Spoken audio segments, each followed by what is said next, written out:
It's so weird not having like some sort of intro movie to run like my Vecna campaign. Just switch to the scene. Fuck it. Not even a little fire intro like on my other layout. Also, I found like a pre-made video that kind of fit with it, so I just added in some names. These shorter scenarios are going to be too short for me to put that kind of effort into them. I still haven't actually decided what. I think the next one will be Message of Art, the hoity-toity French one. I think that's what the next one's going to be. Alex has to join for that one. I want to do a modern one after that, but I'm still back and forth on what to do. There's a couple in Nameless Horrors that I could use. I don't know. Alex is still alive? No, he's taking a nap.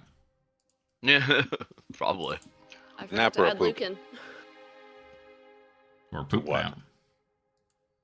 To the stream. Hello? That would be handy. Ah! Hello? Can you guys hear me? Yep. Now we can. Okay, now. Fuck's god damn it. Okay.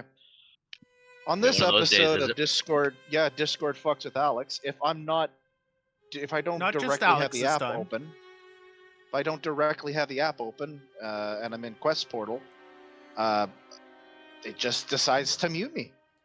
I don't know why. Joy. Discord be like. This is the joy of having a computer with multiple monitors. You just slap all that shit on it. Yep. And for players, Cthulhu is far less tab intensive. For DMs, it's far less tab intensive too. I don't imagine so. It's more window intensive for me.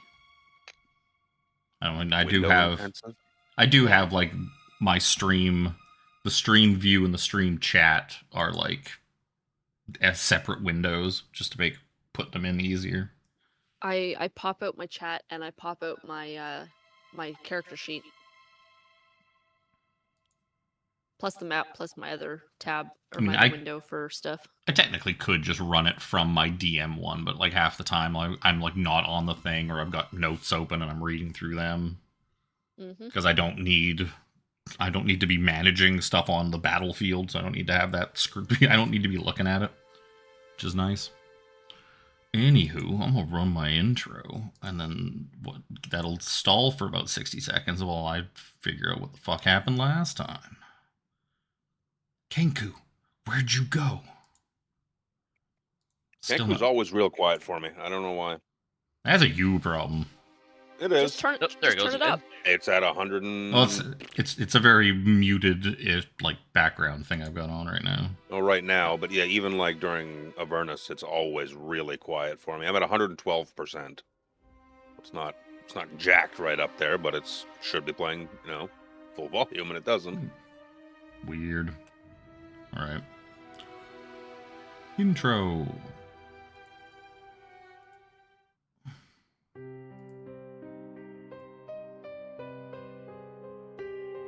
Fuck's my character's name again?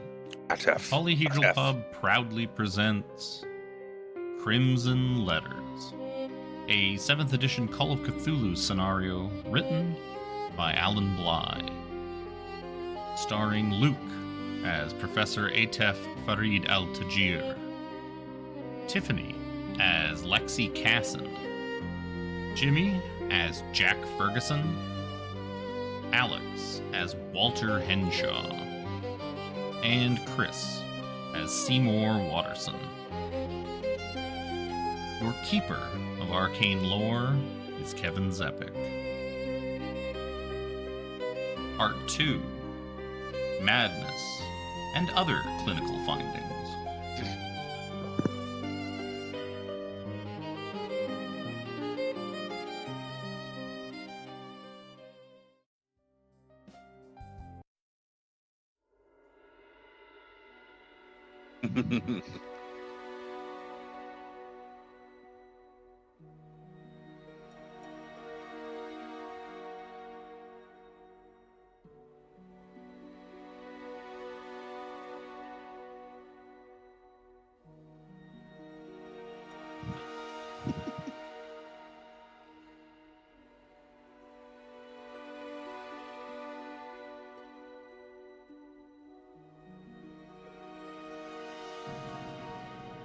Oh, I'm also talking muted. I forgot that I muted myself. That's okay. You stream? Yeah, that's fine. We can hear you. You could hear me. It's a good thing. It's a good thing I used all those gamer words in that part where the stream couldn't hear me. Right. So, previously on Crimson Letters, you guys, the four of you and Seymore, were asked by the Dean, Dean Bryce Fallon, to investigate the disappearance of a set of paperwork that was previously in the possession of a Professor Charles Leiter. Charles died on campus about a week ago. He died of supposedly a heart attack. Supposedly. And when Dean Fallon and Professor Roach, another head of the history department, went to kind of go look for these special papers that he had found in that he was working on, the Hobhouse papers were gone. They were special esoteric papers, things dating back to the Arkham Witch trials, specifically to the trials of Keziah Mason, and they seem to be particularly valuable and distinct. So they're missing, and Dean Fallon was like, hey, you guys go find these things quietly, so before people find out the university's losing precious, priceless artifacts. So you went to his office, checked that out. You met his assistant, a woman by the name of Amelia Court, a graduate student, who was also the one who found Professor Leiter that morning when he was turned up dead in his office. You met Professor Roach, who just seems like an asshole. Where else did you go? You guys went and visited his house. You guys kind of split off. A couple of you went to the morgue. I think 3 of you went to the morgue, and then Walt and Lexi went to check out Professor Leiter's house, his little cottage on campus. In the morgue, you found that Leiter's body is kind of all fucked up. Rigor mortis, in like excruciating pain, eyes like burnt out light bulbs.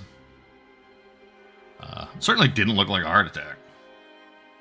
Certainly didn't look like a heart attack. I have a scene for that. Where is it? Yeah, there's Professor Leiter's corpse. There's Professor Leiter. Yeah. All icky. Meanwhile, the couple of you that went to his house were searching around, found that he was kind of racked up some gambling debts and whatnot. And sure enough, a couple of Irish thugs, a couple of collectors named Oakes and Shaughnessy came by looking for Professor Leiter, not particularly believing that he is deceased. I think they seem quite convinced that it's just a ruse. That he just conveniently turns up dead right after he owes Atlantic City $11,000.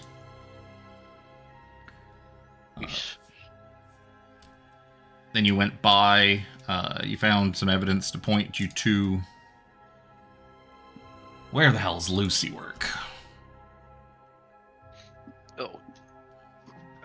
The... Lucy. Hibbs Roadhouse. Yeah. Yeah, so Lucy works at a juice bar named Hibbs Roadhouse. Lucy apparently was a sort of kind of side piece girlfriend of Professor Leiter. She pointed you towards, she kind of told you about his forgery operation. You were finding evidence to that apparently Professor Leiter was having an ex-student of his, a young man named Cecil Hunter, who was expelled by the university for some reason. Cecil was basically forging historical documents and art pieces and stuff like that, and then they would sell them off as the originals. A lot of the time through an intermediary, an antiquarian named Abner Wick, who owns an antique shop in town called Unconsidered Trifles. So you went and visited Mr. Wick, who was a very large, portly, and strange man who seemed to know an awful lot about things that people shouldn't know a lot about. He seemed quite taken by you. Seemed to quite enjoy making new friends, and he invited you all to dinner. at Crawford's Restaurant, the nicest restaurant in town. Beautiful steakhouse in downtown Arkham. So you got dinner with Mr. Wick. His treat at 6 o'clock. He kind of told you about the papers a little bit, explained to you that he is interested in getting them, that they shouldn't just be... They're too dangerous to be just left in the care of the university, quite obviously. And also that, like, if you found any copies, the copies are even more dangerous. Any copies should be brought to him or destroyed. And then after that, you found out that poor Cecil, this young man working for Professor Leiter, was committed to Arkham Asylum a couple of weeks ago by Professor Leiter himself. So you guys all got in Walt's car and drove on up to Arkham Sanatorium on the outskirts of town. And the four of you decided to go in with the professor, kind of passing himself off as, you know, a representative of the university and kind of using his kind of air of authority in that to kind of talk his way in. And I guess the other three of you are his entourage, while Walt waits in the car, eating a sandwich. Waiting in his car with his lunchbox, eating like the sandwich, the peanut butter and jelly sandwich he'd packed for lunch. This is the only peace and quiet I've got all day. Yeah, so it's about 1:30 right now, as you kind of get out of the car and start walking towards the front of Arkham. The rain is starting to fall pretty heavy. Like, looking up above, like, you would almost swear it's nighttime. The clouds are so thick and dark. Like, it's just awful out. How's Walt reading his newspaper? In the car. I said, how? It's so dark. He turned on the little overhead light. Put his glasses down on the bridge of his nose and kind of look down awkwardly at them, as old people are wont to do. He's got a flashlight in the car. He's just using his flashlight. One match every 6 seconds. He's got a match, and it burns out, and he has to light another one. And then he drops one onto the newspaper, and he's like, "Well, fiddlesticks, this is a problem." I guess I won't. As the whole newspaper bursts into flames in the interior of the car. I wonder if this asylum has the recent newspaper. So, the four of you, you're heading in. You see there are a few patients, as well as there's some patients kind of milling about in like the front courtyard area, as well as like a few caretakers and stuff like that, kind of keeping an eye on them. They're just kind of wandering around, zombie-like, you know. Very, like I had said before, it's a very Shutter Island. So, four of you head on inside, and you kind of just like wandering around. Inside, not as much as you imagine. Like the people outside, maybe it's yard time. It's Get your outside. Yeah, you gotta get your outside. Get your walking around. Get some fresh air. It's not like they're not like prisoners. They're sick people, sick in the mind. They need their fresh air and their exercise. Lexi kind of shies away as she recognizes somebody she saw while she was inside. Yeah, the one girl that was out there trying to wash Walt's car with a wadded up thing of newspaper was she seemed to kind of recognize you. Stacy, good old Stacy. This place gives me the creeps. So, but we're here for a reason. As the four of you walk in, you're greeted to it's somewhat decently lit kind of reception area. There's like a guy at a desk on the other side of the room. Just big open area at the front, in front of reception. His fucking name, you just said it. Cecil. Cecil? Cecil Hunter. I like to say Cecil. I actually think it's Cecil. Cecil sounds more British. Well, Cecil? You are also from a foreign land with a funny accent. And a fez. Syria? Forget the feds. I think the professor's from Syria, was it? He is Syrian. Yeah. Yeah. From Istanbul. Or is it Constantinople? Ilpo? That's neither. Aleppo. There we go. Whatever. That's well, Istanbul does exist. I don't. It doesn't. It, Yeah, but it I'm becomes just saying, We're not calling into Constantinople. question Istanbul's existence. No, but I mean, like it is actually Istanbul as Istanbul. I know, Yeah, because that's the end of the line on that University line of on the Istanbul. Orient Express. His backstory said the last 3 words in his the first paragraph is University of Istanbul. Yeah, I can't remember when it becomes Constantinople. Sometime later, 30s or something maybe. Istanbul and Constantinople and then Istanbul. Yep. Actually, I think it's like like just before the events of Horror on the Orient Express, which is the same time frame, like mid-20s, 23, I think. Anywho, We are looking to talk to this Cecil fellow. Yes. Correct. So, committed to arguing with someone by Charles. What is? No, that's as far as we got. I think we basically got up to the door kind of thing. That's about as far as we gotten. I think. Like we got, after talking to Stacy, we got inside. That's the last of my notes. Yeah. Kind of where we finished off, I think. Mm-hmm. You said there's like a reception desk kind of deal. oh yeah, there's a dude sitting at the desk. All right. Well, let's. He's probably eyeing up the 4 of you as you're just kind of standing in the entranceway, trying to figure out what you're doing. It's kind of like looking at you suspiciously. Wringing out my fez because it's piss and rain. Pulling out. Seymour's cleaning his glasses.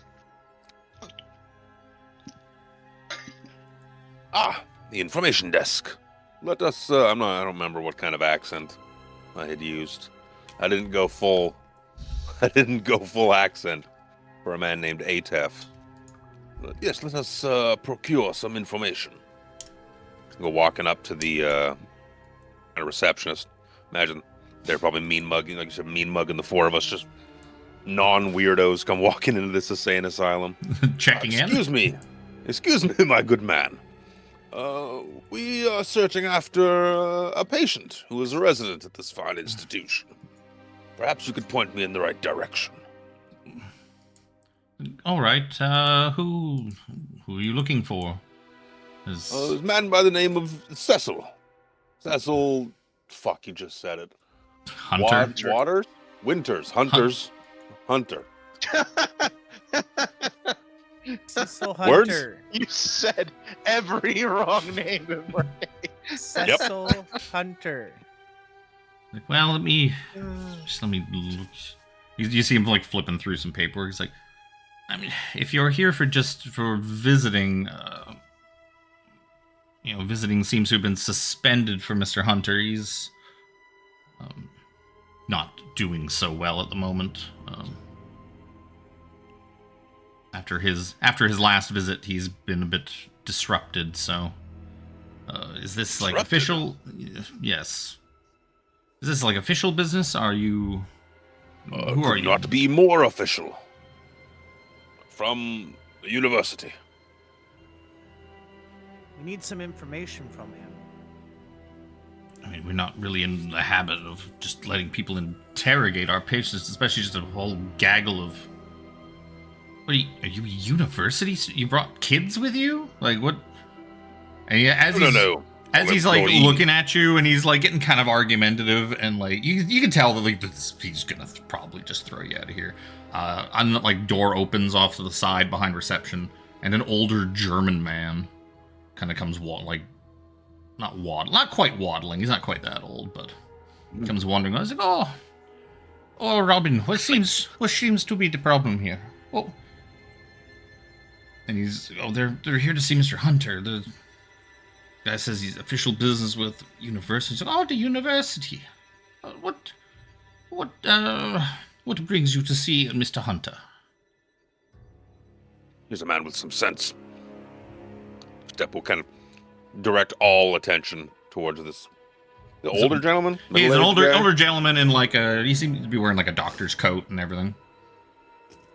He seems to be a man who knows what's going on. Yes, bad business with young Mr. Hunter. But there is some pertinent information that the university seeks. It's kind of like make a scene of like looking around to see who's all in the area, and specifically like mean mug at the receptionist. Like, it's not for prying eyes or ears to understand, you see. Very, very important information the university seeks about delicate matters. Well, you see, Mr. Hunter he's had a bit of a rough... And you see him kind of like looking past you for a second, and his eyes go a bit... Lexi? Lexi, is that you? Oh, it is! Professor.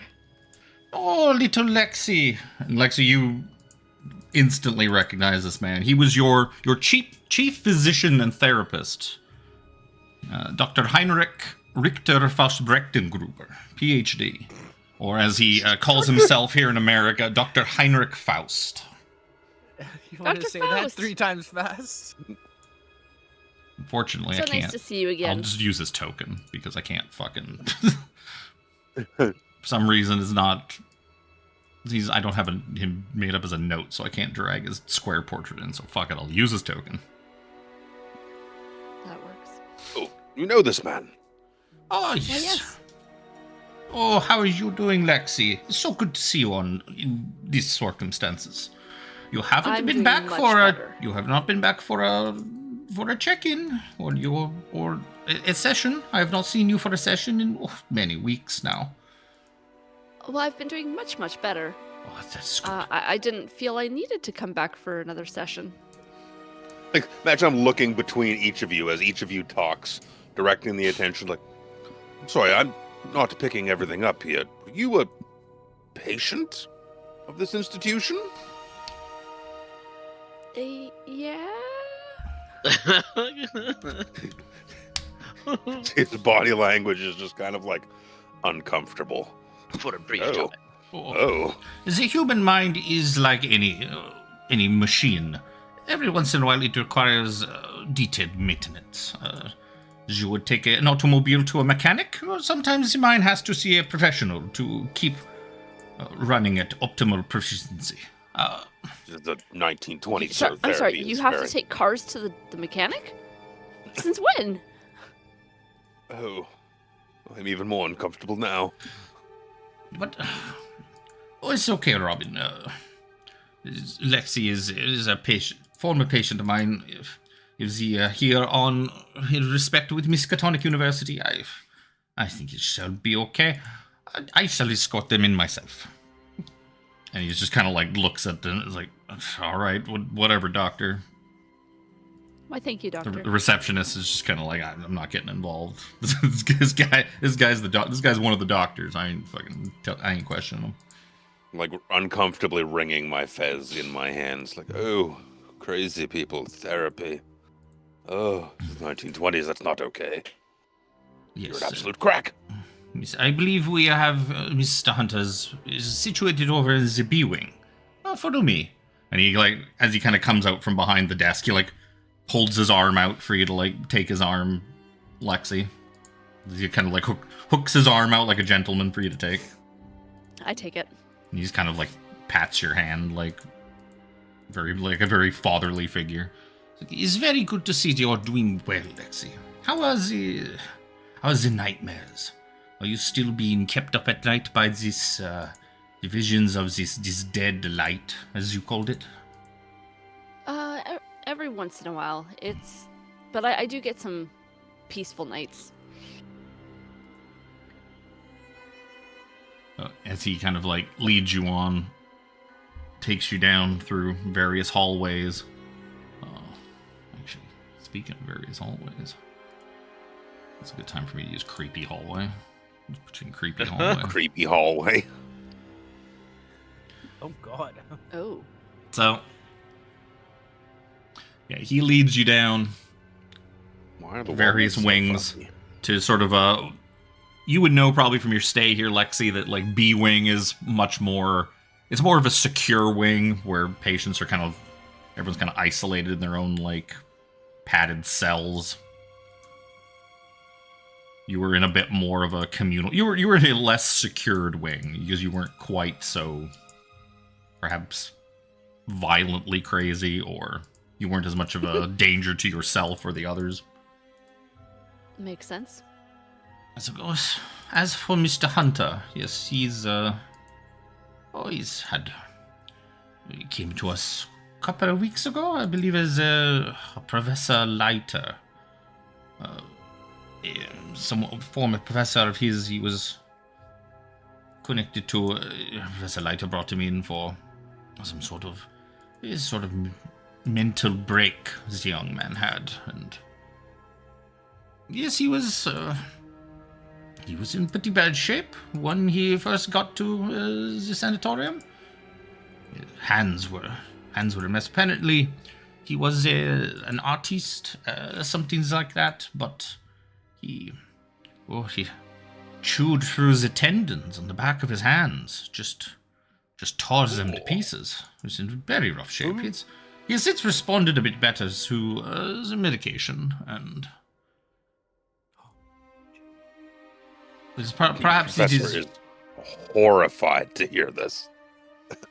After the nonsense he saw in the morgue as well, it's just horrified. Chewed through the tendons, you say? Oh yes, he's made quite the mess of it. Like a pig. Just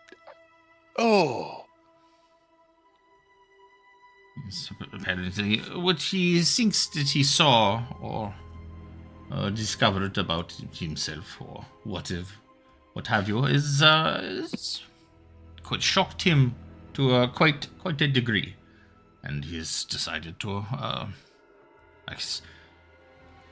I think it stems to his art making, his writing, his painting. I believe he wished to keep himself from being able to do these things ever again. But it's just my opinion. But he is somewhat lucid. He's very heavily medicated. He's like, oh, just through here. And he takes you down another hallway of all these big isolated cells, these big steel doors with like a little viewing window slider in each of them. Way down the hall, you see there's an orderly, kind of this big burly orderly, like sitting in a chair. And the doctor just kind of like waves to him and is like, oh, Marion, it's good to see you. Yes. Some people to see Mr. Hunter.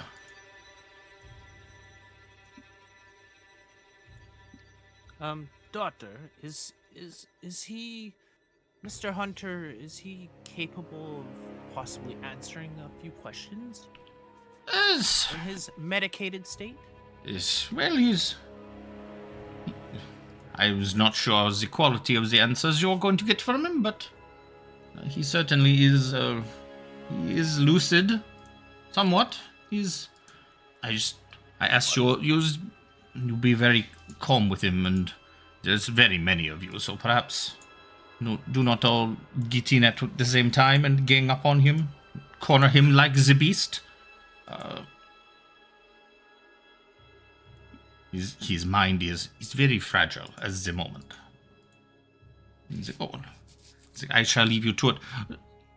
Miss Cassin, I would very much like to see you for a follow-up session when you have the time. Yes, sir. I will make an appointment before I leave. Oh, that's good. It's good to see you doing better.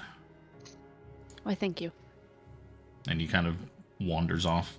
He's like, if you need anything, you can just holler for Marion down there. And you see, big, huge orderly just way down the set of cells. the walls, man. I guess actually Marion would come over and unlock the cell door for you. And then go back to his seat at his seat. Because you're not really going to be able to talk to him too well through just a little window. A little viewing window. But yeah, inside, you see. Looks like I can find him, too. Where's the Cecil Hunter? Of course he's at the bottom. Why are you so tiny, Cecil? Cecil Hunter. That doesn't look... His head looks like it doesn't belong on his body. I didn't want to move that. I wanted to scroll. Sorry.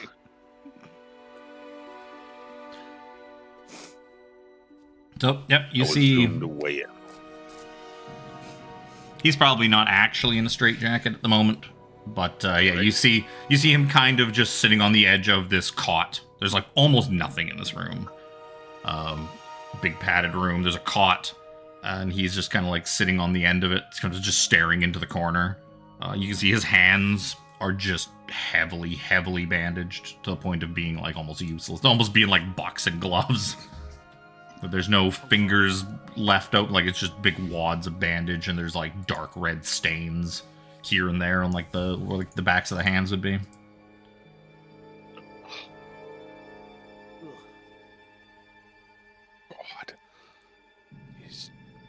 God. Who's going in? Look where he chewed. Oh. I couldn't Professor imagine is chewing my own hands. All right. Well, let's get to it then. Hello, Cecil.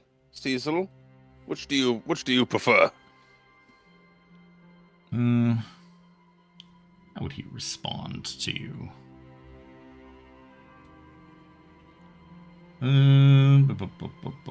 Oh, that's why I'm on the wrong page. That's why I can't find him. Yeah, he just... As you kind of start talking to him, he just kind of starts craning his neck towards you, like, a little bit. As you kind of step in there, you notice that there's, like, this... There's sort of disinfectant smell in the room. Kind of like the smell of, like, ink. And he just kind of looks at you curiously. Hello there, Cecil. We are from the university. Is it all right if we speak to you for a bit? They gave me clean sheets. Blank. I can still see it, though. The ink bleeding through from the other side. Words don't die, you know. They just wait for new hands to hold the pen. Words don't die. Okay. I see your sheets. They are very clean. They look comfortable.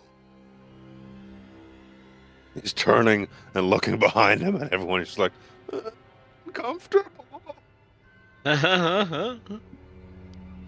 Yes, very comfortable. They look to be hugging you so well. Brings back good memories, does it, Lexi? Visitors? No, Visitors. I never got there. New visitors. A lady came a few nights ago. Said she was a friend. She only wanted to talk. Pretty voice. Calm. Asked about the papers. I told her I burned them, but she smiled. She knew I hadn't. She had a smell. Cold. Like iron in the rain. She leaned close and whispered something. Right here. And he, like, kind of points towards his ear with his, like, just big bandaged hand. It sounded like a question. I don't remember the words, but I remember the taste of them. What did they taste like? He's trying to start, like, rocking back and forth. After she left, couldn't stop hearing it. It got louder. I bit my tongue to drown it out, and he kind of starts, like rocking back and forth. But I thought, with my hands, if I ruin my hands, I couldn't write again. It's still writing. It writes through the cracks now. And then you hear, like, this loud, like, very low, muted thumping from the wall to your right.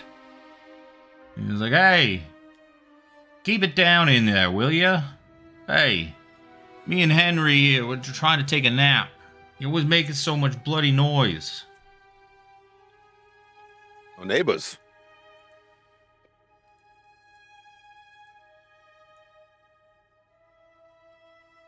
I know Henry. I'm trying my best here. I'm trying my best to get him to be quiet. He's always making all that noise. Be so good as to assuage Mr. Hunter's cellmates or neighbors, I should say, that we will be done in but a moment, and silence will surely resume. Pointing, looking back to anyone else. He's like, well, maybe I'll do it. Maybe I'll go do it. Excuse me. I step past everyone else. Go next door, presumably to the cell or room. Did I say room? Yeah, there's a big metal door with a little sliding window thing, and probably a sliding thing for at the bottom to slide a tray of food in.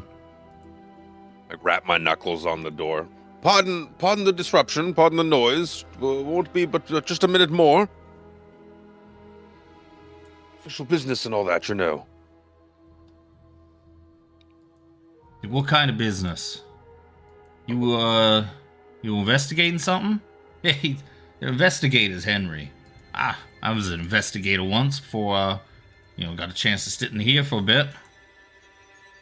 So there's a little viewing window on each kind of door. Yep. Is it up high enough that I have to tiptoe to kind of peep in? No, it'd be normal. Well, you'd have to it has a little sliding thing. You have to slide it open. Slide it open a bit. Well, hello. Much better to talk this way, don't you think? And so you look in, and the room seems to be empty. And you hear a voice from down the hall. It's what are you doing there? There's nobody in there. Who are you talking to? Sorry. Just thought I heard something. That cell's been empty about a day or so now. Day or so? Yeah, Eddie inside there. The weird guy had some imaginary friend named Henry. Yeah, I don't know, someone didn't do their job right. It wasn't my shift, but they let him get a hold of some tights, some nylons from the laundry. Hung himself yesterday. Oh my word! I cover my mouth. So death at every corner. Professor, why don't you give me a sanity roll? Oh, Sam. Kev, is this who I think it is? Of course it is. 4! Extreme success. You're still going to lose 1 point of sanity for such a penis. Talking to dead people. Oh. Look, I swear I heard... No. Must just be overworked and the stress lately. It's nothing. Shaking the cobwebs out. Shaking the head back and forth a little bit. Massaging his temple a little bit. She's oh. No, the strain of work, that's all. It's just getting to me. Yes, sir, you're quite right. I don't know. I'm very uncomfortable in this place. I will tell you that. The walls alone. Imagine I'm standing directly in the middle of the hallway, not wanting to get close to either wall now. I'm guessing there's nobody in the cell with Cecil anymore then? He's just kind of in there by himself? He struck up a conversation, left, and now he's just kind of... Excuse me, I have to deal with what's going on next door. And then I left. Yeah.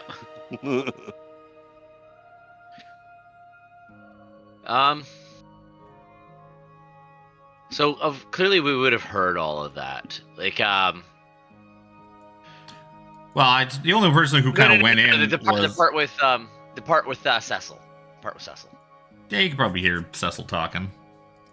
I imagine the professor's the only one who went in there and was talking to him. It sounded like you were all just kind of standing out in the hallway watching.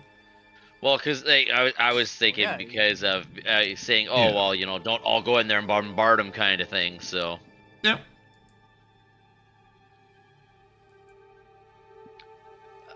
Dabbing the sweat off my forehead in the hallway. Just would one of you fine young strapping gentlemen like to, I need a moment.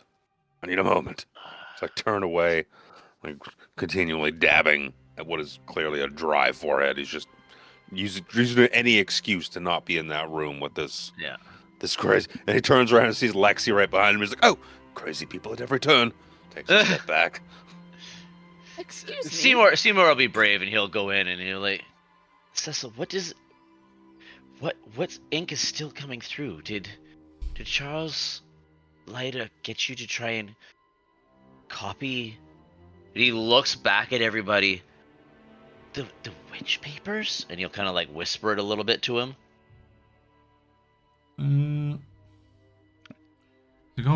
Money is all the money with him.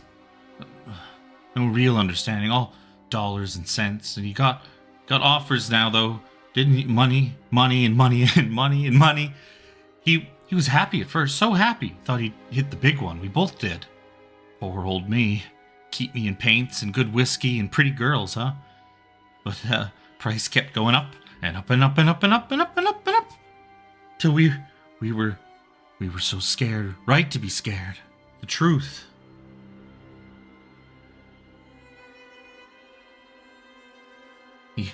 He laughed when I told him lines were wrong, said no one could tell the difference. But they could. It could. The thing between the letters. It saw me through my own handwriting. You ever notice how letters curve when you close your eyes? How they shimmer just before you fall asleep? That's it. Breathing. The words aren't symbols. They're chains. I think I broke one when I copied them wrong. That's why it came loose. It's been following the smell of its name ever since. Smell of its name? The papers have a name?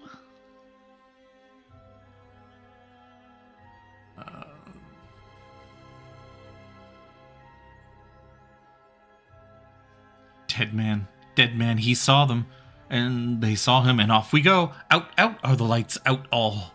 And over each quivering form, the curtain, a funeral pall, comes down with the rush of a storm, and the angels, all pallid and wan, uprising, unveiling, affirm that the play is the tragedy, man, and its hero, the conqueror worm.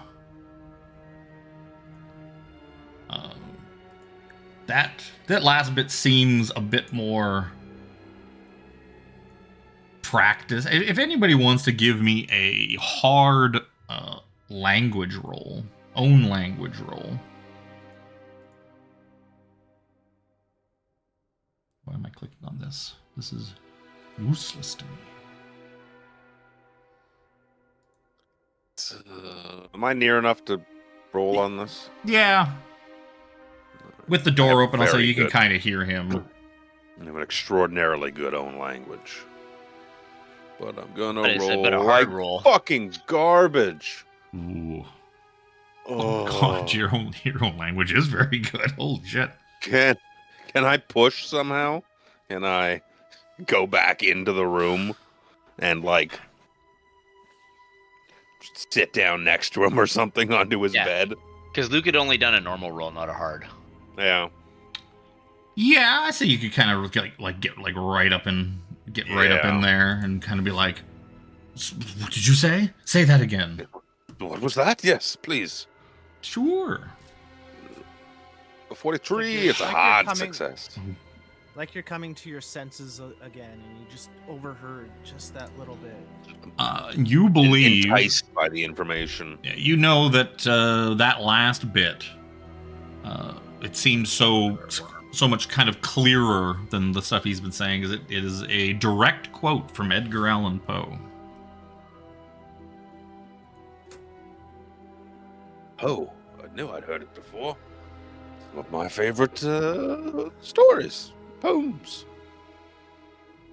Are you a fan of Poe? Writing, birds. He wrote about birds. I like birds. Fuck's sakes, Kevin. Get it in there. Gorian in another life. Fuck. God damn it. All of a sudden, Gorian's gonna appear? There's birds. Ash. Birds are okay, I guess. Tasty.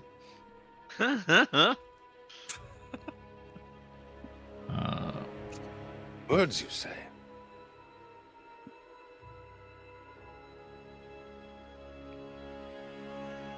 That Poe reminds me of him.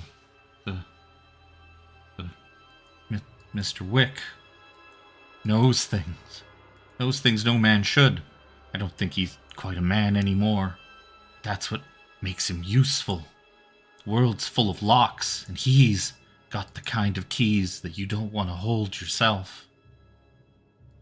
He remembers things the rest of us forgot for our own safety. Told me once that the words I was copying were older than cities. Said they were written before ink had color, before there were eyes to read.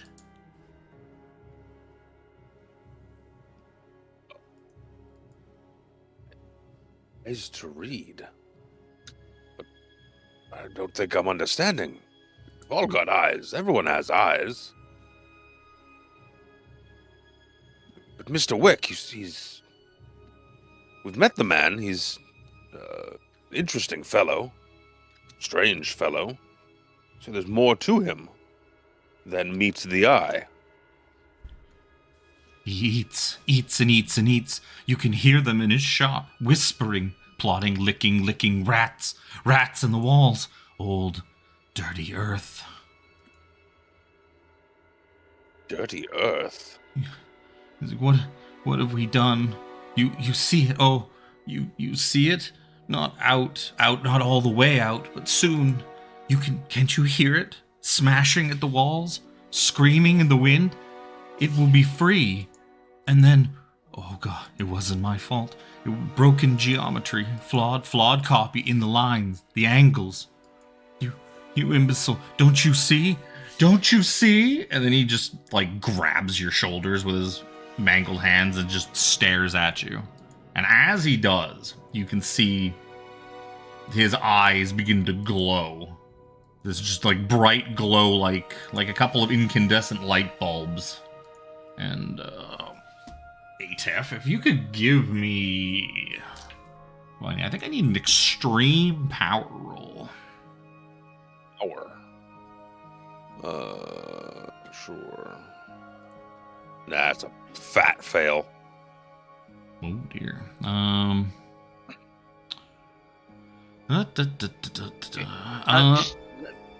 Again, Luke, you're hitting the I'm just pushing the button. We can do the math on what. Well, I mean, okay, I'm just if it doesn't have, if it's not a, if it doesn't have bonus die or anything like that, you can just roll it, and if it shows up as an extreme, it shows up as normal.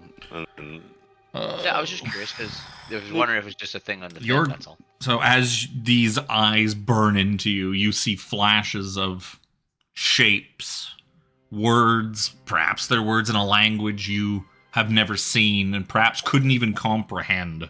You see diagrams, geometry. As a math professor, you see, you know geometry, you know intricate patterns and whatnot. These things defy anything that you know of in mathematics. And you're going to lose 8 points of sanity. And you feel these hands gripping you tighter and tighter with an almost inhuman strength. And his mouth opens and he begins to just kind of scream at you. So that's... I think as he's grabbing the professor, I think I would try and jump in to try and push Cecil away. Yeah, because I was in there talking to him too, so it's I would hey, what are you doing? And kind of grabbed onto him. That's a big hit to my sand. That's gonna trigger some stuff. Does that push you into indefinite insanity, or are you still? So refresh my. I started with 55, 1/5, right? So 1/5. That's 11. So yes, I started with 55 sanity because it's your power, right? I am now at 43. Oh dear! I don't need to roll.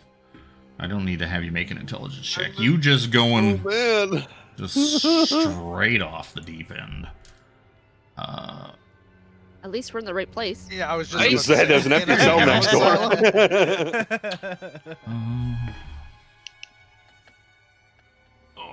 You know what? I'm gonna move these couple things that are in my way so I can get out my book.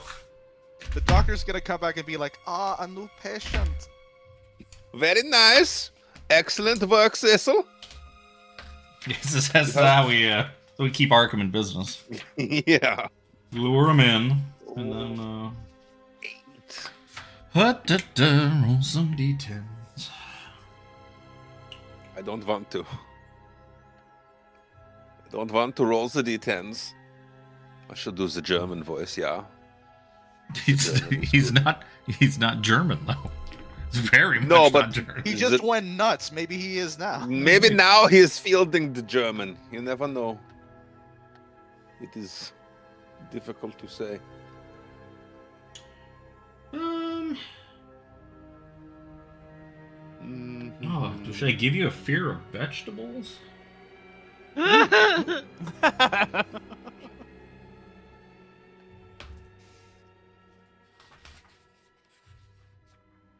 Nine, not the broccoli.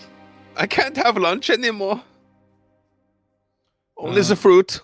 You dare show me a carrot? You dare? Could make dinner interesting. I can't. That one's not gonna work. Tomatoes are fine. So yeah, you Atef are just going to you're going to just pass out. You just just as this guy's as he's just glowing eyes, screaming in your face, shaking you, grabbing hold of you, squeezing you, and you just kind of like just faint.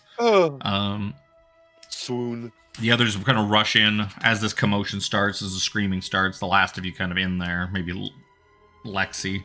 You see Marion, the orderly, just up on his feet, and he's running down there, yelling down the hall for more orderlies, like kind of yelling towards the door that you guys came in. And so yeah, the three of you are in there just trying to pull him off, and he's kind of just screaming and just got like Atef in a death grip. Can you, I guess the first one in there, I guess, would have been Jimmy. Can you give me we'll say this is give me a strength check as you're trying to pull him off the professor. Be an opposed strength. Since I said I was already in there with it, because I was the one that was talking before the doctor came back in to get him to repeat it. Can I assist him? Well, you could also give me a strength check. Sure. Oh no. Oh no. So you, with that fumble, I'm gonna, as you're like behind him, we'll say, Seymore. Ooh, Seymore got a pretty good that one. nerd strength. That seems very backwards. A little bit. So yeah, Seymour's like got him probably around the waist from behind, and just pulls, and he managed to pull him off of him. And Jack's in there too, trying to help. And as Jack kind of like helps, kind of grabbing an arm, as Seymour's doing most of the work there, Cecil just kind of grabs at Jack there and just stares at him in the face with these glowing eyes. And I would like an extreme power roll from you, Jack.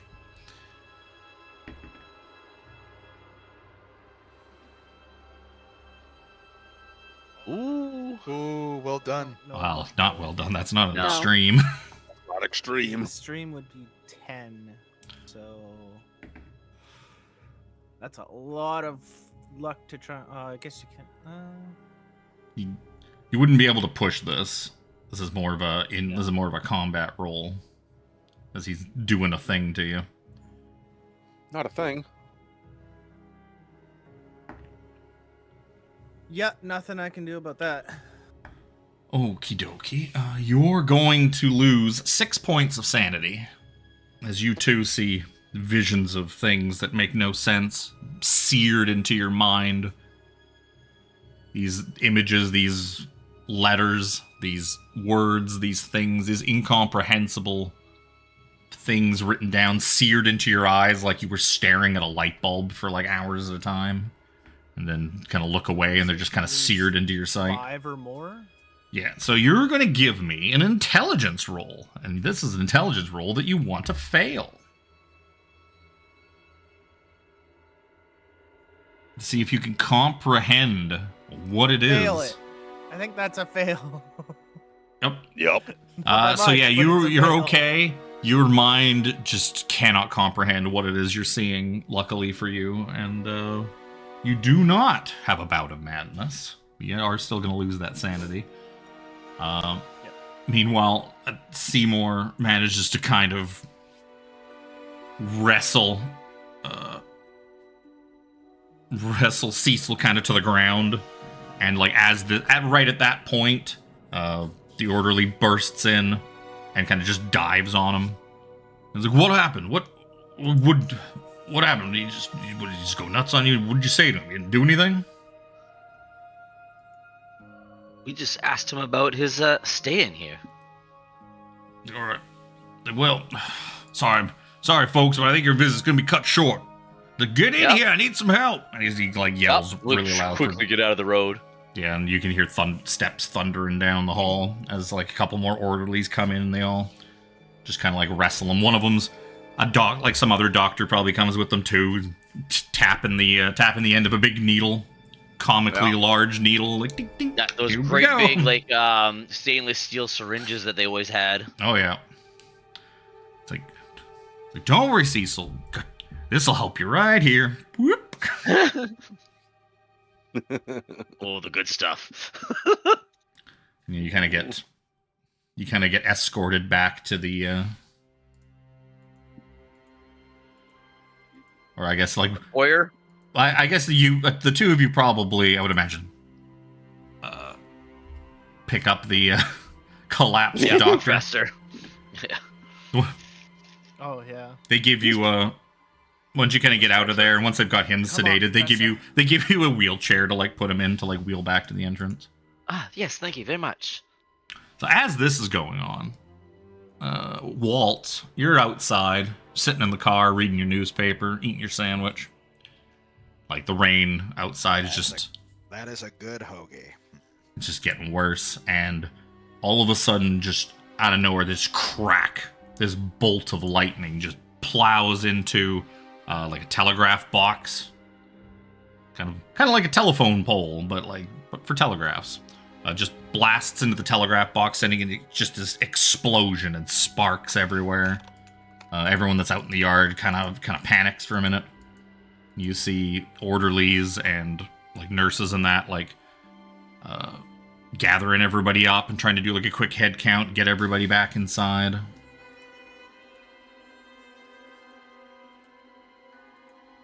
What the hell happened? As you're just kind of sitting there, like looking around, peeking over the top of your newspaper, what's going on?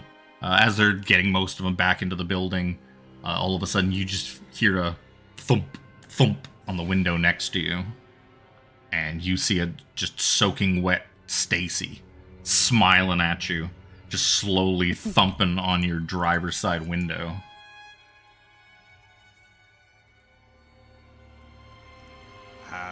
Can I help you, Missy?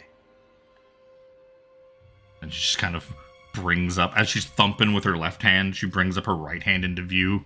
It's like got a big wad of soaking wet newspaper. Wet from the rain, she's just like slowly rubbing it like a circle on the driver's side window. Then she kind of starts thumping it like harder. Each time she hits it, it's like a little harder and a little harder. You're like, I don't believe they invented safety glass for these windows quite yet. Not for another few dozen years. The windows are probably not very strong at all. Walt's having none of it, so he I want to kind of open the door, but to not super hard to crack her head or anything, but just to push her away. Yeah, why don't you give me a strength roll?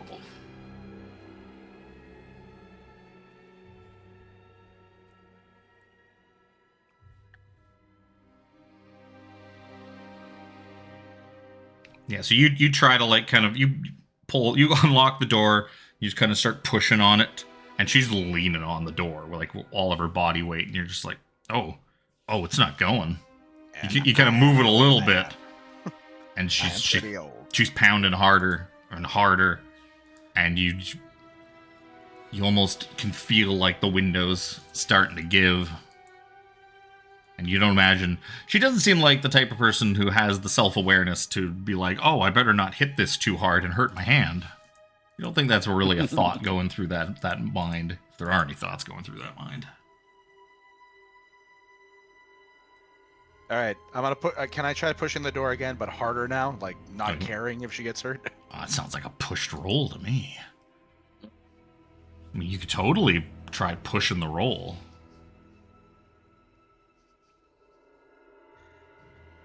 Yeah, you know what? Fuck it, I've been sitting on my ass for too long. I'll push it. Or if you have any luck, points, you can use that too. No, that's a 19's lot. a lot. That's a lot.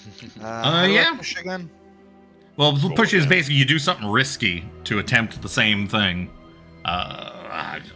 Perhaps you kind of lay down and try to just, like, drop kick the door open or something like that, or you're basically trying Throw all to... your weight into it. Yeah. Yeah. Throw your sandwich at her.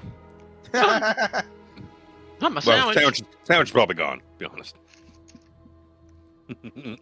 So you want me to roll strength again? Yep. Here we go. Ooh! There you go. Oh, everybody's passing these pushed rolls. It's no fun. It's no fun when people pass Fuck the you, push. I'm insane! Again! At least you don't have a gun this time. Oof. I do. Do you know of? I don't have a gun. Yeah, so you manage to just, you kind of like lay down across, because these are old school cars, so it doesn't have like seats. It's got like a bench in the front. So you just lay across the bench and just wham! And as you do so, and you manage to knock her off, the door just flies open and kind of like, and just like rips open and kind of hangs like all the way out. And she kind of goes stumbling back. I'm actually going to give her a dex roll to see how bad a shit she eats for that. So yeah, she stumbles way back, and I realize I'm gonna need a fucking set of stats for her in a second. She stumbles back and kind of holds her feet, but she like gets pushed back a few a ways. What is your dex, Walt? 45. Okay, so she's gonna be faster than you. So you basically you kick her off, and she just kind of stumbles back a few feet, and is just kind of like looking at you, crazed, just soaked head to toe, just soaked to the bone. Her brown hair just kind of like hanging in front of her face, like friggin' Sadako from The Ring. Or The Grudge? No, Sadako's The Grudge. One of them Japanese horror ladies. And you're just kind of like lying like on your back across like the bench seat, just like head cocked up a little bit, looking at her. And she's going to dive on in. So she's going to dive on in and just dive on top of you in the front seat of this car and kind of start scratching, clawing, pounding away at you. So she's going to make a fighting brawl roll. Would you like to attempt to kind of dodge, which is not going to probably be all that easy to do given your current situation, or would you like to attempt to fight back? Fight back. Yeah, so roll me a fighting brawl. She got a success, so you're going to need to make a hard success or better. As when you are fighting back, you need to exceed The success level. Yeah. Beat it. That was a good muffin I just ate. I'm really happy with that. So Go near. And so she... I am an old man. You're an old man. You're on your back in like a car, like it's a confined space. Oh no! And this crazy... Probably pulled a muscle on his way down. This crazy girl, yeah, she's just on top of you, just clawing at your face. You could feel like blood starting to kind of pour down your face as she's scratching at you, clawing at like your eyes. You're going to take 3 points of damage. And what would you like to do, best Walt? luck in the back of cars. Well, considering I'm getting clawed at, and this is an emergency situation, and I'm literally fighting for my life, I want to quickly pull my revolver out, and I'm going to fire into her. As I am currently being attacked. Damn you! Boom! Murka! Okay. Give... And the fact that there are no orderlies around is much more. Walt's gonna fucking stand there with the gun in his hand looking at the fucking body when they come running out after the gunshot and be like, who shot her? Who did this? Like that fucking Eric Andre meme. Who could have done this? Give me a firearms roll.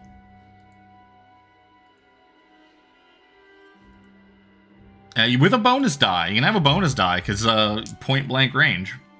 Yep. That's rifle shotgun. You want your handgun one. Ah, my bad. And the bonus die would be... It's be the tens dice again. You can like... I don't remember how to do it on yours. control Because he's attack. using the app. I don't remember how you do it on the app. Oh, No, I'm on PC now. Oh, okay. Yeah, if you can right click the the right click. and add a... If it doesn't work, Better- you can just roll a D100 again and we'll just manually do it.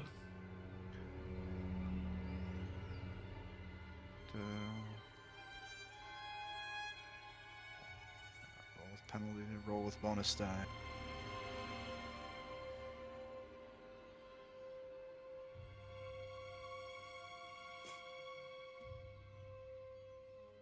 Yeah, so just roll like a I don't D100. think, Just roll a D10 or something again, and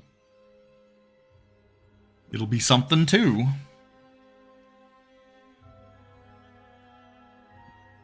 $82, so 72. So yeah, you pull your handgun out in this confined space, and just bam, and you just put a shot like up, try to shoot up into her, but she's kind of squirming, and you're not able to really. You just kind of just draw it and like pull the trigger, and it just kind of goes through her clothes, shatters your windshield. It's a scare tactic. Glass just kind of rains down on the two of you. You know, all covered in like broken glass from the windshield. No safety glass in those yet either. Wish I could tell you I got out of this situation. I wish I could tell And you. your ears are now ringing, firing that thing in a confined space. But imagine hers are probably ringing too. I don't know. Did it at least like shock her or scare her at all? I'm determining that.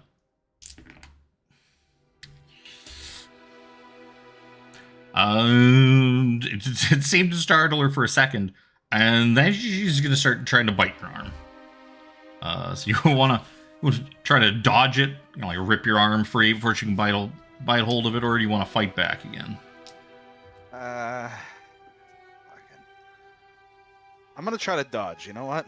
Sure, roll me dodge.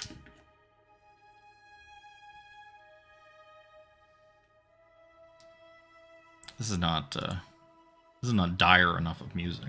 I should have put the combat music on. It's you're fighting with Stacy out in the rain. I am getting my ass kicked by this girl. Luckily she also missed, so nothing's gonna happen. Yeah, she's trying to.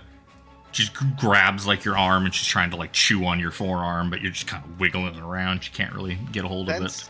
Since my shot went wide, can I try to like pistol whip her almost? Yeah, you could try smacking her with it as like a improvised weapon. What would that be? So that would be just a fighting brawl roll. Okay. Yeah. She's going to attempt to fight back. She is crazed. Bro. Walter Henshaw is a lover, not a fighter. Yeah, she failed at trying to kind of fight back, and that's you're hitting her, but she's too close. You can't really. You're smacking her with like the butt of your pistol, but like you don't have enough room to get like the leverage for it to hurt, so you're just kind of bumping it against her. And she's gonna slip out. She's gonna kind of like slip down you, slide down you, and she's grabbing at your leg, and you feel like she's trying to like drag you out of the car, out into the rain. She's gonna make a strength check. You can oppose this. Actually, she's not gonna make a strength check. She's gonna make a fighting brawl, because this is a fighting maneuver, technically. So she's gonna do the same thing as a fighting maneuver. You can do the same thing. You can attempt to kind of dodge and slip out of her grip, or you could attempt to fight back as you feel she's kind of like slid back out of the car, and she's now trying to like drag you outside. I'll try to dodge or like slip out of. Yeah, give me a dodge roll.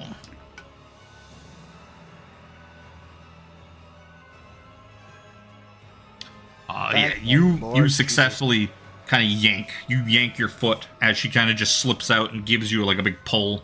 You slip your foot out of her grip. Her hands are all wet from being out in the rain. And she's kind of just whoop, and then she's just standing there like at the driver's door outside of the car now. What do you want to do, Walt? What I did to my door earlier, can I like try to like pull my foot back and like kick her in the chest or something? Sure. It'd be like an unarmed attack.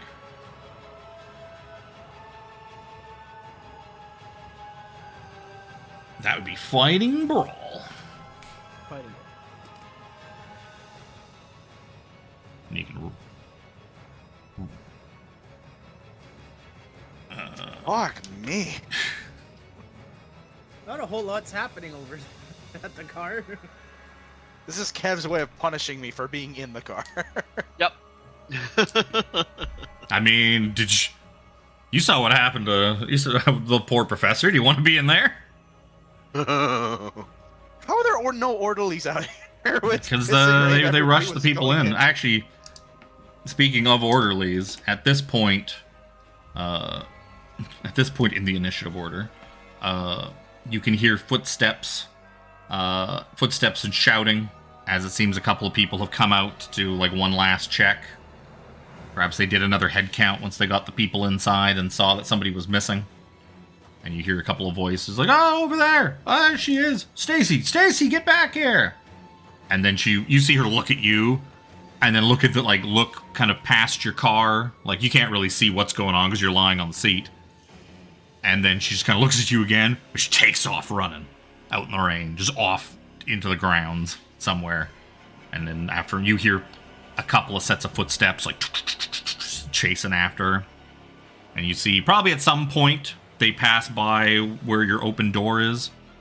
One of them, like as they pass by, one of them kind of returns and is like, Sir, you okay? You alright in there? How does it look like? Shit. Fucking crazy ass bitch. He's like, Stacy, and he just like after he sees that you're like not dead or horribly injured or something, he's like, fuck, and he just starts running after her with the other orderly, and they just kind of disappear into the fog of the rain, and you are no longer being attacked. So, as Walt kind of collects himself out in the car, brushes the broken glass off of himself. Where's my hoagie? Where did it drop to?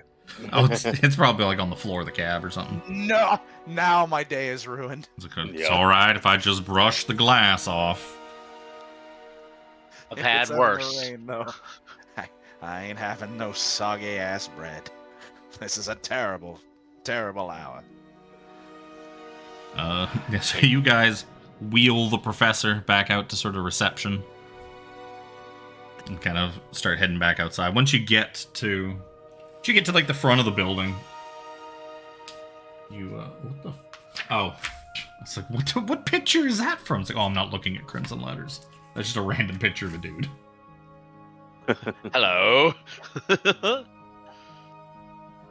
my god. Amazon just showed up, so of course the dog has to go absolutely apeshit. Maybe the dog hates Jeff Bezos. Fair.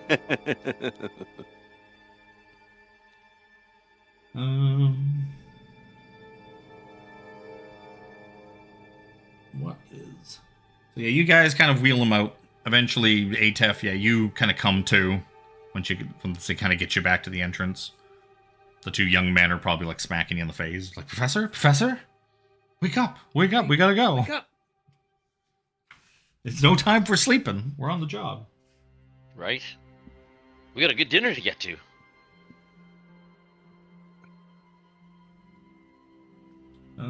Yeah.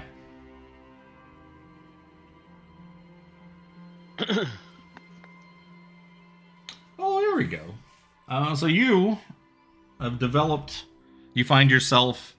As you can come to and realize you're still in the sanatorium, a medical building full of medical procedures and that, you just get this uneasy shivering down your spine as a new fear, a new phobia has taken root. You now have tomophobia. Fear of surgical operations. Huh? I do. Here.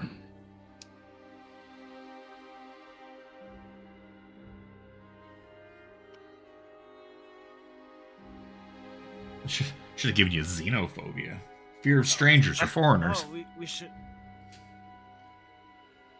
Fear of yourself? We are strange to him, though. How very Lovecraft of you.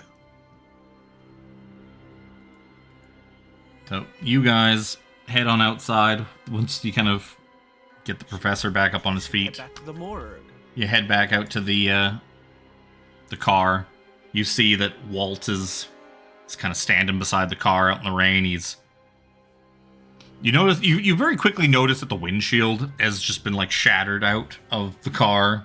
And he seems to be like sweeping glass like out of the front seat onto like the ground.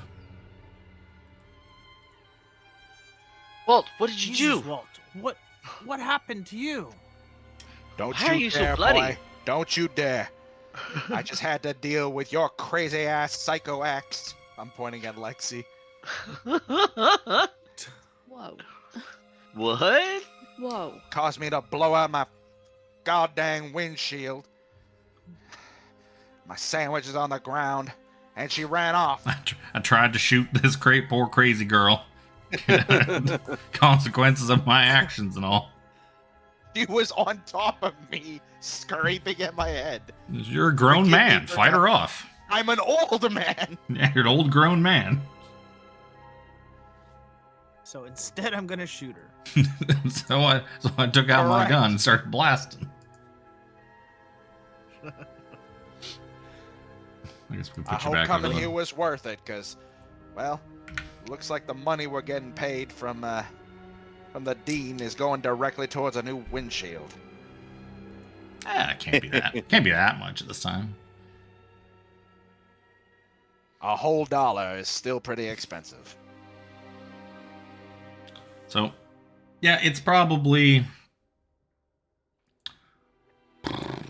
it's probably at least 2 o'clock-ish. You have dinner tonight with Abner Wick at 6 o'clock. You have the autopsy at 8.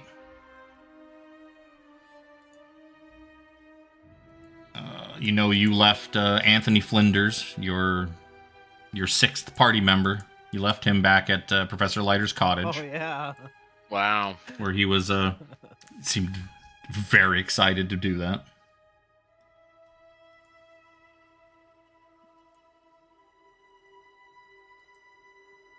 So, are we gonna need to get dried off? Like, after we get back to town with this wet windshield? Only the people sitting in the front, probably. I would suggest keeping your jackets on. And perhaps holding them up to your face. Walt, are you gonna be okay to drive like this? No, but it seems my options are very limited. Typical. Turns the windshield wipers on, they just start like flopping back and forth. They have windshield wipers in the 20s? Probably. Yeah. What would they? Yeah. Probably. They have to. Something's got to keep the rain off the windshield. They figured that shit out. A lot of them back then were also manual still at that point, too. While I drive the car, boy, you work the wipers.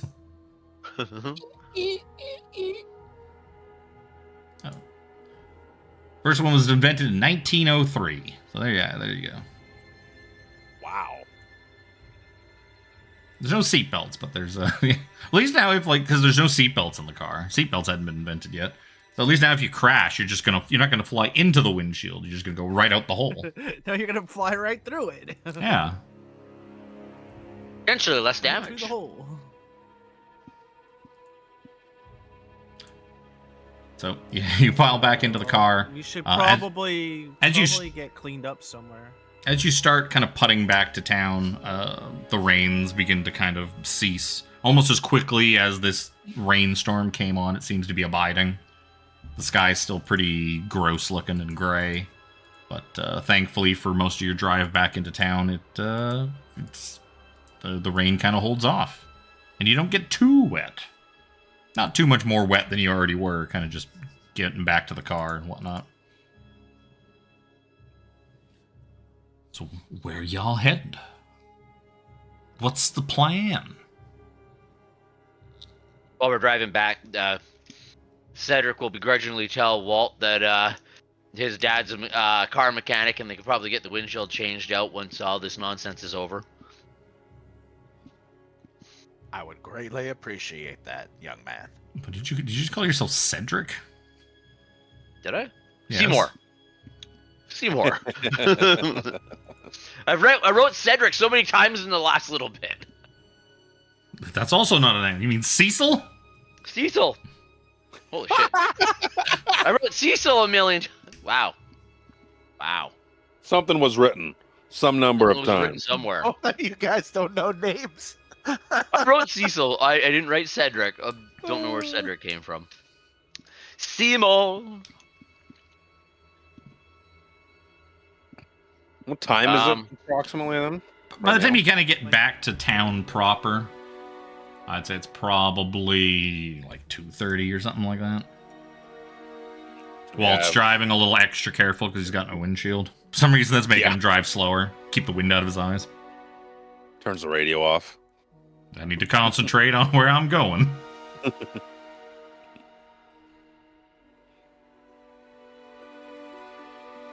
We have... I don't have rainy Arkham. Like 3 hours until dinner. We should go... We could go back to the, what's his nuts, Wick, the oddities store. And be like, hey, bitch, we know you know more information than you gave us, motherfucker. He did give you quite a bit of information. He did. Just ask him at dinner. He did seem pretty forthcoming. Yep. And you do imagine, too, you'd be able to ask him kind of whatever you want at dinner. Yeah. We also, Professor, are you all right? You had a bit of an episode. Like, why did you pass out? It's hard to put into words, really. That young man is deeply troubled. He belongs where he is, I think.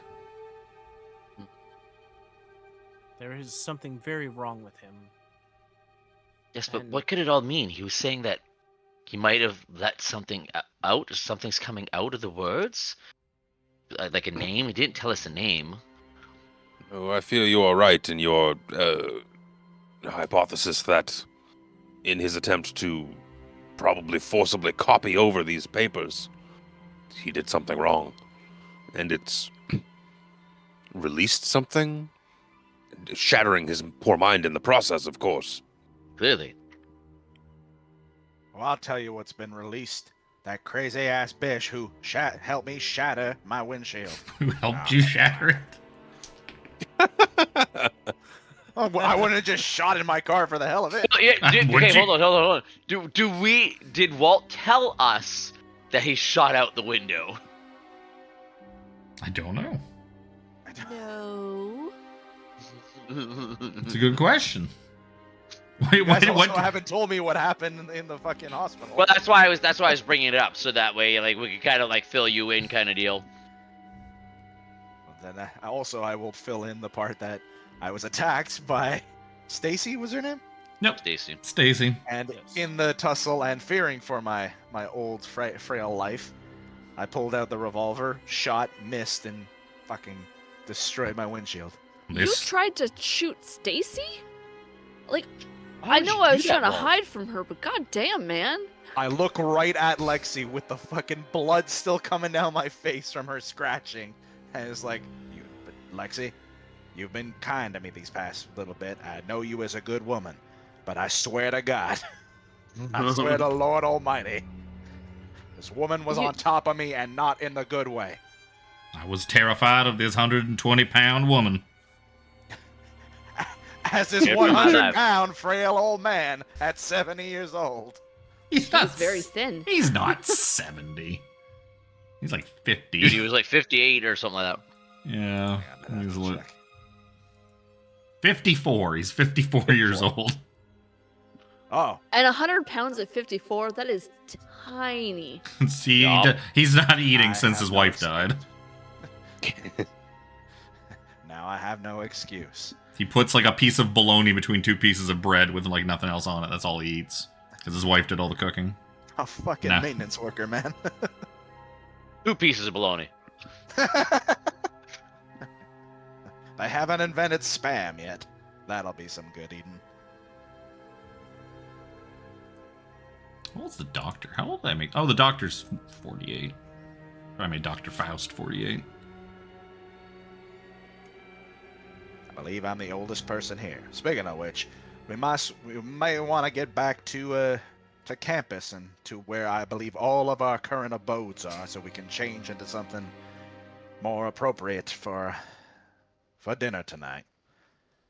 I don't have the nicest of clothes, but I do have something better than this.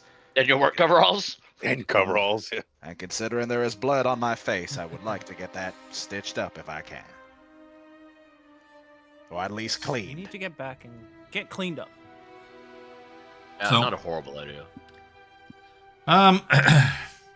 Yeah, so we could just say that, you know, you guys wanted to, if you wanted to dress up a little nicer for dinner, clean up, get out of the soaking wet clothes, spend an hour. Walt could kind of like run you all to your houses, where your dorms, your houses, wherever you live, and you can wash up, throw some clothes on. That'll eat up like a good hour or so of time. What do you want to do besides that? I'm not going to play We all want that to out check on because- our friend in Professor Leiter's house. Say that takes you Bad to like idea. 4 p.m. Say that takes all the way to like 4 p.m. 4 He p.m. was an eager young fellow. See what he's managed to turn up and what he's been up to in the time we've been gone. Half an hour of that time was like you guys getting changed, throwing some stuff on, Walt cleaning his face up, and then like Lexi took like an hour and a half to get ready. Yeah. That sounds about right. And came out looking almost exactly the same as she did when she went. I was just thinking of that too. except different clothes, slightly different clothes, maybe a little bit more makeup. An hour and a half later.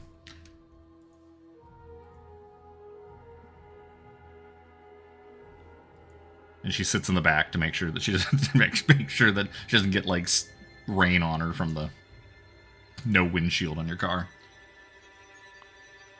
That's to go to like. I thought you said the rain abated. I did. In case it looks like it could rain again any minute. It's still gray and it's still Vancouver out. Yep. No, but you are lucky so far. The rain has kind of ceased, but it's very wet. So, what were you doing? You're gonna go maybe visit your old friend Anthony. Yeah. Yeah, See our young go-getter friend. Campus, go to Find out find how much of like Professor Leiter's underwear he's like wearing and On his head when we Yes. get there. parading around like what's his face from that Silence of the Lambs. What I'm thinking of. Probably. I couldn't remember if it's the Red Dragon guy or the Silence. Oh no, Red Dragon is Ralph Fiennes. This is the other. It's Silence. Would you Silence do of the me? Lambs. I do me. Oh God. considering No. considering at least 2 of us don't trust the kid. Professor does. Professor He's a trusts wonderful him. young go-getter. Yes, Professor does. trusts him more than he trusts you guys. At this point, absolutely. Especially old Cuckoo here. So you head back to Professor Leiter's cottage. I have a thing for the cottage? I don't think I did. I don't think I did. I certainly did not. You fucking have the gazebo in the park. You're at a gazebo in the park. Actually, you know what? Fuck it. I'll stick you in Miskatonic University. It's technically on campus. Oh, good. There's Anthony. Hey, Flinders. How's it going?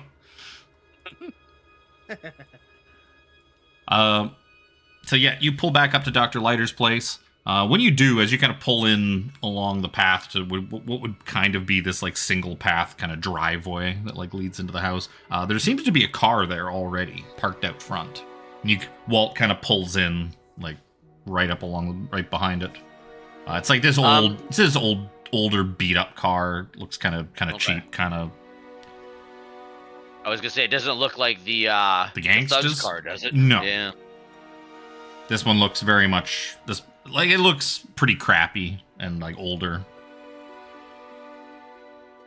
Oh, is this Had to get a new car, didn't we, Mr. Oakes?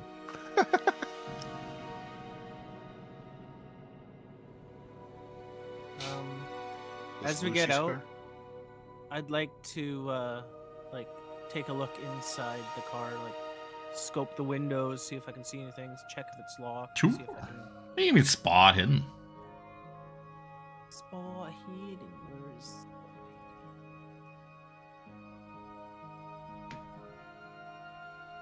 Oh. It didn't. Oh, the stream didn't change because I'm not.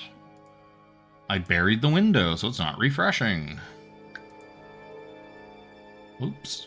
I hate when if you bury a window behind other windows, it stops refreshing. It's very annoying. Also, I don't need this. I don't need this on there. Yeah, so yeah, you don't really notice a whole heck of a lot. You do see some stuff in there that perhaps leads you to believe this might belong to a woman. You see some womanly effects kind of scattered about. The inside of this car, it's kind of a mess. Maybe you see like a makeup, old discarded makeup container kind of just like lying on the floor. But it's kind of the best. Maybe? Kind of the best you can come up with is like, yeah, I think the lady drives this car. It's a woman's car. Instead of a cigarette lighter, it's got a lipstick. It's got one of those lipstick. It's got one of those VW Bug little flower holders right beside the steering wheel.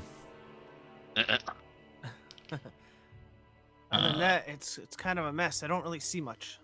Anybody else wants to give me some spot hiddens as you guys are kind of looking around? Looking at stuff? You're looking at stuff, roll? There's my looking at stuff. Nope. Choices. Red. That's all I see. Nobody's even close. That's the problem. Well, there's Seymore is close. Everyone's just kind of looking around. It's like, huh? Weird. There's a car here now. I don't think this is here when we were here last time. No. You might be correct. I'm probably looking into like a little like pocket mirror, just making sure my makeup's just perfect. Well, we're not gonna find out from out here. Let's go check what that crazy hoo-ha is doing in there. Anthony, are you still there? You can see. God damn it! Seymore calls out while they're getting close to the front door. You poor boy, you've studied so long you don't even remember your own. If only Chris wasn't the one who went nuts. We could just pretend that like he just thinks he's Cecil Hunter now. Pretend it's normal. Rough. Starts chewing through the back of his hands. Oh no. It's a good way to make your hands not work anymore. Just chew through all the tendons. That's just horrifying. Yep, you start yelling out, I guess, at this house, and the house does not respond. Go up. Walt walks up to the door and knocks on it. Open it. You knock on the door, and yeah, no response. Anthony doesn't come running to let you in. Okay. I take the keys out. Still open, or? I take the key out I take the key out that I got earlier and open the door. Okay. I take the key out that I got earlier and open the door. Okay. I take the key out that I got earlier and open the door. No, yeah, you unlock the door, and then you push on it, and the door kind of budges slightly, but, like, not very much. It seems something's holding it shut. Like, something might be wedged up against it to keep it closed. The hell? All right, old man, come on, get out of the way. Yes, And Jack, shall we? I want to literally bull rush the door and just put Head my down. shoulder right into it. Sure. I guess that'd be a strength check. This is gonna go well. What else have I got that's... Oh, it did! Fuck me! Oh, Jack! So you luckily don't, like, hurt yourself. Kill myself. Yeah, you go running into this thing just full bore, and the door gives a little bit. You can feel hinges kind of bend a little. You can feel like maybe you've cracked the wood slightly here and there.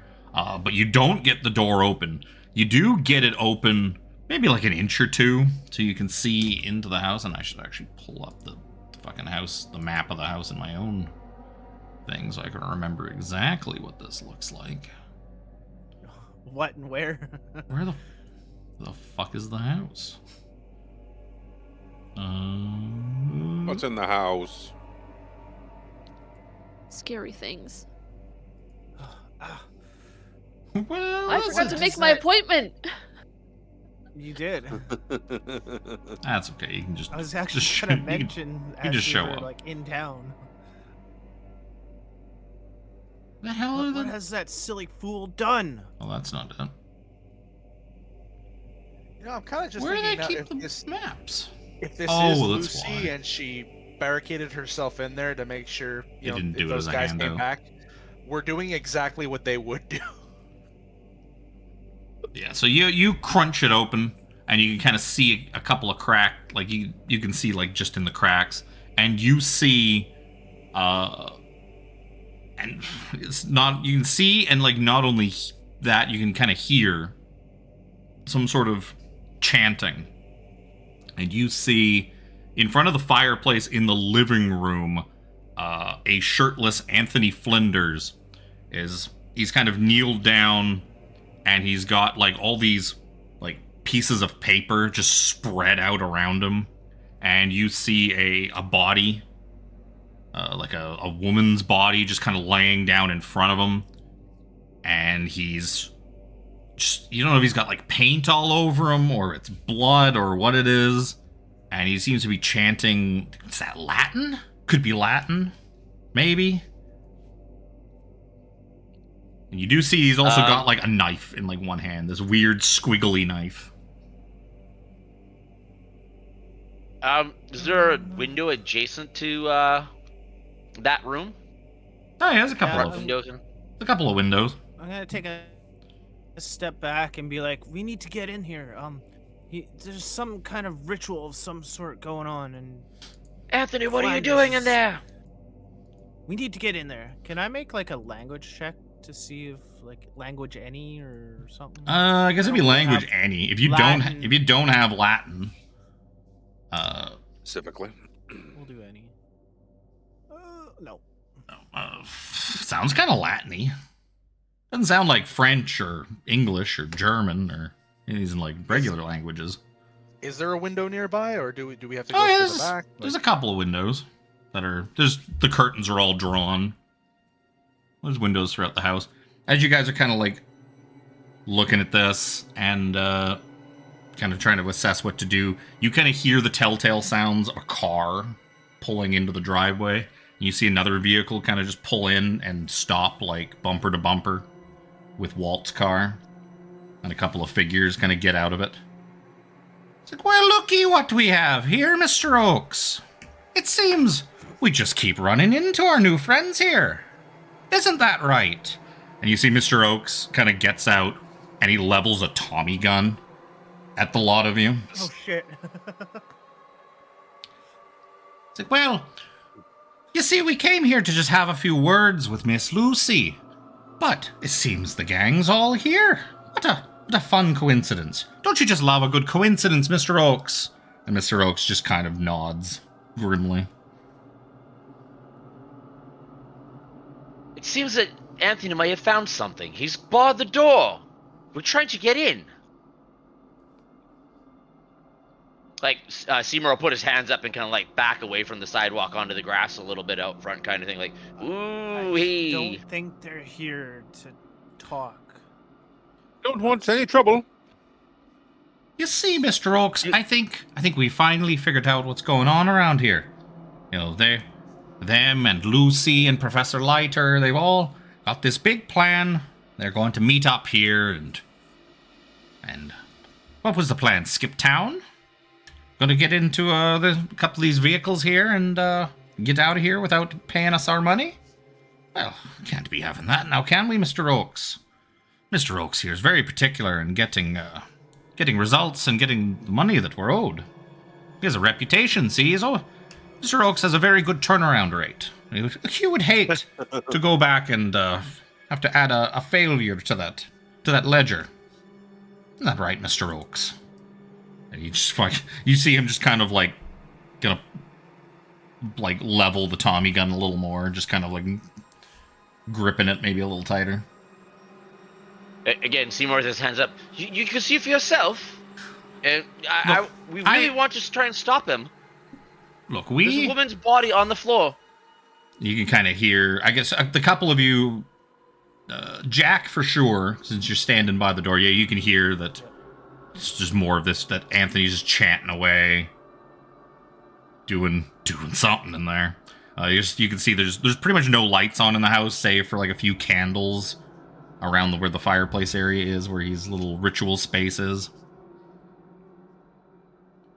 He's like, why don't we all just go on inside and have a nice little discussion about this? I'm sure we could come to a fair and equitable solution. Don't you think, Mr. Oaks?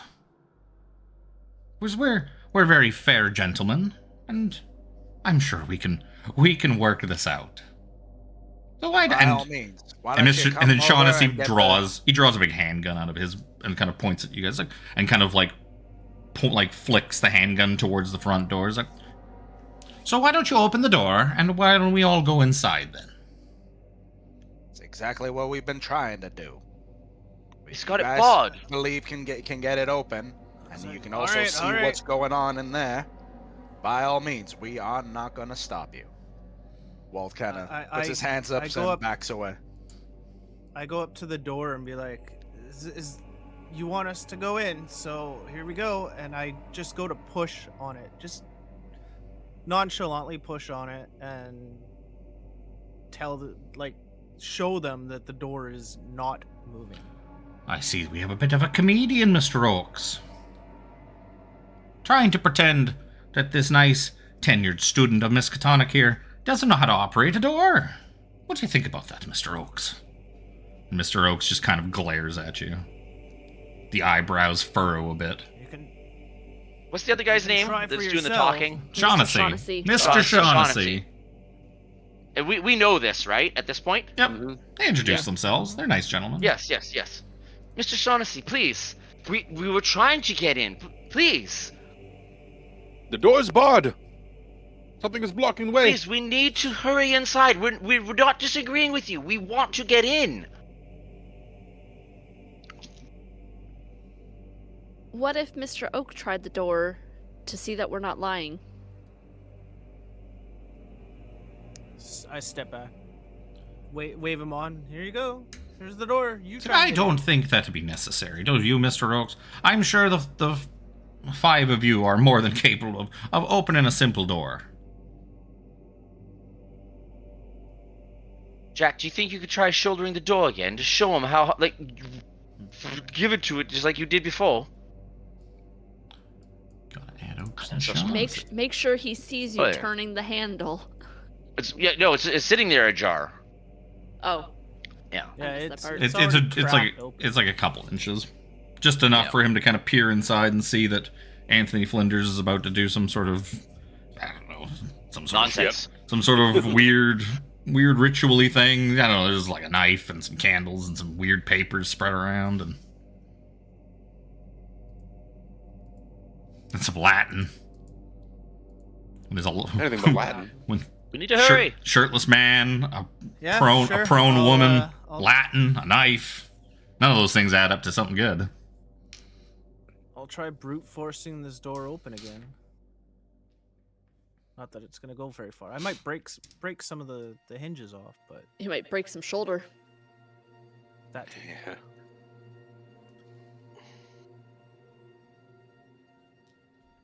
In case it's relevant, I actually need to look up how much damage a Tommy gun does. Slam into this door again. Yeah, I'd say with a hard success, you kind of manage to, you finally manage to kind of keep slamming into it, and bust your way in. And you kind of, with just this loud explosion of wood, you manage to dislodge, like, the big chair that Anthony had seemed to have wedged in between the door and, like, the floor there. And you kind of go stumbling into the room. I said, would you look at that, Mr. Oakes? It seems he's able to open a door after all. And now, if you don't mind, perhaps, we should all go inside and have a little talk. We can all get to the bottom of what's going on here together. So we're all on the same page. What do you say, Seymore, Mr. like, Oakes? just rush in. Do they see that Anthony is like? No, I don't see anything. They're standing outside.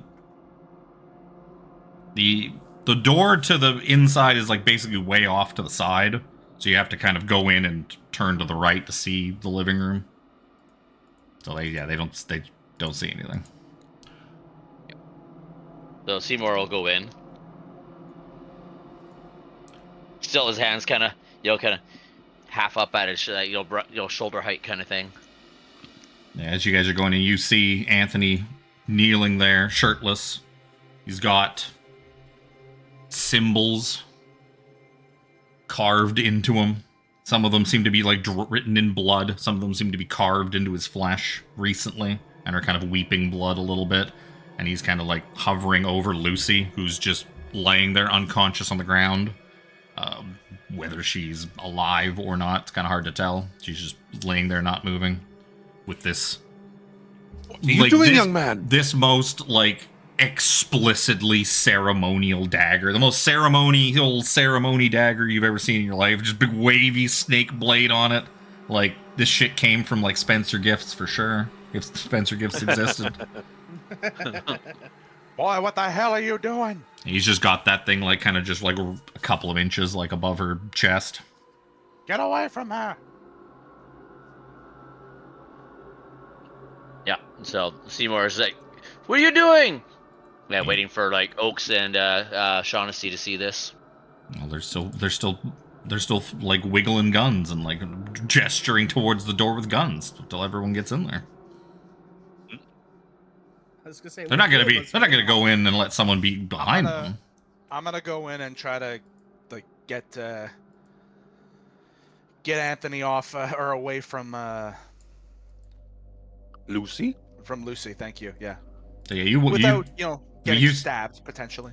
Well, you do see that he is like an inch away from like plunging this into her chest as you kind of walk into the room. Kind of a run up and like try to grab his arms to keep him from like plunging down. What was your dex again?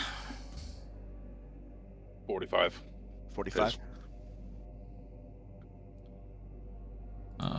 So like, what's Anthony's dex? Considerably better. So as you kind of just start running across the room, Anthony kind of glances over his shoulder and sees you coming and just knife goes into her chest.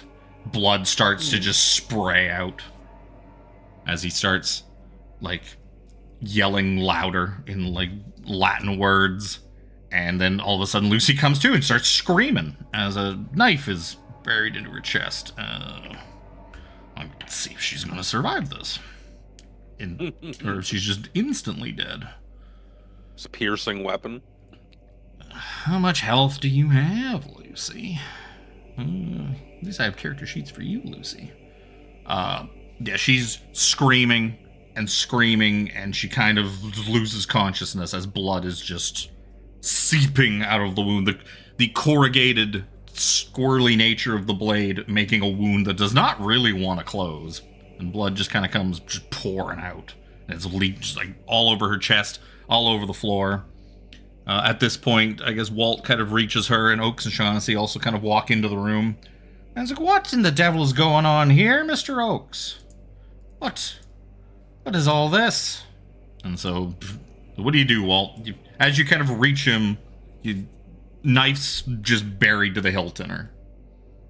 I like grab him and like try to throw him off. Like I don't care where, I just throw him to like away from her. Give me a strength roll.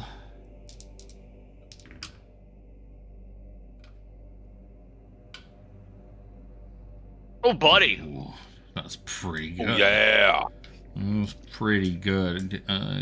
He Full man strength. He tried to fight back, but I don't think he's gonna make. I don't think he's gonna make an extreme. No, he got a hard. He got a hard on his fight back. So yeah, you managed to just rip him off and toss him to the floor. You toss him aside. He lands in some of the paper. The papers kind of just go that he's got circling around him, scatter. The hell have you done, boy? The ritual's almost complete. What was his voice? I mean, he was the same shitty New York accent that Lucy had. The ritual's almost complete. You can't stop it now.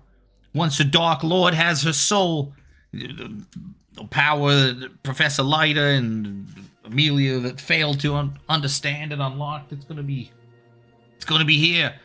The Lord Satan, he's gonna bless me with knowledge. And he starts like chanting again in Latin. I'd like to run over and like try to staunch the wound for Lucy. Sure. Why don't you give me a first aid roll? Okay, that's definitely. Can I help him with that? Oof. Nowhere close. Well, you already had rolled it. You're just kind of just pushing Get it. out of my way. So yeah, she's gonna lose another hit point from him kind of just pushing at it, and the knife is just in there kind of wiggling back and forth, like just making the wound deeper and wider. Oh. Like wiggly knife wounds. And you kind of also try to start like stopping the blood. And I'm gonna use my luck. Oh. To bring that down to 72. Okie dokie. With a pass, you manage to kind of get the knife. I guess you should probably leave the knife in. This is one of those cases. Yeah. Although, would 1920s first aid know that? So you gotta always leave it in. She spent a lot of time in the psych ward. She's probably seen some shit. And you manage to kind of stabilize her, but she is slipping. She is like on the precipice of death. Like she's gone completely like white. Her skin's going cold and clammy. Like you figure that you got her hanging on, but like she's hanging on by a thread. Would Walt know if we have a doctor at the university or somebody close to it? Lots of people have doctors. What are you talking about? I'm a doctor. Oh, for fuck's sake. An actual medical doctor, you fucking... Sorry. Like now, would stabbing somebody in the chest with a ceremonial, does that count as a surgical procedure? He wants to hear you. Dr. Atev is like, it's simple. She just needs some surgery. Some surgery.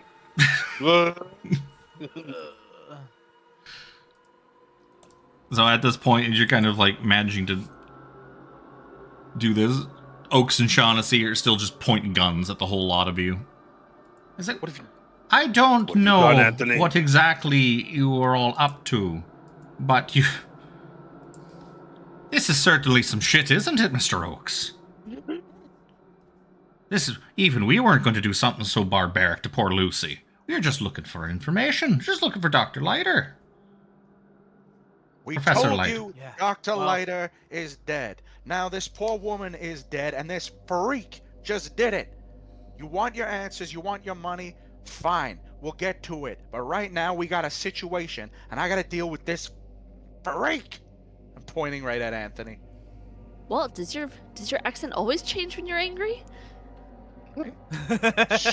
He's shouting. I know that's. What do you want from me? I'm just kidding. Why don't you all give me a listen roll? Listen. Give me a listen roll. Nope. Ooh, baby. Ooh. That's a good one. Oh, there it is. It's like, where's listen? Oh, why is there it is? Under L. It's a good place for it. So I have mine from big to little. yeah, you can definitely hear, some of you, what sounds like this rumbling, this growling from coming upstairs. Seymore, with an extreme success, it sounds like an animal, this animalistic growling, like a cougar or a bear or something like that. Like perhaps Anthony let a bear in, or let a cougar in as part of his crazy satanic ritual. Did you guys hear that? Something's coming up the stairs. Some kind of animal. Can I attempt like recouping myself after barreling into this door a couple times? Can I make like an occult roll to maybe understand the full scope of what's kind of transpiring here? You can attempt to, sure. Sure, why not? No. Figured it would be a hard one to get. Yeah, without really kind of taking the time to look at these strange papers he's got spread around him. And the papers, yeah. Like, yeah, you know, it's something to do with Satan. Seems real into Satan. You mean Santa? The typo, right? Yes. Mr. Satan. The hero, Satan. The hero of the world. Won the Cell games, you know. Oh, God. So Oaks and Shaughnessy is like, well, look, I'm sure it was nothing. You're just hearing things or looking for some excuse to go running off. But I think we all need to just take a few moments to sit here and discuss what's actually going on. Isn't that right, Mr. Oaks? Are these guys like stupid? Like, do they not see this woman as like a dagger in her, right? Like, yeah, are they just dumb? They're not dumb. Does that get them their money? Single-minded. Yes. Yeah.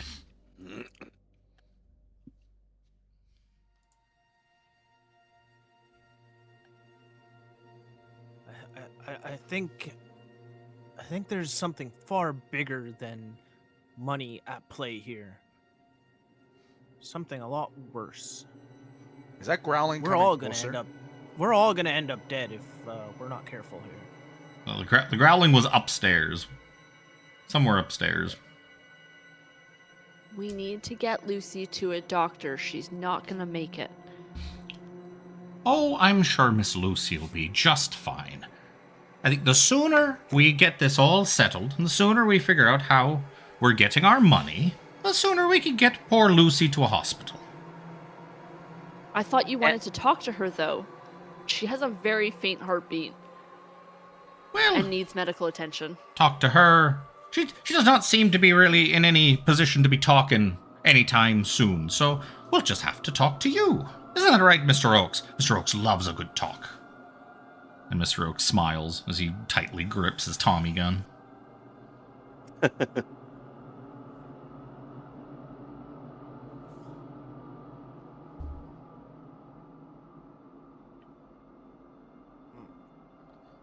What exactly are you trying to get here?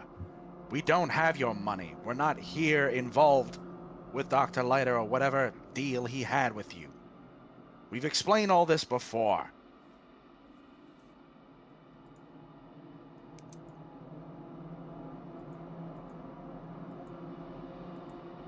All of Dr. Leiter's effects are up in his room.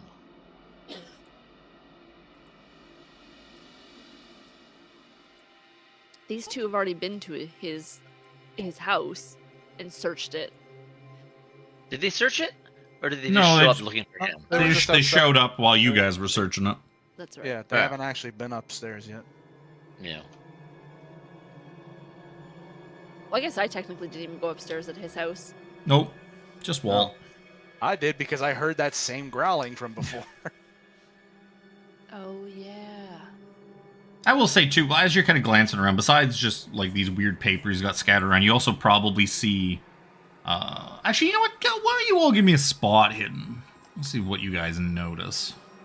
Looking at stuff. As you guys are kind of glancing around. As you're all probably nervously looking around the room for a way out of here. Doctor. Got extreme success. He's looking anywhere but at the body on the floor. Okay, that was close to a fumble. So yeah, you guys have succeeded. You see that, like, yeah, there's some papers scattered around. They've got, like, weird symbols and geometric patterns and drawings on them scattered around. Professor, specifically, you see kind of pushed behind maybe one of the couches that you can kind of just see from where you're standing deeper into the room. You see what looks like a little, like, lockbox, like a little metal lockbox that's, like, flipped open and maybe has, like, a couple of papers still sitting in it, as well as, like, some wads of cash. It's over here. Yeah, is Oak's just like pointing the gun, like nobody move, kind of deal? Or I'm like, he's kind of pointing it. If you make a move, he probably points it at you. No, look, there's something over here. Where'd you go get it? Like hands in the air, cautiously taking a couple of steps towards. There's something on the floor here. Look, cash. It's like, oh, all of a sudden they found some money, Mr. Oakes.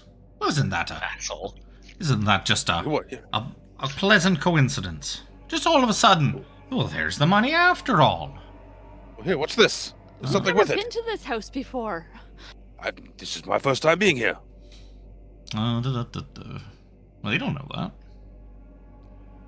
They don't know that. Where the fuck is Leiter's cottage?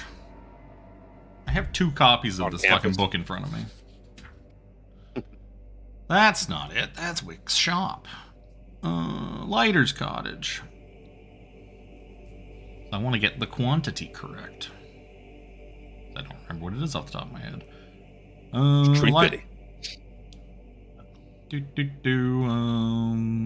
no, I remember. It's gonna be in like I think I remember that this is in a stupid place.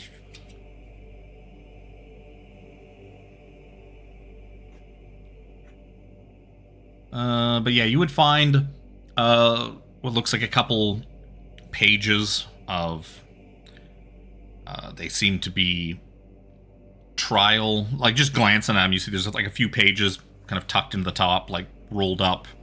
As you're kind of like pulling them out, you kind of glance over them. They seem to be, they talk about a trial, and they seem to be like transcripts from like a trial of some kind, written on like some really old looking paper.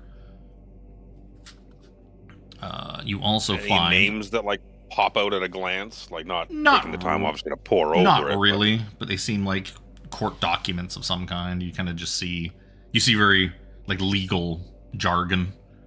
Some sort of legalese.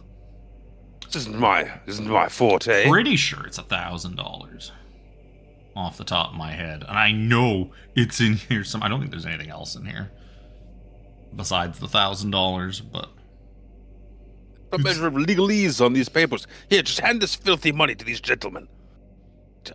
Seymore, your learned mind might be able to pick apart the verbiage of this legalese nonsense. Yeah, Seymore will just kind of like, okay. He's a little uncomfortable with everything's going on. If you have anything to hand over, you can hand it over to me. You don't need to really be passing things around when it's not show and tell. Isn't that right, Mr. Oakes? It's like, you read this then. And you just...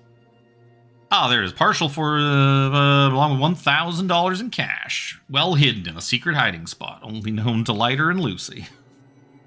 Requiring a good spot hidden roll to locate, which Anthony had all the time in the world to do when you left him alone in Leiter's house. He found the professor's secret stash because he rooted through this place top to fucking bottom, like he'd always wanted to. So, yeah, you hand over, and it's like, well, this is... Oh, what's the math on this, Mr. Oakes? It's not quite... It's about 9% of what you owe us. That's a bit of a drop in the bucket, but at least we're starting to make some progress. So now you just have to give us the other 10,000, and we'll be on our way. Turn out my pockets and He kind of like looks at like the papers too in the box, and he's like, just glances at him, just sees that it is like nothing of interest in, just tosses it aside, along with like the box. Useful to us.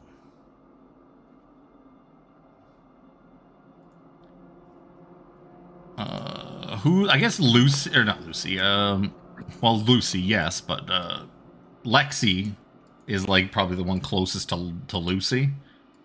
I'd say so. Lucy, all of a sudden you feel just a stiff hand grab your ankle. You kind of look, and it's Lucy. And she's just grabbing and squeezing your ankle, like as hard as she can. What are you doing? Lucy, are you there? And she kind of opens her eyes and looks at you, but her eyes begin to glow. Like a pair of burnt light bulbs. They begin to glow, and she just kind of stares into you. And could you give me like an extreme power roll? More deadlights. Yeah, imagine this is probably extra freaky for Lexi Cassin. Yup. Lexi don't like lights. Yup. Ooh. Poor Lexi. So you're going to lose 6 points of sanity. As you these lights, unlike the others who saw typefaces and words and strange languages and patterns and symbols, you see light. Equations. You see visions of a blue light that just dissolving anything it touches, and you just kind of have a bit of a freak out. You lose 6 points of sanity. If that does not bump you into indefinite. It sure does. I moved, I started with 60 and now I'm at 44. Oh no. You're gonna be seeing the doctors sooner than you probably would have liked to.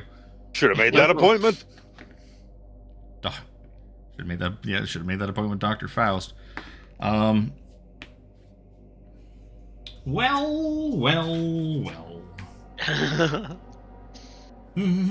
It's...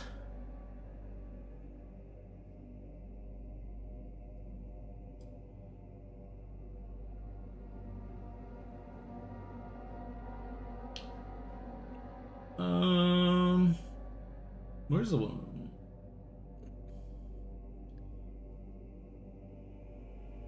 Oh, I'm looking at the wrong... This is the summary table. I don't want the summary table. That's why these aren't making any sense. No, we're in autumn. You want the autumny table. That's true. They're... Get out. So, you, Lexi, physical hysterics or emotional outburst. So, you are going to... You just collapse back onto the ground and start kind of crawling away as Lucy continues, as Lucy still has like this death grip on your ankle. And you begin to... let's say you begin to scream. And Mr. Shaughnessy just kind of looks over. I was like, what? And what have we got? See, the girl's fine. She's still got some fight left in her. As Lucy kind of begins to get up, even with this fucking dagger dangling in her chest. At the same time, the rest of you kind of noticed the kind of behind Flinders, there seems to be some... It looks like the ink on the pages that Anthony Flinders is kind of... He's like on his ass, kind of on the floor, and these pages around him, like it almost like the words on them are starting to run, like the ink's still wet, and then they begin to kind of bleed together and coalesce into this large amalgamation, this horror in ink. And this... What the fuck? Oh, gross. And it begins to emerge and grow, and basically takes the form of this bear-like creature, a shifting, hulking, almost bear-like mass made of glowing, shimmering, reddish-black worms, akin in color to boiling blood and dying cinders.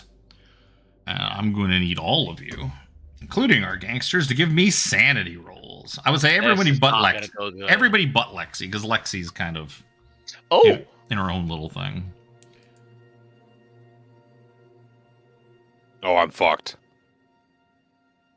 Oh, I'm fucked. I'm a re-trigger. Can I spend luck on that at all? Nope. Not on sanity. Not what I'm saying. So can't push it, can't luck it. So who succeed? Just Seymore succeeded? Yeah. So Seymore is gonna take 4 points of sanity loss on a success. Oh. The three of you that failed are gonna take 7 points of sanity loss. Oh. Which is gonna at least trigger some bouts. Yeah, I rolled some pretty good dice. So I need to do some quick sanity rolls for Oaks and Shaughnessy. Dramatis Oaks and Shaughnessy. Luckily, they have the exact same stats. Don't worry, they'll just start threatening this thing for their money.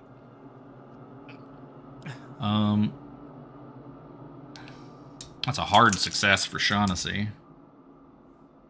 I've seen it all, haven't you, Mr. Oaks? That's also just his face is melting.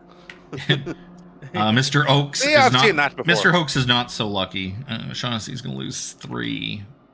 And Oaks is going to lose... Oaks is going to lose the full 8. So I started shooting. So I started shooting. So the dude with the Tommy gun is going to lose his mind. I'm going to write this down. Oaks is Shaughnessy. What does your sanity go by? Your power, right? Power. Yeah, I'm down to 34 out of 50. No, you're up too. I'm down to 43 out of 50. Yeah, you're okay still. Walt's not a fifth. Walt's gonna have a bout, but he's not indefinite yet. Or Walt might. So, and Seymore was okay. So, and did not take 5. So, Walt, give me an intelligence roll. As this is not enough to push you into indefinite. I am not a very smart man, so I don't know how well this will do. You want to fail it. Yeah, failure on this roll is very good. Congratulations. What's happening? Congratulations, you fully understand. You don't understand, but you do understand what this is that you're looking at. It's like, so this is what old Cecil was babbling about, the thing inside the pages. I fully understand exactly what he was talking about. And then he just starts like raspberrying and like wiggling his fingers like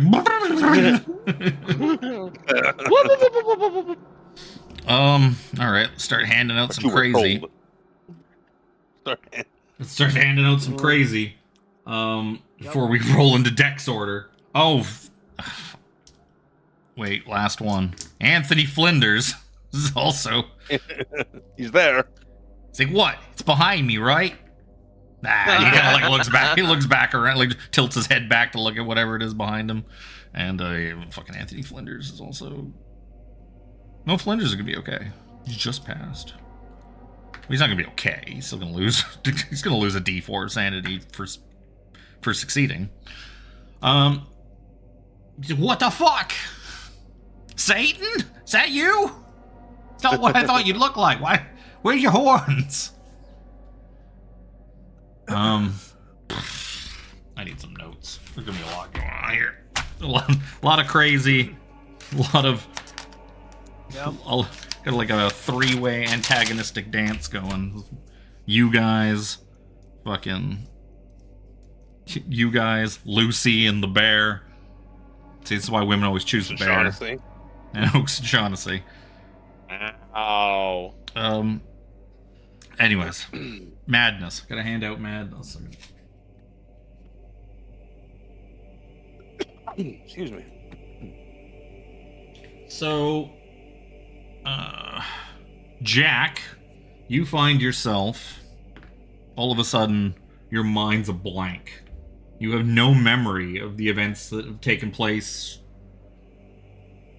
today. You remember, like, waking up this morning and you're like, oh, I was supposed to go visit the dean. And ever since then, nothing. The entire day's just been a blank. Yeah. One moment you were just eating breakfast and like getting ready to head to the campus and head to the dean's office, and all of a sudden you're just in this room with this bloody bear thing made of worms and a bleeding woman and these guys pointing guns at you. So you got amnesia. This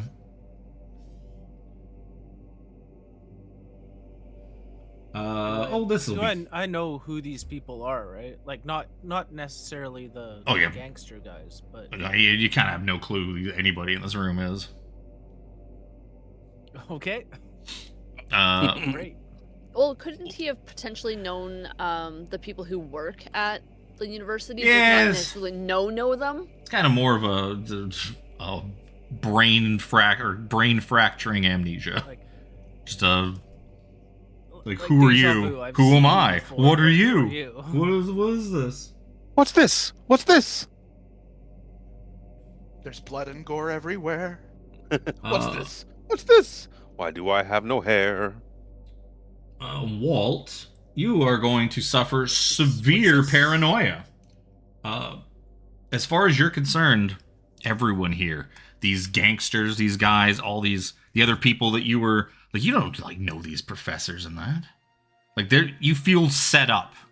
Like, all of this has just been, like, something out to get you. They left you outside to get attacked by that woman and wreck your car. And now, like, these guys are asking for money. They're trying to shake you down. This seems to be, like, a whole setup just to get you. And they're all in on it. Every last one. We're all in on it together. Them, the bear, fucking everybody. You are suffering severe paranoia. No one can be trusted. Left me in the car, you assholes. No one can be trusted. And for ATEF, all of a sudden, the world goes dark. And you have gone completely blind. Psychosomatic blindness. Oh, shit. Jesus. Oh, no. Okay. There's a typical Luke suffering that I've heard so much about. Usually it's me that ends up the worst of it. So I'm gonna need everybody's dex. I know Walt's gonna be near the bottom.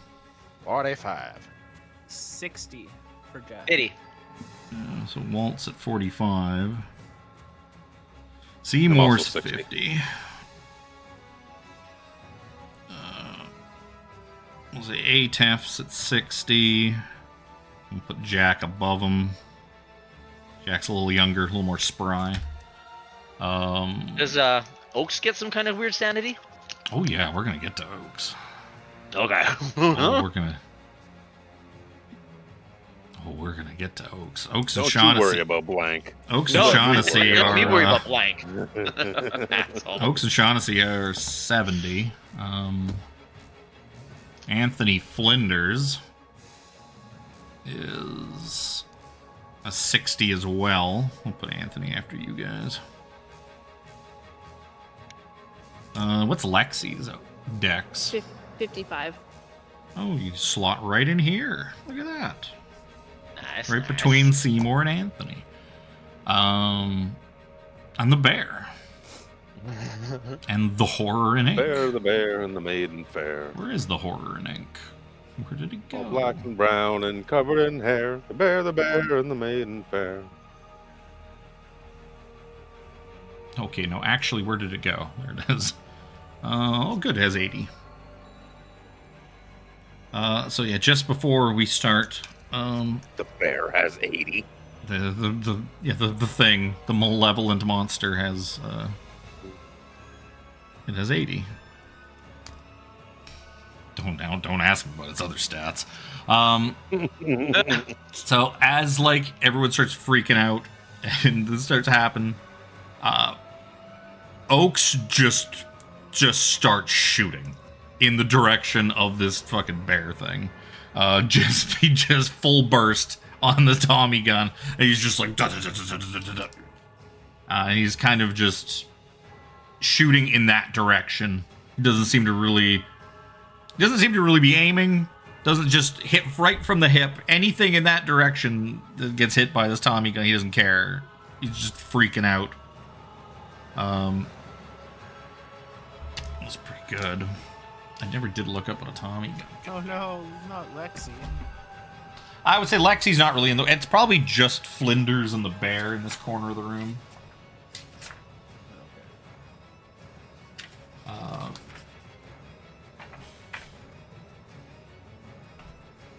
Items.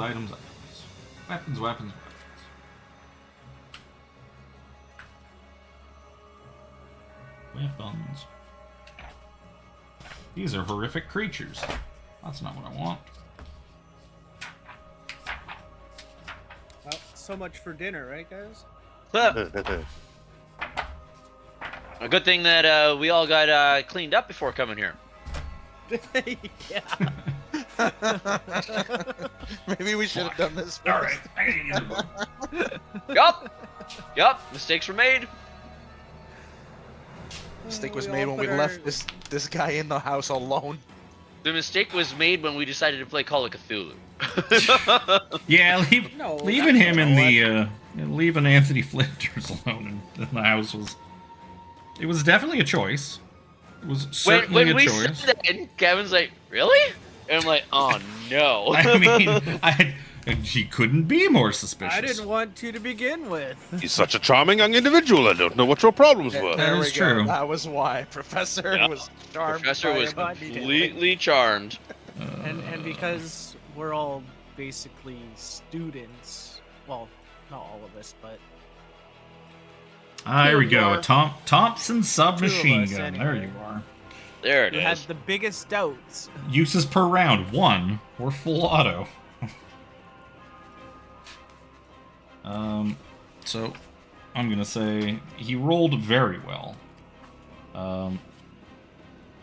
So that's going to be oh, look at that. 20 blah blah blah.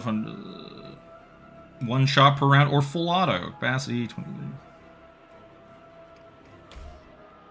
So yeah, he's just gonna shoot bullets into this thing and just like wormy, weird, wriggling things from the surface. They just kind of just go flying off, and he's just like, you just hear, and he's just unloading this thing until the magazine just starts clicking, and he's still like click, just shooting at this thing, and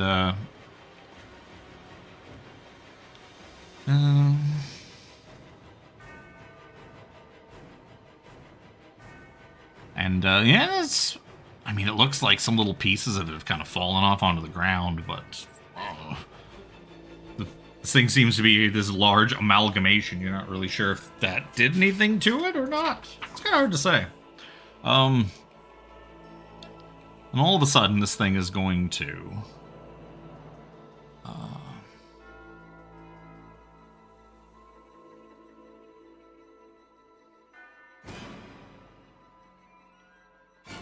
it's going to just basically reach down, and it's going to just grab Anthony Flinders and just sink its like teeth into him, and Anthony begins to scream and just begins to scream and how much of this do you have? As you're looking at him,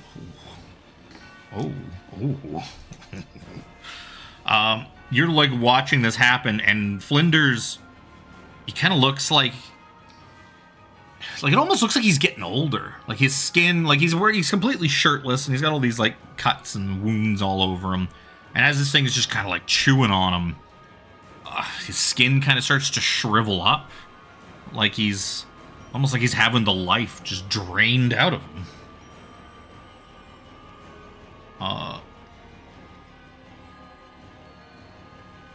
And then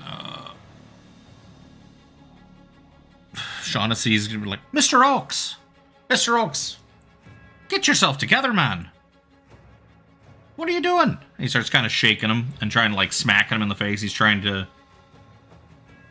Shaughnessy is like trying to get get Mr. Oaks to cooperate. Mr. Oaks on his turn, just shaking hands and like teeth gritted. He like fumbles into his jacket for another magazine for the Thompson. He kind of ejects it and reloads the Thompson. That's gonna take us to Jack. Jack, what do you want to do? What is going on? What the hell is that thing? Who are you two? I want answers! As he's just puffing his chest out and getting mad. Oh. Sure. Not really gonna do anything, but Okay. he doesn't know where he is, what's going on. Mr. Oaks, what the devil is that thing? Do something about it, for it gets us all. Shaughnessy starts kind of like ordering you guys around. Atap's just gonna look, huh? What are you talking about? I don't see anything. If you turn the lights back on, I can help you. Speaking of Atef, yeah, it's your turn, Atef. He's fucking blind as fuck. Blind because he's just seen some shit. Yep. Like, it's king of the hill when Hank sees his mom and Jewish stepdad getting it on his kitchen table. He goes blind from it. Oh, boy! Such an analogy. Just. Blind as shit. Gonna start fumbling around, trying to walk towards the door, trying to fumble my way out of here. Why don't you give me a listen roll? I'll say the professor's a smart enough guy. He remembers that Oaks and Shaughnessy were standing by the door, so we'll see if you can. Oh. Yep. You kind of just start stumbling about in what you hope is the direction of the door. You hear probably some growling, and you hear like Flinders screaming, and you can probably walk away from that noise. Away from that. Like okay, so that is the bad way. And you remember that's probably in the northeast corner of the room. The fireplace was essentially on the eastern side of the wall, and he was ducked in front of that. So when Walt came and threw him away, he probably threw him like north along the wall. It's like back towards the study. And you probably heard Jack just on the like by the door, but kind of a little more in. Yeah, the doors in the southwest. The other two. Yeah, the doors in the southwest. The stairs upstairs are in the northwest. There's like the door to the study in the north. There's the door to the dining room in the west. All those doors are like thrown open. Flinders didn't really close all the doors behind him when he started doing his Satan shit. Oaks and Shaughnessy are like just in the door. Yeah, they're just standing in front of the front door, basically. Just on the other side of them. Yeah, wandering. You start kind of wandering, feeling your way maybe along the eastern wall, where like past the fireplace, and you can kind of feel like you're like kicking some papers of some kind, or you're stepping on like what sound like papers or dried leaves or something as you're kind of shuffling along. Anthony Flinders try to escape. That's a 96. He's not going to escape from the clutches of the horror in ink, and he's gonna sit there, I guess, as he tries to kind of squeeze his way out, fight his way out is not going well. Lexi, what do you want to do? So Lucy is no longer holding on to me because I've. Oh, she totally. You know what? I actually forgot to add Lucy to the order. Let's see, what was your dex? Probably not very good. Oh, actually, it was quite good. Yeah, I'll put Lucy at 50, just under Seymore. Yeah, no, Lucy's seems to be hale and hearty with her glowing eyes and her mouth agape screaming and her just death gripping your ankle. Still got that dagger kind of dangling out of her chest, blood still seeping out, but that doesn't really seem to be bothering her that much right now. Am I still screaming and trying to get away, or what was? Did I give you a thing? I think I did. What did we? Oh, you're screaming. Yeah. You're screaming. Why did I leave my sanity page? Never leave the sanity page. Never leave the sanity page. No, that page just needs to stay open at all times. Yep.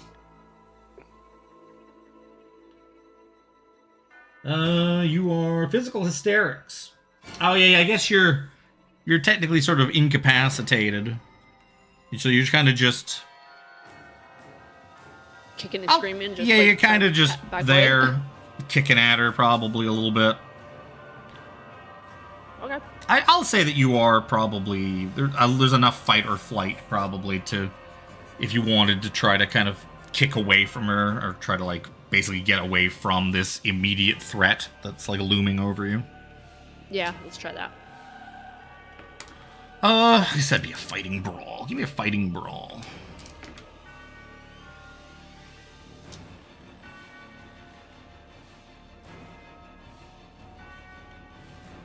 Nope. Yeah, so you kind of just start. You kick the other leg that's not being held. You're just like flailing it at her, and it's just kind of bumping off her head, and she doesn't seem to really care all that much. Doesn't seem bothered. We'll add Lucy to the page too. Lucy's here, kinda. Lucy. Lucy's also kinda here. Lucy, there's explaining to do. Poor Lucy. Poor Lucy. I guess that'll take us to Seymore. Seymore. Shit's going bad, Seymore. He's Yeah. the only sane one here. Seymore seeing everything just go crazy. Looks around, seeing Lucy like not looking well, but attacking Lexi. Seymore will kind of try and shove Lucy off of Lexi. Yeah, a shove wouldn't really do it. Like you'd have to like kind of pry her hand off.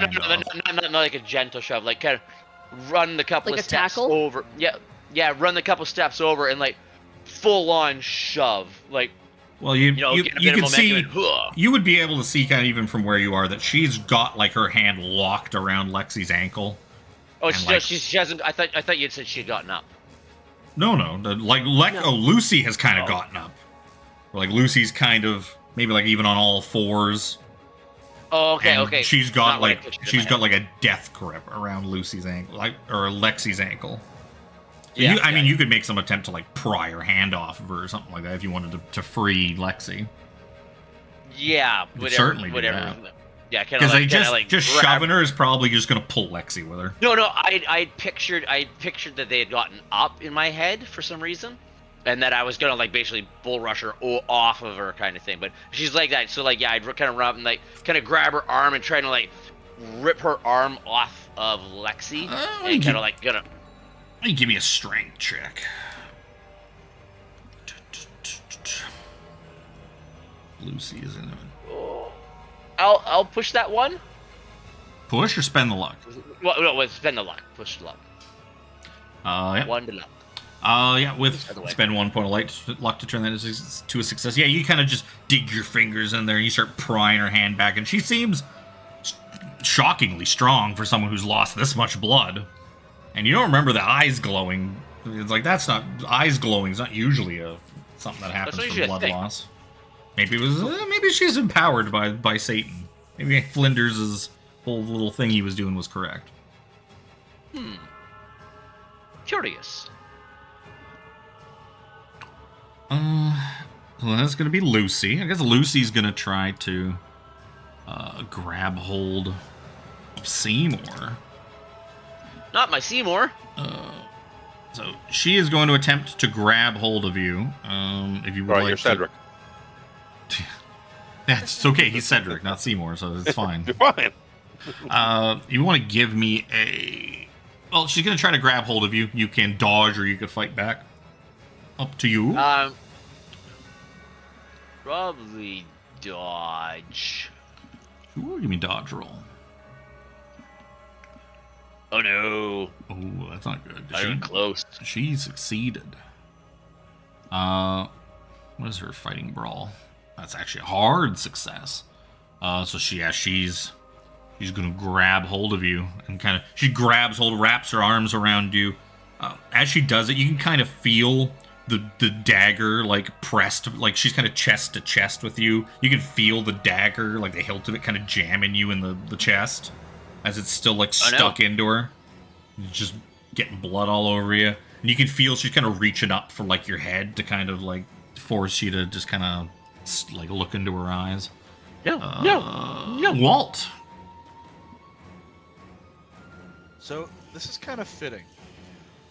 Walt's a no-nonsense guy, and he's been maintenance worker at the university for years. He's seen all kinds of pranks and stuff pulled. So, especially with his new paranoia, he gets it.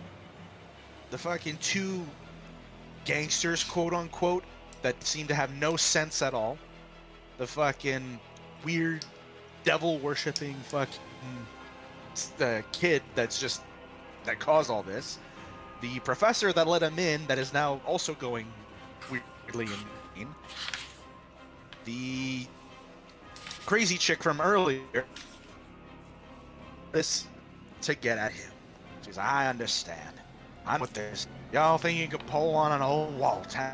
All you damn white folk on the black man. I can't. Hey! I'm cleaning up your shit now. None of you. You can all just rot in hell. I turn around and I run. I do my best to run out of the house. Okay. You do know, I guess, there's a back door. Like, through the kitchen, there was a back entrance. The front entrance does have, like, those two big gangsters, like, standing in front of it, so... Are you going to try to bull past them to get out, or are you trying to get to, like, the back door, or... Going out the back, leaving all these joke suits, that fucking mess. Okay, so yeah, you had run to the back door, we'll say, as part of your turn. Yeah, you run through the dining room into the kitchen, and, yeah, you see that the back door has also got like a chair wedged in, so you kind of you run out there and you kind of spend a minute pulling the chair out, getting it unwedged, and undoing all of the many locks on this back door, and kind of throw it open, and that'll be where we leave Walt. This thing is going to continue to attempt to devour poor Flinders, and so that was not a good time for you to roll 100, Anthony.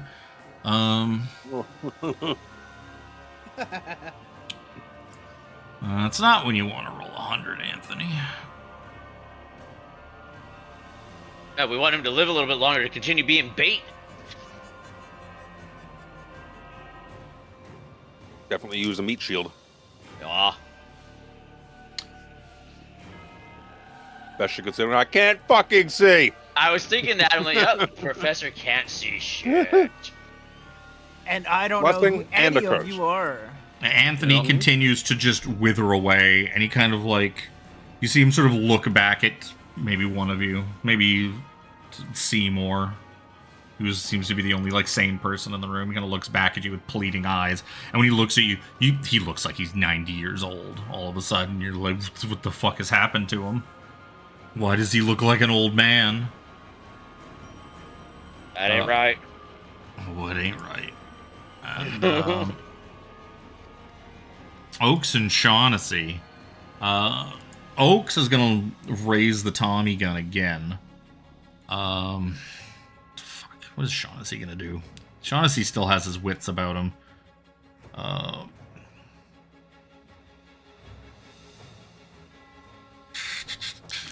Give me a knowledge roll, Shaughnessy, as you kind of fucking assess this situation as a businessman. Doesn't look like our fight anymore. I'm the well-versed in the cultist arts. It's more like, is this the time for a strategic retreat? Yep. No, like I said, this doesn't look like our fight anymore. He is going to attempt to. He sees that Oaks. Maybe he is dead after all. Oaks is Oaks has kind of just got that blood rage in his eyes, and he's like finished reloading his Tommy gun, fucking pulls back the hammer on it, and Shaughnessy sees this, and he's going to attempt to kind of drag Mr. Oaks out the door. It's like, Mr. Oaks, I think it's time that we make a bit of a retreat. Mr. Oaks, it's no good. We gotta get the fuck out of here. He's gonna make some opposed strength rolls between our boys here.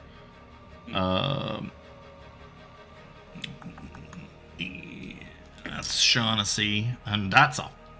I just rolled a second 100. So Shaughnessy, you know what? With a fumble, he manages. He just starts pulling on Mr. Oaks, even though Mr. Oaks is the bigger of the two. He's not stronger. He's just bigger because they have exactly the same stat block. It's just that their size is going different on the scale. One's taller, one's shorter, and maybe a little wider. It's different versions of the same size. Yep. Oaks is going to fumble, and so he's just going to drop. The Tommy gun falls to the floor with a clatter, and Shaughnessy successfully starts kind of like manhandling him and muscling him out the door. And they end up outside.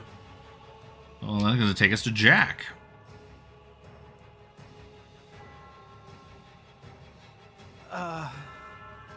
Okay. Not knowing who or what's going on, I am going to pick up the Tommy gun that fell to the ground and start pointing it at everybody, trying to demand answers, including the bear thing, and kind of scared of it a little bit. He'd be like, yo, bear, why do women want to fuck you and not me? Whoa. Whoa. Why does Amelia love you more than me? He says as he points a gun at the bear. I don't understand. Points the gun harder. Is it the teeth? Do I need long pointy teeth? Right, like so you're now possession. You're now in possession like, of a Tommy gun. What the hell's going on? You know. This ain't right, and he's going to actually run out the door with Oaks and Shaughnessy, still holding the gun. Yeah. So you step outside. You kind of get you get like a little bit outside the front door. Oaks. Shaughnessy seems to be kind of manhandling Oaks and dragging him away. Seems to be kind of dragging him back in the direction of the cars when you get out there. I'm gonna look at those two and be like, can someone tell me what the hell is going on here? As I'm wielding the gun. I should be asking you the same bloody question. I never seen anything like that in my fucking life. And certainly, I don't think I really want to be risking my life against whatever the fuck that was for a measly $10,000.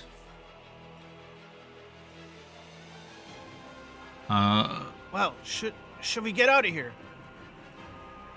And he's like kind of struggling. He's like, that's what I'm. That's what I'm trying to do. He's like, Mr. Oaks, stop. And you can see Oaks is like pulling at him and like trying to, like reaching and trying to like, he wants to get back in there.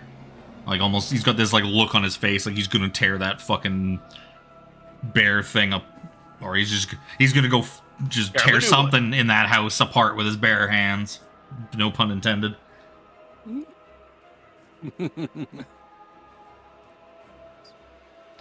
Yeah, I offer my help to get folks into the car. So yeah, you guys are all out there. Atef, what are you doing? Fucking trying to find the way out. Blind as shit. Why don't you give me another listen roll? Listen. They see me. Oh my god. There's too much going on. It's you keep spinning your head around trying to see stuff, so that's throwing your like echolocation off. You're too panicked, and you're like just darting your head everywhere. It's like, what's that? Who said that? Where is it? And you're just Why can't I see? You're just making yourself dizzy. So you kind of. I don't feel well. Why don't you give me, Professor? Give me an intelligence roll. Int, you say? I am very smart. So, Kevin, is it... there's no Tommy gun on... It's Thompson's It's a Thompson submachine gun. Yeah. Also, it was empty. I'm looking for it. No, he reloaded it. Oh, he did. He did. He reloaded it, and he was gonna start shooting again when Shaughnessy was like, "We need to get the fuck out of here." I'm reloaded. You just. Jimmy's got a full the clip. tale of Student Jack. So you succeeded on that. So I'll say that you're able to kind of suss out. You're kind of like feeling your way down the wall, and you're like, I think I'm in the corner. I think I need to go this way, and you kind of start feeling your way along the southern wall of the house, basically like the front wall of the house. Kind of like shimmying along, feeling your way. Like you're making progress. By the time your turn's done, we'll say you basically you put a hand on like the door frame, and you're like, aha, the door. I found it. You feel some cold air. Some cold sort of like moist, rainy air kind of just rushing in through the doorway. That takes us to Anthony, who... I mean, Anthony's just going to lay there and accept his fate at this point with the rolls he's making. As he's now starting to look more and more like fucking Captain America at the end of Endgame. No, Bear, I don't think I will. I don't think I will. Well, that's the Flinders. Lexi. Just screaming. Maybe the screams at this point have turned to laughing. Actually, should roll. I'll say actually yours as I roll for yours. You're kind of chuckling to yourself, but you feel the hysteria starting to kind of abate as your senses, your faculties start to come back to you. So you can kind of just do whatever you want. You had a very short duration on your roll. I'm gonna take my revolver out of my handbag and aim it at Lucy because she scared the shit out of me. One blank. And she seems to be grabbing all over Seymore.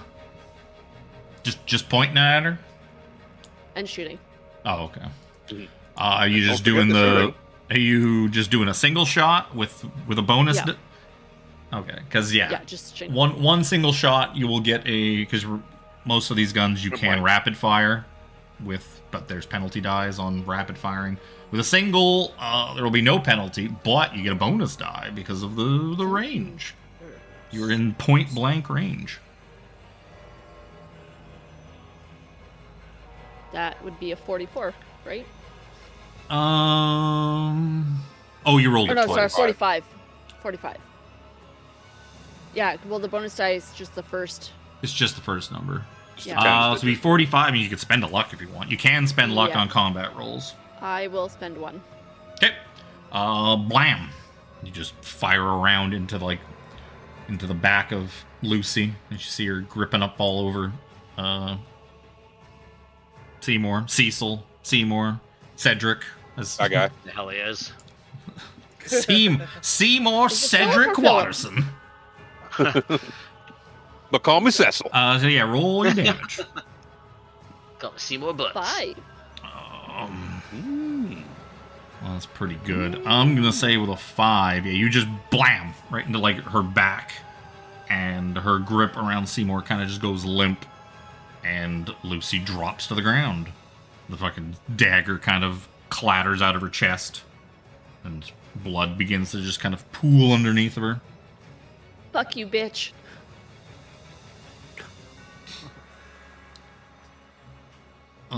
Speaking of Seymore. I'm Seymore gonna kinda stand like- up, by the way, Yeah. as well. Yeah. Seymore collects himself, kind of looks up, sees what now that Lexi seems to be dead. It's like, does everybody have guns but me? Yeah, Lucy so he'll is look. dead, not Lexi. Didn't I say Lucy?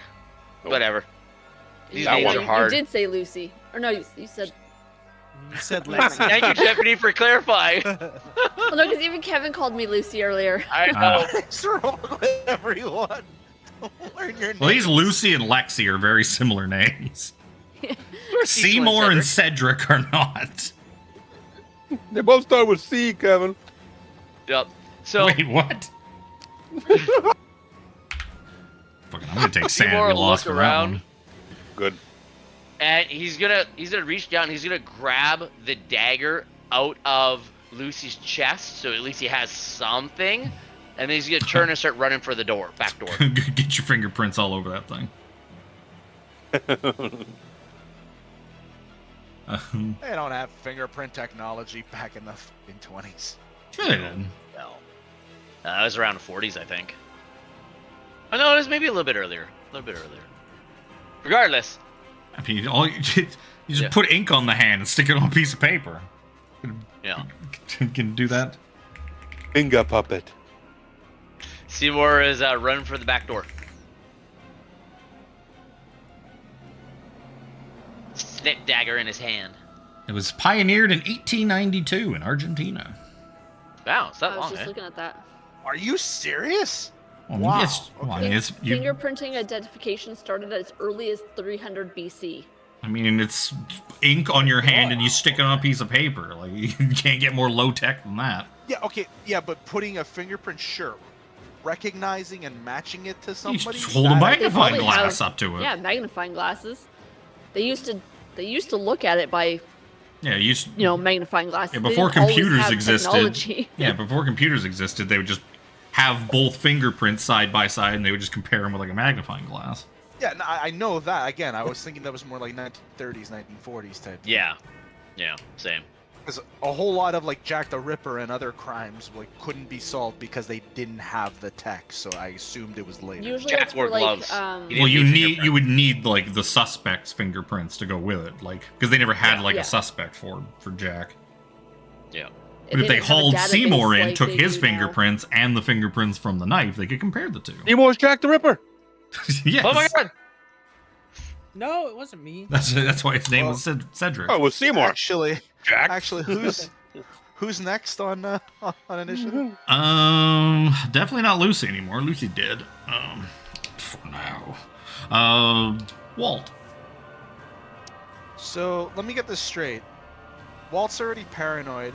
He's opening the back door, and Seymour's running towards him with a dagger in his hand. A very bloody dagger. Yes. Not threateningly.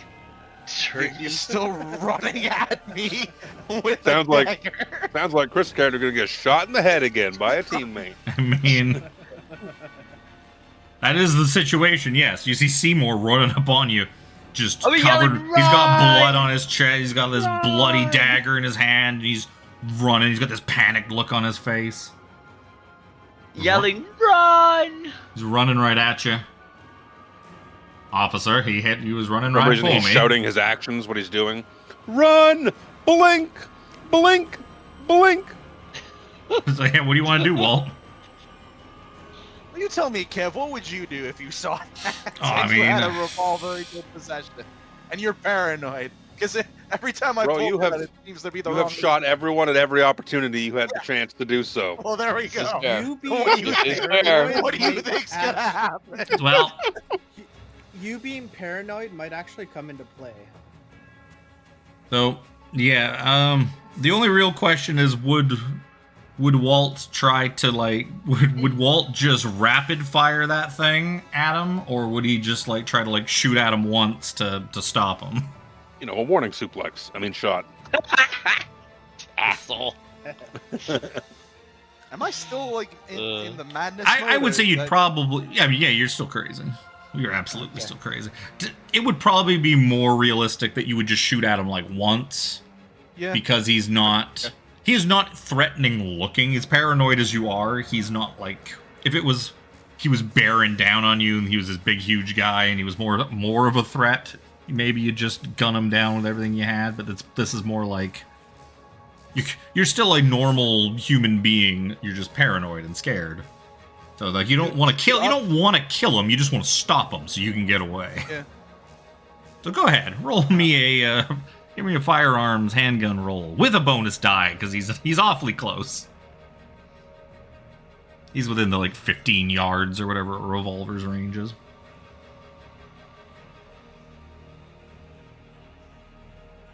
It's just damage. Oh, I'm just seeing Lexi's. That's from Lexi's. Yep. From when Lexi shot that lady in the spine. It still failed.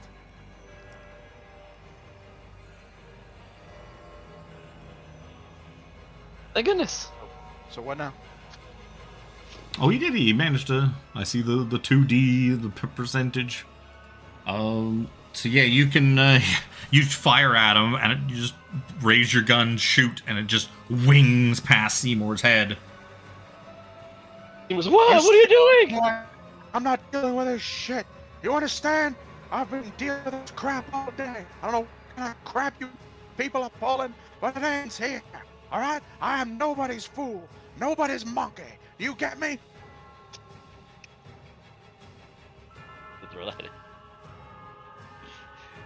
Walt, run! The bear is coming! So are you guys, I guess, are you gonna, like, just hold your ground there, Walt? Or are you gonna, like, kind of, because I would imagine you've probably kind of stopped Seymour in his tracks a little bit with that shot. Seymour probably just puts the brakes and is like, whoa, easy. Like, I'm probably now still getting back to the door, but I've got my gun, like, you're sort of backing through the door and... Yeah, kind of, like, opening, but, like, keeping the gun, like... You're trained on pointed in Seymour's. Yeah, it was pretty much like I'm doing this shit, but I'm still getting out. Oh yeah, you can make it kind of like out the door and kind of down outside, like off the little porch and outside a little bit as you're just kind of slowly backing away with the gun pointed at Seymore. Is anybody left in the house? I guess everybody else is, right? Lexi's in there. I'm muted. I'm at the door. Like, to get Lexi out. And blind. Are the only ones. Yeah, that's at the door. Anthony's still alive. Anthony, if he still has a round left in him.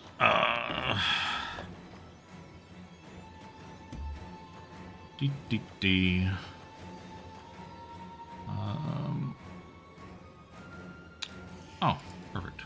Here's the... No. During life... Oh, it's con and strength.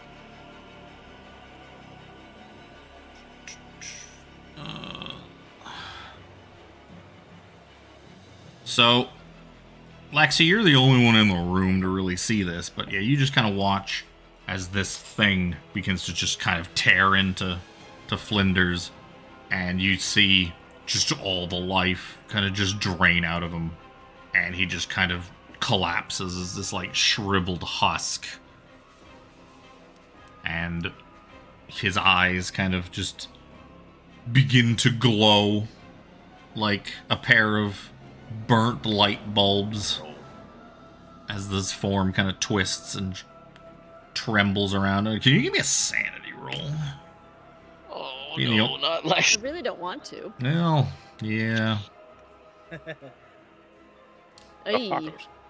Oh, wait. Oh, shit! Odd. I read that backwards. Unfortunately, you're still going to lose 1 point of sanity. And as you are indefinitely insane, you can have another bout of madness.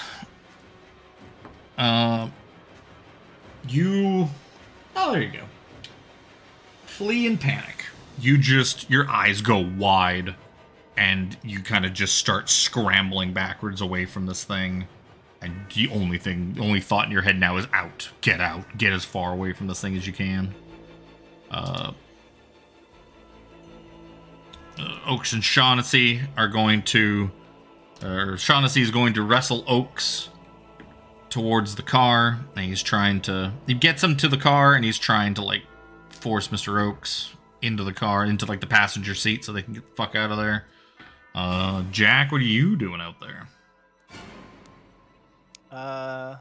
I'm going to help Mr. Shaughnessy get Oaks into the car. Okay, you're helping to force him into the car. I don't know who these guys are, and something's stupid, scary. And you're carrying their gun for them. The house, so I ain't going back. I want to get as far. I want to get as far away from that thing as same as these two. So that's true. I mean, these guys have got a car.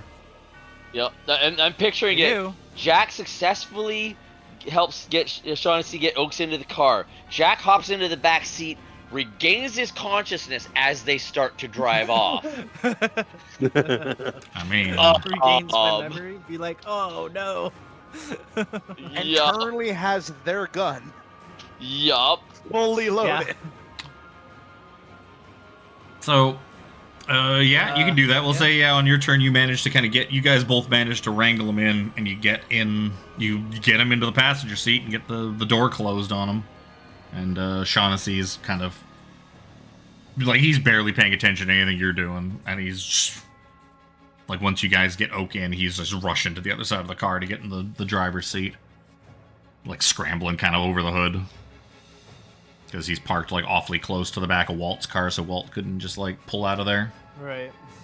So he can't really just walk between them. He's going to kind of, like, shuffle over the hood. That's going to take us to Professor. Get your hand on the doorway. You know where the door is. Can't see. Have they, like, fired up the engine of the car yet, or Shaughnessy's still running towards it? No, he's still trying to get in. All right. Get outside. And move out and be like, "What? Help! I can't see! I can't see! Is anyone there? Is anyone there?" Just, like, start moving out of the house. I don't know. I guess Jack doesn't know who you are, doesn't know what's going on. I guess maybe Jack ignores you. Oaks and Shaughnessy ignore you. They don't care that you can't see.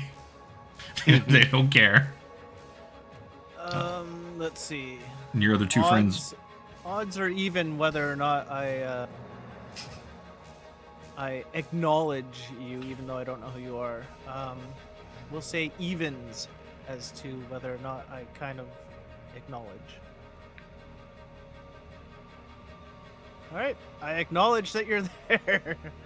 They'll be like, yeah. Who are you? Jack? Jack, it's me. How do you know who I am? It's Professor Al-Tajir. Your student, Jack, help! And start going towards his voice. Sure. I won't even make you roll listen for that one. You guys are kind of communicating. You're outside. You're kind of away from all the panicking that's going on in there. You kind of just start stumbling forward. And you're smart. You kind of know the door's behind me. Cars are in front of me. You're just kind of wandering your way there. Stumbling along, like that whole eyes out in front of him, like hands out. Yeah. Short little steps, little like shuffled steps, hands out, like oh. Shit. I bit my tongue. Anthony Flinders. I guess part of Anthony Flinders still needs to go. Biting your tongue's not a trait of being blind. Bit it real hard. Fuck. Lexi, you see the thing that was one thing. Anthony Flinders kind of just like uncurls, like it kind of just curled up and shriveled up when it died, and you see it kind of uncurling and trying to like stretch its limbs out in very odd and strange directions as it's trying to like a spider uncurling. It's trying to like get itself to propel his body, his withered, weakened body in your direction. And it kind of just starts slowly scraping and clawing its way across the floor. And then Mepho bleed. And then it takes us to Lexi, who's in a bout of madness, and I imagine is just going to get the fuck out of here. Yep. She going. Yeah, you, who would this be? Professor, can you give me a luck roll? I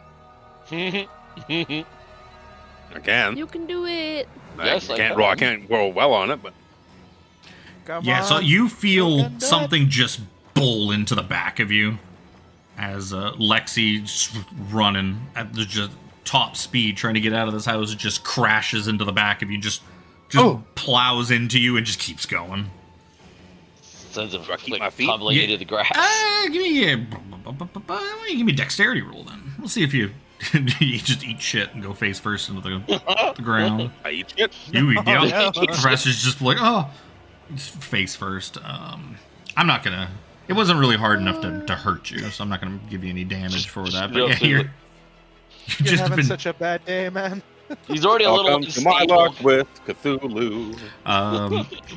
What direction as you kind of get out there, Lexi, you see a car full of these gangster guys and their new friend Jack. You just blasted into the professor. Are you like running towards them, or are you running away? Like, where exactly do you want to start going? You just want to just run down the street? At least you know who they are. We have our own car, right? Yeah, and it seems to be like trapped though. Like you see, Walt's car is like trapped in between what you imagine would be Lucy's car and the gangster's car. Also, you don't have the keys for Walt's car. True that. I mean, unless you want to climb through the fucking no shield. Yeah, there is no hide in window. the car. Yeah, but it's not going to help her start the car. No. Down the street then. Okay, Lexi starts hoofing it. Seymore, you're still inside the back. You're still inside the kitchen. Walt is like shot at you. He's got a gun pointed at you as he's like backing out. He's like outside the house. He's kind of like in the backyard a bit now. Yeah, I put my hands up and drop the knife. Just, Walt, what are you doing? We gotta get out of here. That bear thing's gonna get us.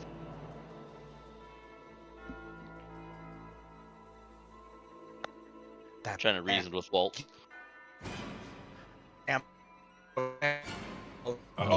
Perfect time for Alex to go bad.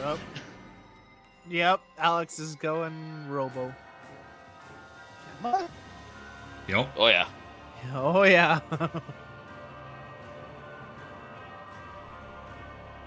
Yeah, I don't think I caught a solid word. Nope. Anybody? Hey, we heard a full word of any. Oh,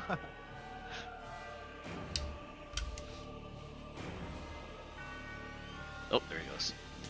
Should tell the other people in the house to stop downloading porn all day. I know, right? Why the hell would I download it? You hear me now? That Maybe helps. he is downloading porn. That which is why true. he keeps Alex, stop robotic. downloading porn all day while we're trying to play. Yeah. You can pause it and resume it Why after. would I download it? So that when your internet's being shitty like this, you have it ready to go. You don't have to worry about buffering. I was gonna say that way you don't have to pay for the subscription for that long. I got data on my phone. I don't need a fucking subscription. Anyways, buddy. What I was saying is, you said, we got to get out of here. There's a bear inside. That bear, there's two damn patties outside.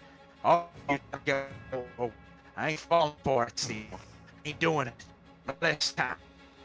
Take your own and report that. See what he does. Still trying to get the door open. I thought you'd already gotten the door open. Oh yeah, you're outside.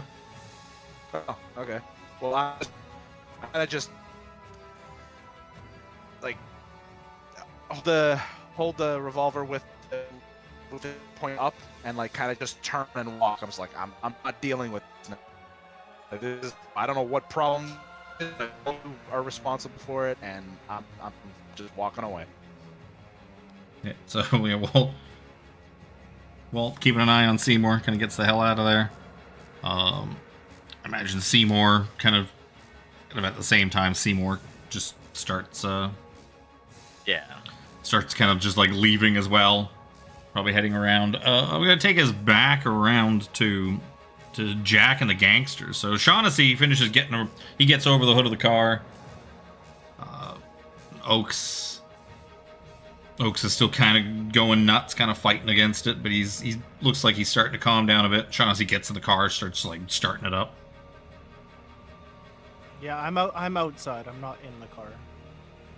Because the professor started yelling at me and said my name, so I'm not in the car. I was gonna say, yeah. So I'll give you the chance. Like, do you want to hop in with these guys as they're clearly about to take off in their car? Okay. No, the professor called me by name, so I mean, maybe there's some that to him. There's probably like a college in Atlantic City you could go to. Yeah. Yeah, so Oaks and Shaughnessy peel off down the street. And I'm going to essentially take us out of combat. You kind of go over probably, like, you see that the Lexi is just, the woman that was in the house with you just came running full bore. Down the street. Smashed into the back of the fucking professor, is just running down the street.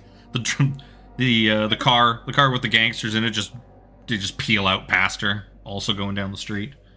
Walt goes for a little walk off, like, backwards behind the cottage, through, like, the backyards, and probably into the yards of some of the other cottages. I don't know about that, but I would try and stop Lexi. Oh, she gone. I'd be like... Am I running towards the asylum? Probably not. You're probably just, I mean, maybe. Maybe that's your, like... Gotta go see my doctor! Dr. Faust! Dr. Faust! It's happening again!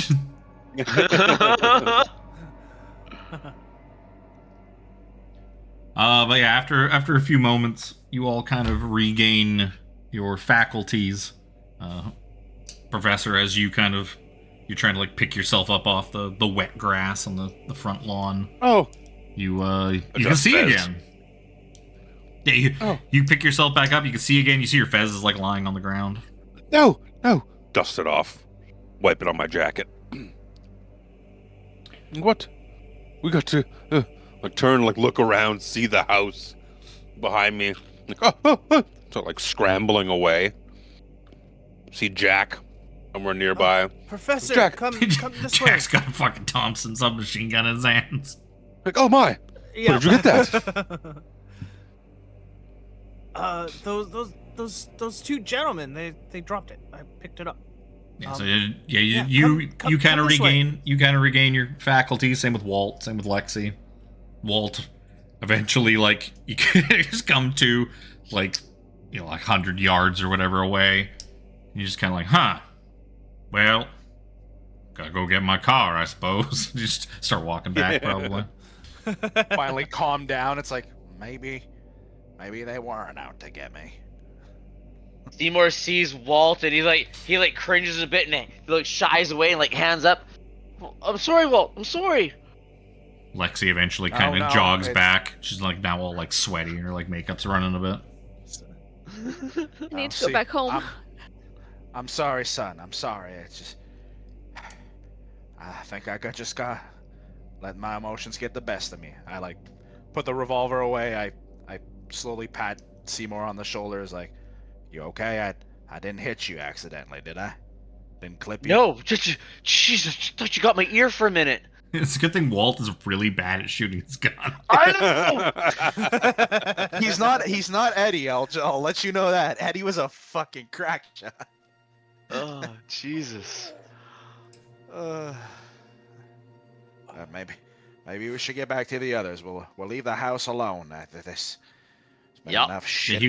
You all kind of reconvene in the front, and sort of as you're getting back together and kind of sorting your shit out, you do notice that it has been eerily quiet in that house.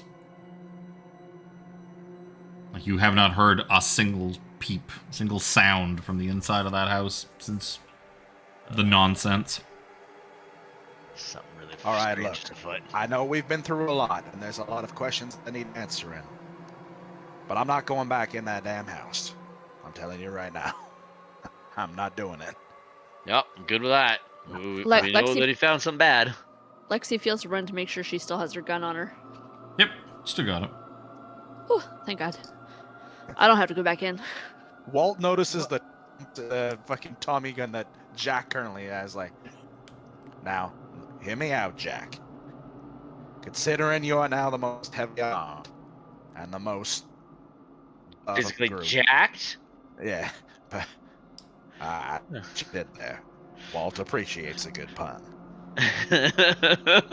Perhaps maybe just check around the door, see if that weird, terrible thing is still there. If it is, What I'm happened officially to, gonna torch the house. What happened to Anthony? I'm pretty sure that's called arson. You don't want to do that. Also, you do remember some strange looking papers kind of scattered around the floor. Kind of want to. Yeah. Miss Lexi, I'm the groundskeeper here. If I say there's a place that is to be condemned, I highly doubt anybody's gonna speak against me. Except the dean and everybody above we you. Just saw in there. The shit we just saw in there. We need those. No doubt. Those papers.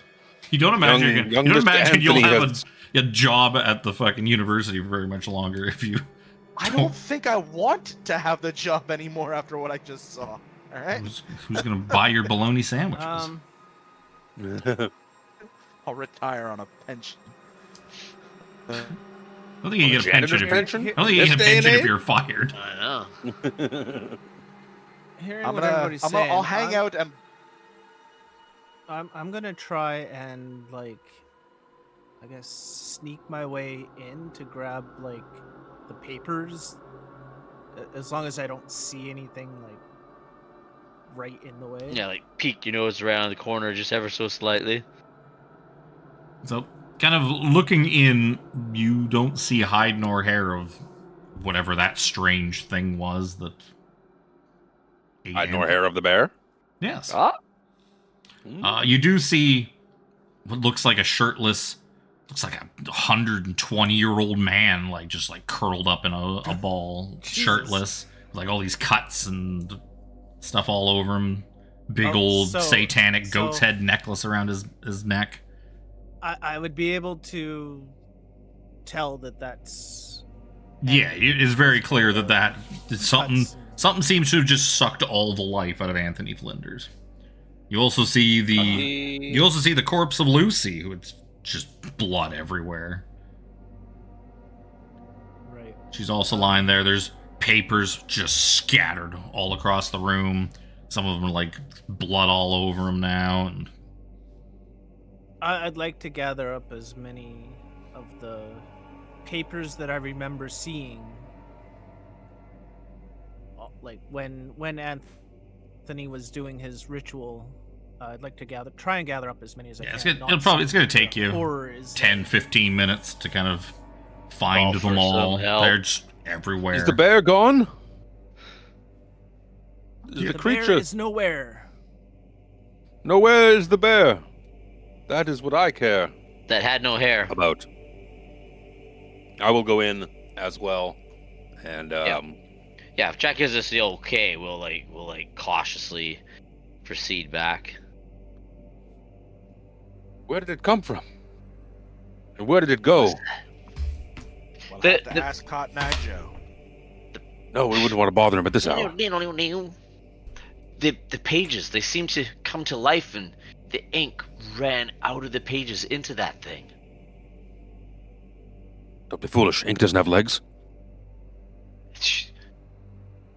I will hit you so hard. Wait, wasn't that what you were telling me that Cecil character said? Something about run ink. He did, actually. Dun dun dun. Yes, he made mention of... I would like to study these papers. See if we can make any kind of sense out of them. maybe these are the copies, and that's what it turned into. You might be right. We should probably clean up a little bit too. Oh, fuck that. In my house. No. No, ourselves. Lexi's I'm covered gonna- in blood. Yeah, no. Lexi's gonna pick up the phone and make a phone call. Doc, you're Like- right. to the doctor. Hi. This is Lexi Cassin. Arkham switchboard. How can I help you? Can I make an appointment for tomorrow, please? Oh, are you trying? I need. Who do you want to be hooked up to? Who are you making an appointment with? Doctor, what's his face? I forgot. Ask them to patch you into the asylum. Faust. Dr. Faust. Are you looking for the sanatorium? One moment. Beep, beep. Arkham Sanatorium. How may I help you? Hi, this is Lexi Cassin. I'd like to make an appointment for Dr. Faust tomorrow. I One really moment. need to see Let him. me check the schedule. Yes, it seems he has an opening at 4 o'clock. Does that work for you? That's perfect. All right. See you tomorrow at 4 o'clock. We'll see you then.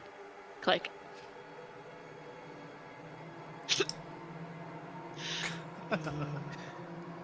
You know, there's a nice empty cell next to Cecil now, so Ooh. that is just a room just recently came available.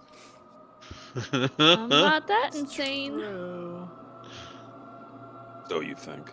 At Walt's- the moment. It's okay. Edward may have hung himself, but that doesn't mean that Henry did. So Henry might still be in that room. Walt's looking at the blood. It's like, probably mix in some vinegar, some lemon. This'll come out. Maybe repaint. Baking soda. I wonder. Yeah. Or we'll just put red wallpaper up if this shit's gonna keep happening. Some redwood flooring. That sounds good. What do the papers say, Jack? Yeah, you kind of gather these things up. It takes you, a few moments at least. They seem to have a whole wide array of some 60 some odd unbound pages. They seem to have handwritten documents. Looking at the dates on them, you see, just skimming through, you see dates from like the 17th century. You see like there's letters, there's testimonies and stuff like that. You also see some illustrated pages with weird geometric or alchemical formulae, diagrams, weird symbology, words written in a hand that you've... Not only do you not understand, but you've never even seen a language that looks like this. They almost look like hieroglyphics. But like... Can I make an archaeology check on these? You could probably give me an occult check on this to see if you kind of understand what any of this is.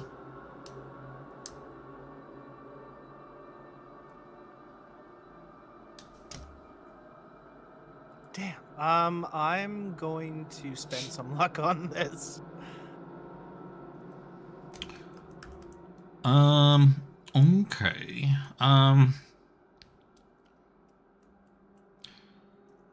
So you're gonna pass. So you find, skimming through these things, that you do believe these are the witch trial papers, the Hobhouse papers that you were looking for. There's a lot of mentions of Keziah Mason, and as for the formulae and the geometric patterns and stuff like that, you think they have to do with summoning, perhaps summoning something. To really kind of get a good grip on what this is, you'd have to take some time and actually like study them properly. Right. Can I do where is it? A forensics to see if these are the real ones or Sure. they are forgery? Yep, if you've got like appraisal or anything relevant. I have science forensics. Does that work? Sure. What is my appraisal first? Hold on, before I do that. Yeah, I'll take appraisal. I'll take for science forensics too. I've got a 35 for appraisal if that helps you. Appraise is horrible, but we'll try the science one. Oh, just off by a little bit. It's hard to be sure. You do know that Cecil Hunter is quite a skilled hand. So to your without really poring over these things for a long amount of time, it's kind of you're not sure. You know, Cecil was apparently very good at what he did, so they are convincing if they are forgeries.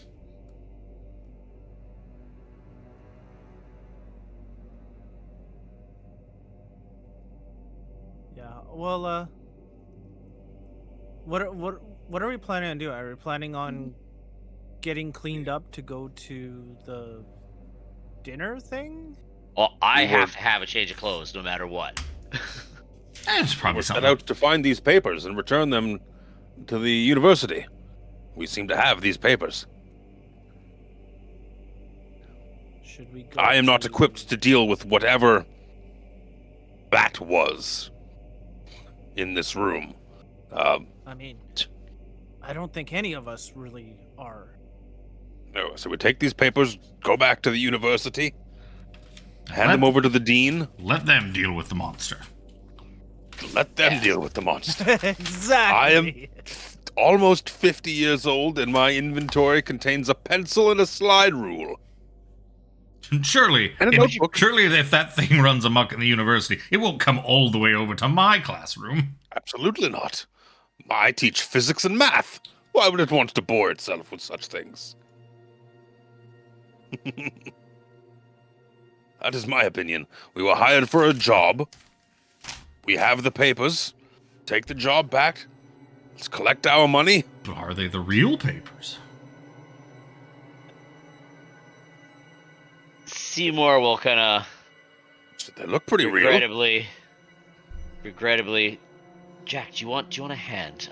I'll see if I can give it a go. I'm generally pretty good at appraising things because of the vehicles that have come through. It's not fantastic, but I'll see what I can do. These aren't vehicles. Could ask Mr. Wick. Seems to be quite knowledgeable in these things. He also might try and take these from us. Probably through the roof.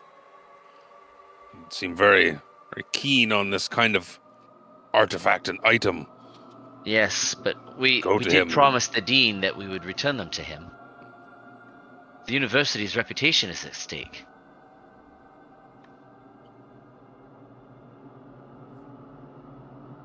Well, I think we should spend some time to look over these. You know, all of us. Maybe not Walt, but he can overwatch. It's fine. I'm more than happy with that.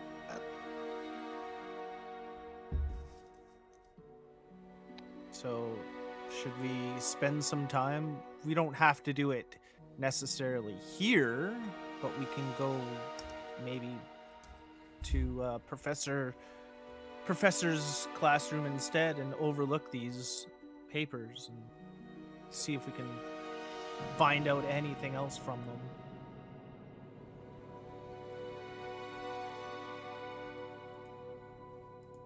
Well, was Seymore attempting to make some sort of appraisal of them? Yeah, I'll for sure. Alrighty. Lay them out for everybody to... We'll lay them out on the table and kind of pour over it a little bit.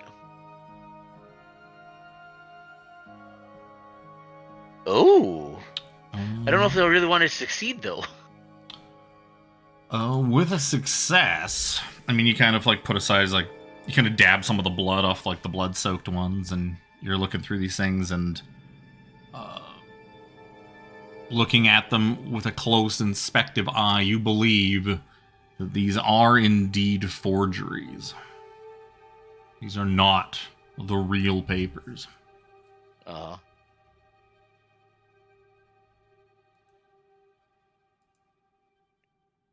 Much for that thought. Yes, I don't believe these are the right ones. You also remember Mr. Wick telling you that if you ever came across any forgeries, that they should be handed over to him or destroyed immediately. God, I hate to say this, but we should destroy these. I don't know if I feel right giving them to Mr. Wick. He can't, as much as he's something seems off if we give these away to somebody else. Maybe they could use the power that they have, apparently, for... Yes, look what happened to poor Anthony. Don't you go poor Anthony anything. That boy called I don't this on think himself. he had the power to I don't think he's wield thirsty, whatever Walt. comes from this. No, they must be destroyed, and we must be the ones to do it.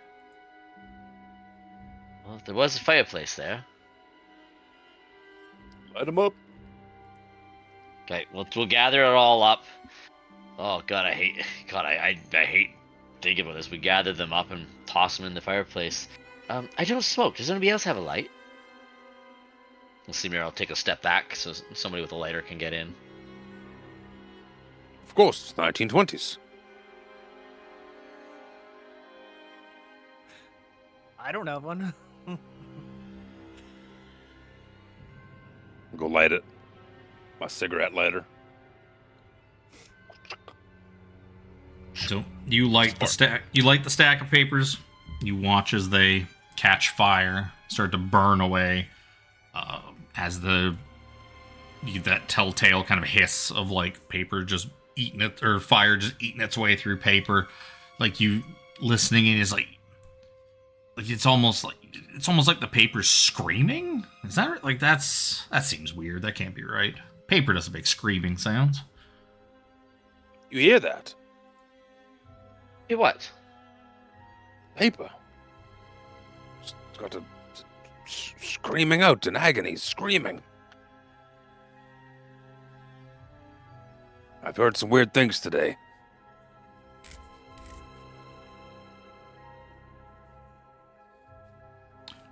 But yeah, after a minute, they burn away, and there's nothing left of them.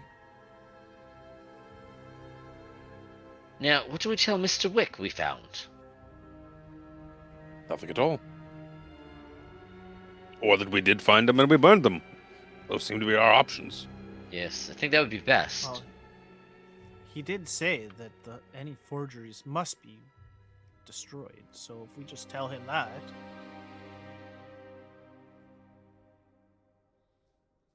Don't see why not. Yes. What do we do with the dagger? Seymore will get up and go over and pick it up off the floor. It's definitely a bloody, ceremonial-looking dagger. Like... It says made in China, 1913 on the handle. Yes, maybe he could do something with it. Like Seymore will go to the kitchen and grab a tea towel or something like that, and start like cleaning off some of the dried blood and everything like that. And that lockbox, perhaps we can just store it in there, so it's not just sitting out in the open. And so he'll like clean it all up and like put it in the lockbox, kind of thing. And like this way we're not carrying this around out in the open. That just doesn't seem right. I figured you would just cover it up with a towel and take it with us. But okay. Yeah, I don't know. That just seems kind of suspicious as well, though. The lockbox seems less suspicious. I don't know. It's just how I feel about it. You've cleaned all the Lucy off of it? Yeah. So I guess we're getting cleaned up again to head to dinner, because it's probably getting... Yeah, it's probably about 5 o'clock by now. I mean, there's a working bathroom here you could probably use to clean yourselves up. Get washed up. You probably Seymore could probably steal one of Professor Leiter's shirts or something like that. Yeah. Nice. I'm sure he's not gonna mind. Yeah. Pushing skills in the forest. Did Lucy have any clothes hiding in here? Or keys? No. Actually, I'll say if you were gonna be that thorough, if you are gonna like look and patting down Lucy, you would probably find that she's got her car keys on her for her car, as that is most certainly her car outside. In the backs, like in the trunk, or maybe even in the back seat, you find like a suitcase that's got a bunch of clothes and stuff like that. It looks like she was packed up, ready to make a run for it or something like that. This might have been just a last stop. Perhaps she came here looking for that $1,000 that Leiter had stashed away. So she could make a run for it. The gangsters take that, presumably? Yep. Yeah. Well, you did give it to him.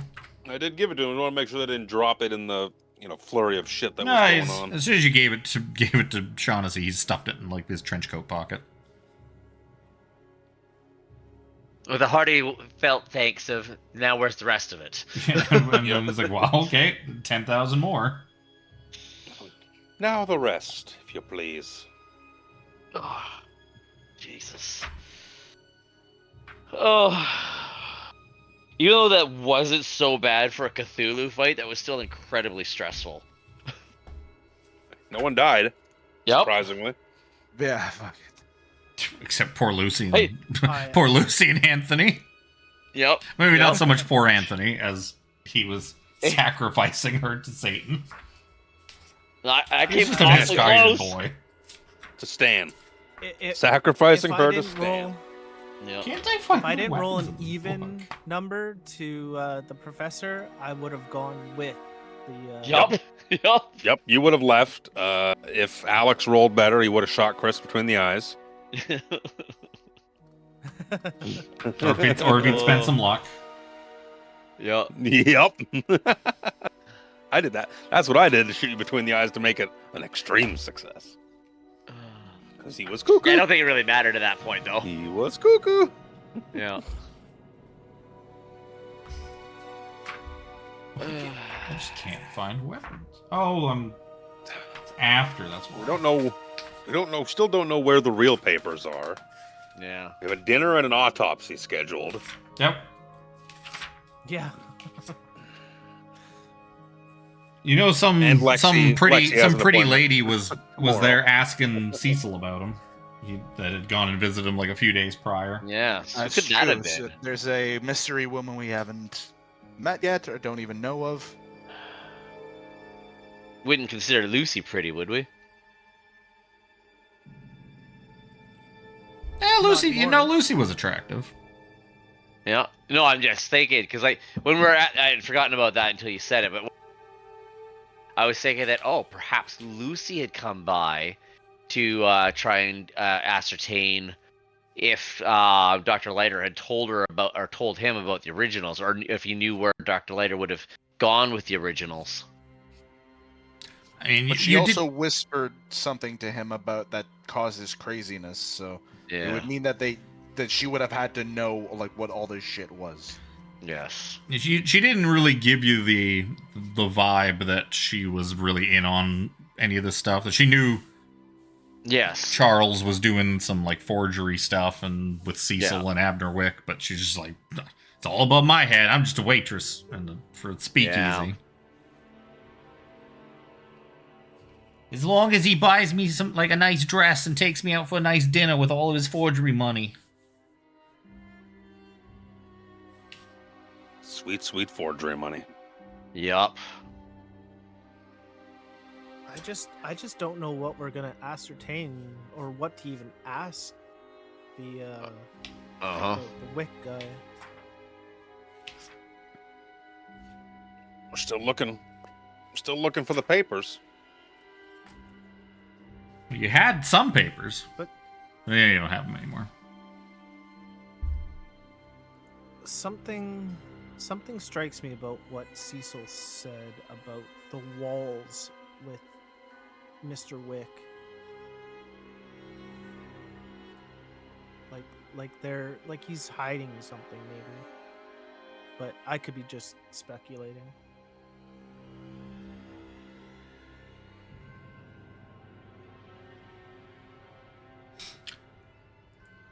So I guess at this point, you guys are gonna clean up, head for dinner. Yeah. That's sort of the plan. Okay, so yeah, you guys managed to you raid Charles's house for some clean clothes and whatnot. Lock it up. You kind of decide we'll worry about how we're going to explain the state of this place to the dean later. Yep. With the murdered woman and the Anthony Flinders shriveled husk.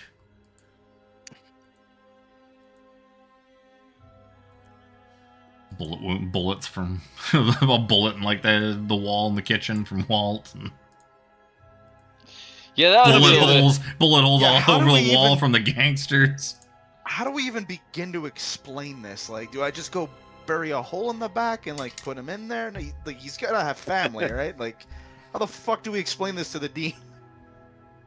Then he went missing. Very carefully. Some sort of murder-suicide between this young woman and this 100-year-old man. Oh. It's like that fucking... Definitely a sex thing. It's like that fucking husk of Voldemort at the end of the Harry Potter movies, hiding under the bench. That's basically what he looks like now.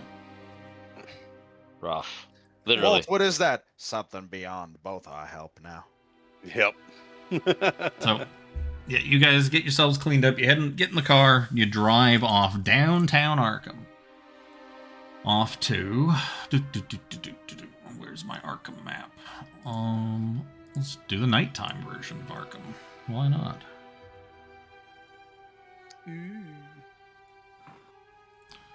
So you head right into downtown to Crawford's restaurant.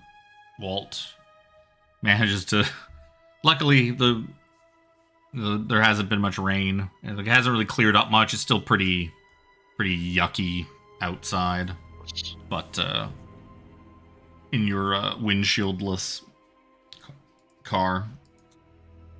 Oh, I forgot. I was gonna say we should take Lucy's car instead. It's actually now it's got a Grand windshield. Theft Auto. Yeah. No, we're just borrowing it. It's fine. Oh yeah, borrow it from the dead. Just don't want to raise any questions as we're driving down the street. Going up She to doesn't dinner. need it anymore. Yeah, what if somebody pulls us over? You're like, where's your windshield? Some crazy person Car attacked accident. me, so I shot it. The answer's car accident. Yep. So you guys eventually get to Crawford's. It is a just very nice looking establishment on the outside. It's got like the little awning around the door, and there's a gentleman in like a tuxedo, just kind of like a doorman basically.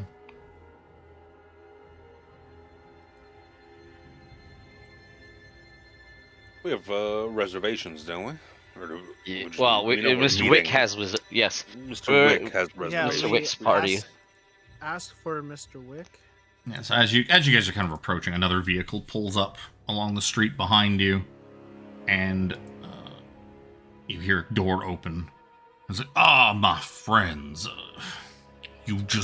I hope you have not been waiting for me for too long. As Abner Wick in his linen suit, his like cream-colored linen suit, and he gets out of the car. You see this just large, hulking figure with just this glossy, 1,000-yard stare just behind the wheel. Like, go on, Hector. You can take the car back and pick us up in maybe an hour, maybe an hour or so, hour and a half. Go on, Hector. My friends, it's so good to see you. But I must admit, you look a little rough around the edges. Perhaps your afternoon has been a bit of a trial. It's been a day. He goes to like shake Mildly. each of your hands.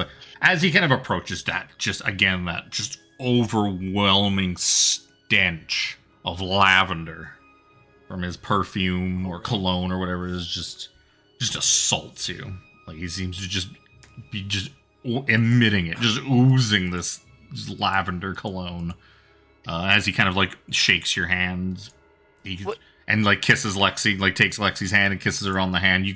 His hand is like ice cold and clammy. I was gonna say, while he shakes my hand, I want to kind of get like a feel for his hand. Ooh, like, is it like nice and soft? Is it like leathery? Is it like? If it's cold, it's definitely not soft. Yeah, it's cold. It's cold and it's cold and clammy. Very cold and clammy. His skin's fairly pale. Yeah, he is rather portly. He could have some poor circulation. He could. He certainly could. Or maybe he's secretly dead. Unfortunately, that's what my concern is. But I didn't want to go insane. I was also thinking that, Tiff, especially with the overabundance of lavender to cover up the scent smell. of undeath. Not necessarily not dead, but not really alive. Well, my friends, we should not just dally about on the front, at the front street here. Let us go inside and get comfortable. I am famished, absolutely famished. And he kind of goes in, and he tucks his like cane under his arm, and walks up to the front to the maitre d' inside, and is like, "Hello, it's me, Mr. Wick. Myself and my friends here. I have a reservation for 6 o'clock." And as he kind of comes in, a couple of the waiters and the staff are like, "Oh, Mr. Wick. Oh, Mr. Wick, it's so good to see you." Like, "Yes. The usual table? Yes. The table in the back will do just nicely. Someplace private for intimate conversation, I think." And they kind of just usher you for. All of them are they're kind of mean mugging, like a lot of you. They're like, you five don't belong in this nice dining establishment. Fucking look at you people. Nope. Couple of kids. Jack probably looks. He probably looks very underdressed. All of you are. Even though all of you have probably dressed your best and are kind of disheveled from your recent activities, you're still not as nice. You're not in like tuxedos and suits like everyone else in here seems to be. I got my best polo on. This is all you're gonna get out of me. So, what would be good for? I don't have steakhouse music. What's steakhouse music? Can't believe you don't have steakhouse music. Who doesn't have steakhouse music? Haunted library. That's close enough to a fucking steakhouse. Close enough to a steakhouse. It's close enough to a steakhouse in Arkham. Yeah. Put old Abner back on here, and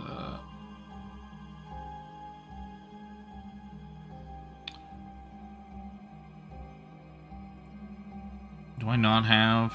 Oh, there's the other place with a map of Leiter's fucking cottages.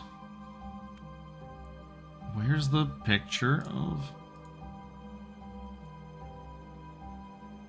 So yeah, you guys go to like a horseshoe-shaped bench, or not bench, booth, kind of in the back, tucked out of the way. It's at the front of it. It's got like a beaded curtain, well, not beaded, but a curtain that can be drawn to kind of give you sort of much more like more privacy, if necessary. Abner Wick he squeezes in first to like the center of the booth, so that you guys can all kind of flank around him. You just kind of, just gotta squeeze in here. Excuse me, just gonna scooch over here. And he kind of wedges himself like right in the furthest point in. I'll sit right next to him. The waiters. I sit as far away from Lexi as possible. The waiters crazy. Bring, they bring over some water. They bring over some menus. Now, feel free to order whatever you like. Of course, it's on me. Try to find most kind. Where's my picture of dinner with Mr. Wick? I thank you, Mr. Wick. I mean, this establishment is something else. after the day we've had, a good meal like this is going to be most welcome. We truly are blessed to have made your acquaintance, sir. Oh, yes, it's... You'll have to... Once we put in our orders, you'll have to tell me all about your afternoon. From what I understand, you were going up to Arkham Sanatorium to visit Mr. Hunter, were you? Yes. This is what we did. Yes, let's order something. Yeah, Get so the ball rolling. Yeah, so the waiter kind of comes back and Like the chicky nuggies, please.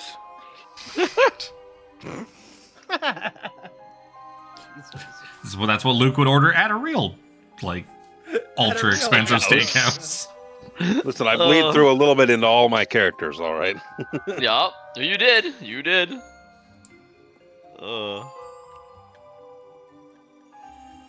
Waiter's like, We so don't the have more chicky nuggies? we have chicken, yes, sir.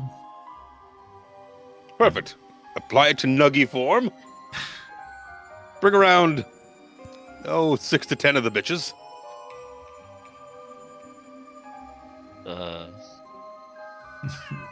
Waiter just jots something down and like turns to everyone else. Then turns to the cat, saying, "I'll feed you later." Shh. I think Just I will Fez. have one of your... No, wrong accent. I think I will have one of those famous steaks and some collard greens with some mashed potatoes, if I could. Oh, the Please and steaks! thank Their steaks are fantastic. If you want a tip from me, you should order it blue. Yes, that is absolute best way to get one of their steaks, in my opinion. It's the best Walt way to have kinda- any steak, in my opinion. I said that's a Walt Jimmy kinda- steak. Walt kind of looks Damn at right it is. Yeah, I'm a rare guy as well, so I agree with Jimmy on that. No, not rare. No. Rare is like leather. No, it's got to be blue. Oh, Still cold on the inside. so still mooing, essentially. Yeah. Yeah. Ow, Just bring the ow. cow. We like to just bring the cow right out to the table and carve a piece off for you. I will take it rare, please, if I may. Please. That's Yes, what please. I steak like at least tartare warm. is. Come on now. What's everybody else having? I'll have some roast chicken. So, more nuggies. God. No. Maybe this chick's not so crazy after all. Mine doesn't have to be in nuggy form. It's okay. Just His roast isn't going to be a chicken. nuggy form either, so. Even a very good review of this place. Don't have nuggies. Sad emoji. I'm really mad that this picture's not in here. I have to go fucking steal it the hard way. And as for me, I will take your best cut of what is it? Steak? I'm rib. Best cut of ribeye with Oh, God. roasted vegetables on a bed of rice and a baked potato to go with it. Jesus, Jack. A grown boy. He's a big boy. He's a big athletic boy. Still, it's just like to somebody like to Seymore. It's like, damn, son. That is a lot of food. It's gonna mukbang it. I had to do this the hard way. I had to just fucking screenshot it out of my PDF. Fucking dinner with Abner Wick. He's a portly gentleman, isn't he? Oh, he sure is. So I guess if that's everybody ordered up, Abner Wick he was waiting till you all ordered first, being the polite host that he is. He's like, "Oh, my friend, well, I think I'll have the special." He's like, "Oh, of course, Mr. Wick. Yes, the special coming right up." I must ask, what is the special? Oh, it is a bit of an off-menu special. item. Yes, a bit more sort of Dino. A bit of a secret menu kind of deal. They know me quite well here. It was one of my favorite things to get. So anyways, you were all telling me about your... and like after the waiter like kind of leaves, he kind of gestures to whichever one of you is like sitting on the end to like close the curtain. So you can talk a little bit more privately. Yeah, Seymore will pull it closed. Probably Walt and Seymore at the ends.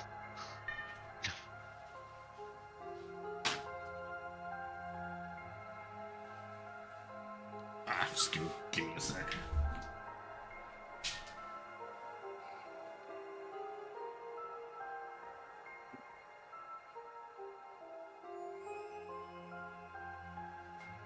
Fucking cat made a disgusting mess out of her cone. Cone? Yeah, her cone. Keep her from licking herself. I also got to pee anyways, so I'm gonna take a pee break and clean my cat. I'll pee. So do I.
Goddamn cat. Man. Yeah, so... yeah, you guys pull the curtain shut. Abner Wickens says, so what did our young Mr. Hunter, our young artiste, what did he have to say? Did he give you some of your insights to help you find where these papers are located?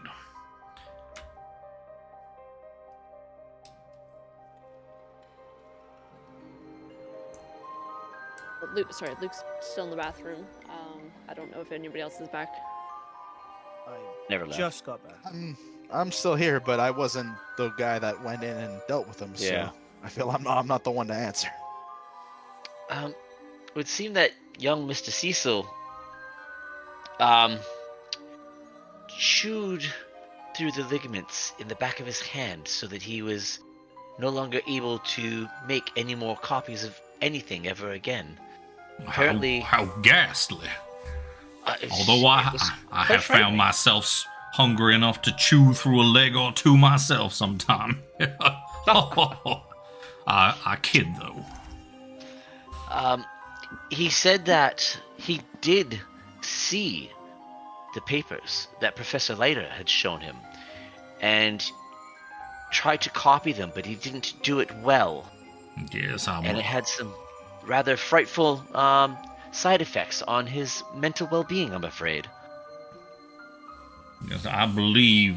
Now, without a copy of the papers to sort of peruse and without a set to look over myself, I would imagine misrepresenting them in a copy would perhaps set something free. It is my belief that the original papers were keeping something sealed away, keeping something at bay, something quite terrible indeed, and that Mr. Hunter's attempt to copy these papers, he may have broken this thing free.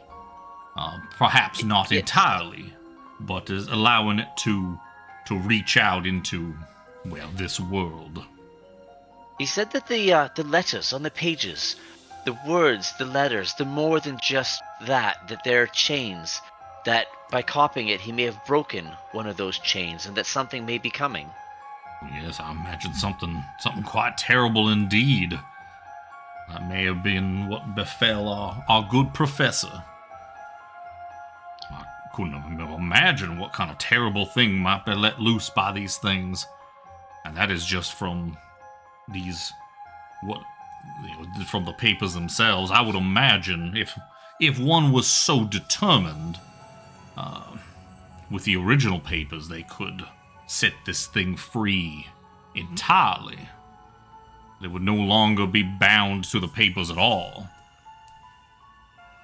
Which is why it is of the utmost importance that we find them, and not just... Do you think with the real papers that they would be able to control such a beast? Oh, certainly. Someone with the knowledge and the know-how to operate them personally. Maybe perhaps someone with the blood. Someone, perhaps one of these relatives, these lost, hidden descendants of Kazaa Mason herself. Well, yes, they might be able to have control over this thing, much as Kazaa might have.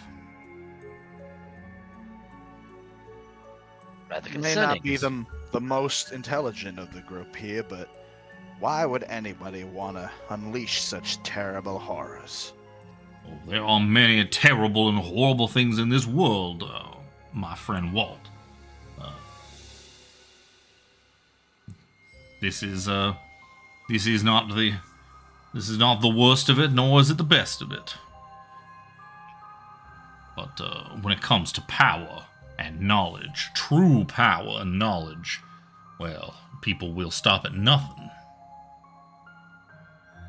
Were you able to figure out where the papers are, who has them, or perhaps any of these forgeries?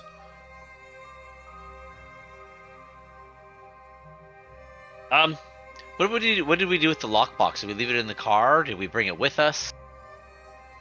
It's up to you. Oh, you had it. No. I realized that, but no, it just dawned on me now, because it might have looked a little bit odd me carrying a lockbox unless it was small enough to tuck under my jacket, kind of thing. It's kind of where I'm going with this. Yeah, you could probably tuck it under your. It was just like a little, like, kind of safety maybe not quite safety deposit box side. It was small enough for him to, like, stash wherever he has hidden, like under his bed or under a floorboard or whatever.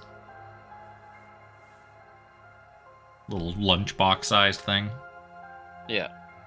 So Seymore will kind of like glance at everybody and pull out the lockbox from under his coat, kind of thing. As you're pulling it out, suddenly the curtain just like flings open, and the waiter is like, "Dinner is served." And a couple more waiters. You're like, "Pimsicle, back in," and like, some of the waiters just start like putting your dishes down. Just tuck it on the seat between Lexi and I. Lexi gets like a nice plate of roasted chicken, and the professor also gets a plate of roasted chicken, except it's been like cut into chunks for him, into nugget-sized chunks. Look at just frowning like, this isn't what I ordered. No, but that's what you got. That's as they didn't have no idea what a nugget is. They mean like gold nuggets, like little balls of chicken. He's asking us to cut his chicken up for him. Well, he is quite old, so maybe. And they saw the fez, and it's like, maybe that's Where he comes from, that's just how they do chicken. It's a foreigner. Good, like, little deep fried little chicken balls nugget-sized right now. cubes of chicken. And then they bring out this just massive plate under a cloche for Mr. Wick. And they lift the cloche up. And there's just this huge just rack of these just massive, like, ribs. Oh. Just like these huge. They're not like little pork. Like these are big old like almost like beef ribs or something like that. They're quite big and meaty, and they've been cooked like very rare as well. It's like, it looks quite delicious. And then after they kind of put your foods down, they close the curtain themselves, and you can continue your conversation with Mr. Wick and eat your food. My personal appetite is a little bit off thinking about what those ribs could possibly be. He just starts going and is like, "Oh, you were saying something, Seymore. I'm sorry, you were so Mr. rudely Wick, interrupted." You can eat just as much as I can. Oh, perhaps even more, my son. Perhaps even more.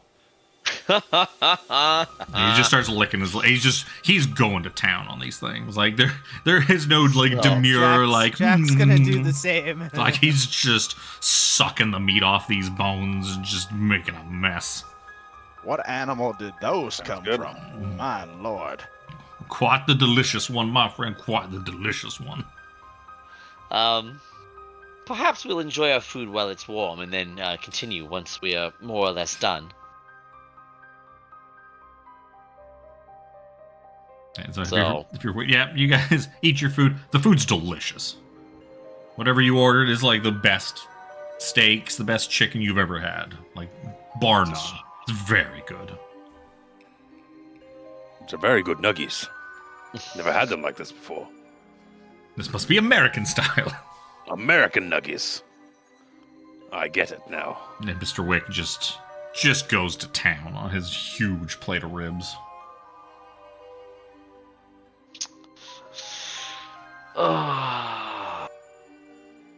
Chris, you seem to know what these are. Oh. I'm sure we all do. It's just really unsettling. I'm hungry right now, and picturing a really nice rib steak and some fresh roasted veggies and stuff. I'm like, oh, I'm so hungry. I'm like, oh, he's eating human ribs. Oh. Orland Grey and his people. Jack's going to town, so there's also he also knows there's no vegetables on his plate. Anybody else wants to make a spot hit? Yeah. But yeah, you guys eat. He finishes up, just drains every bone is just picked clean, and just sauce and whatever juices just like kind of all over him, all over his face, all over his hands. So, oh, pardon me, I may have made a bit of a mess of myself. I'm a very enthusiastic eater, you see. Impressive appetite, sir. And just dabbing at himself with like a big old napkin. They come to take the plate, so he's like, perhaps anyone would like some desserts. They have many cakes and pastries and all whatnot. I'm actually quite. They have an English delight from overseas. It's called blood pudding. I'm quite taken with the blood pudding. What if they have a raspberry sorbet? Blood pudding is quite delicious. It's a delicacy. Yes, see, the professor here knows what I'm talking about. Believe me, I know good food. Have any of you actually tried blood pudding? No. Nope. Sounds vile. I'm English, and I still have not. Yep, nope. I just know what it looks like. Never again. No, it looks like pudding made out of blood. Again. Oh. It looks like what it sounds like. Yep. Yeah, it definitely does. Anyway, sorry. But yeah, you there's a chance to order dessert if you'd like, but you can. I believe Seymore before we wolf down that delicious dinner. I believe you had something you were going to ask me. Saw you reaching for something, and you were interrupted by our delicious meal. When we got there, another student that we had who had interrupted us while we were at Professor Leiter's cottage. Was this that Flinders man you spoke of? Yes, Oh, yes. Anthony. Yes. It did seem quite suspicious that you just left him alone at that place. He seemed, even I could tell he seemed a bit out of sorts. We didn't think of a good way to get rid of him, and we definitely didn't want him coming with us. He's just a little bit touched. It seems that, unfortunately, our suspicions were correct. We got there, and he had found some of Cecil's forgeries.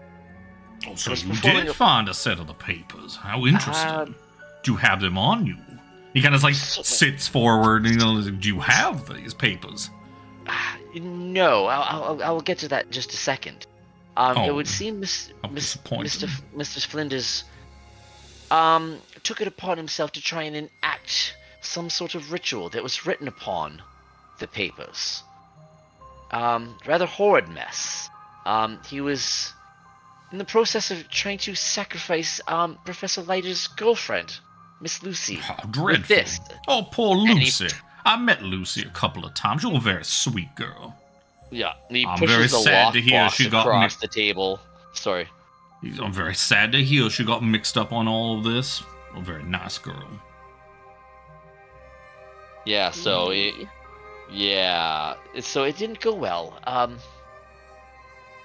He managed to successfully summon something from these forgeries. It seemed like the ink ran together from the pages and formed. So he looks around and see if anybody's gonna chime in. He's like, you see Abner Wicks kind of leaning forward, steepling his fingers, and he's extra engaged and listening. Even though there's Lexi between us, I'm sure I could feel his breath, all meat and lavender, and just intently listening. Yes, it was quite a horrible thing. We managed to flee, and it disappeared. We got back, and many of the pages were blood-soaked and in tatters. So when we had talked to you, said either to bring them to you or to dispose of them. They didn't seem like they were in a state to be brought about, so we chose to burn them in the fire pit while we were there. So it's destroyed. Well, I must say I am a bit disappointed. I would have liked to lay eyes upon even just these forgeries. It would certainly shed a bit more light onto these situations, and perhaps we could make our focus a bit more singular. But I did warn you that they should be destroyed, and they absolutely should. So I cannot fault you in your decision, especially after such a traumatic incident. It's what is in the box? So what's in the box? What's in the box? Seymore cracks it open, revealing the sacrificial dagger that was used. Oh, I see. And he kind of pulls it out, and he's holding it up to the light and looking at the tip. He's like, yes, I believe this is one of Michael's. There's a gentleman, Michael Wang, down in the Chinatown. I believe he sells these things for a couple of dollars a piece. More of a sort of a decorative item. They are, I guess, fairly well made. You could certainly skewer something with them. But I'm afraid this thing holds no proper significance. It is just sad. Just a prop. This is something. Not a dangerous one, but yes. Well, yes. Any sharpened piece of metal will cut flesh, I'm afraid. Something like this is something well, not a charlatan, but a pretender, a fan of the occult arts, something they would have and hang on their wall and think they are some expert in the occult. Yeah, some kind of edgelord, yes. Such an edgelord. Yeah, a very fine Would ever want to make an edgelord? A very fine piece of mall steel you have here. You hear on the ether, "Go fuck yourself, mine." Man thinks he's the only one to ever make an edgelord. Right. The original edgelord Jimmy has something to say to you. Yes. Oh Lord. But yes. What else did we ascertain? We didn't really ascertain anything else.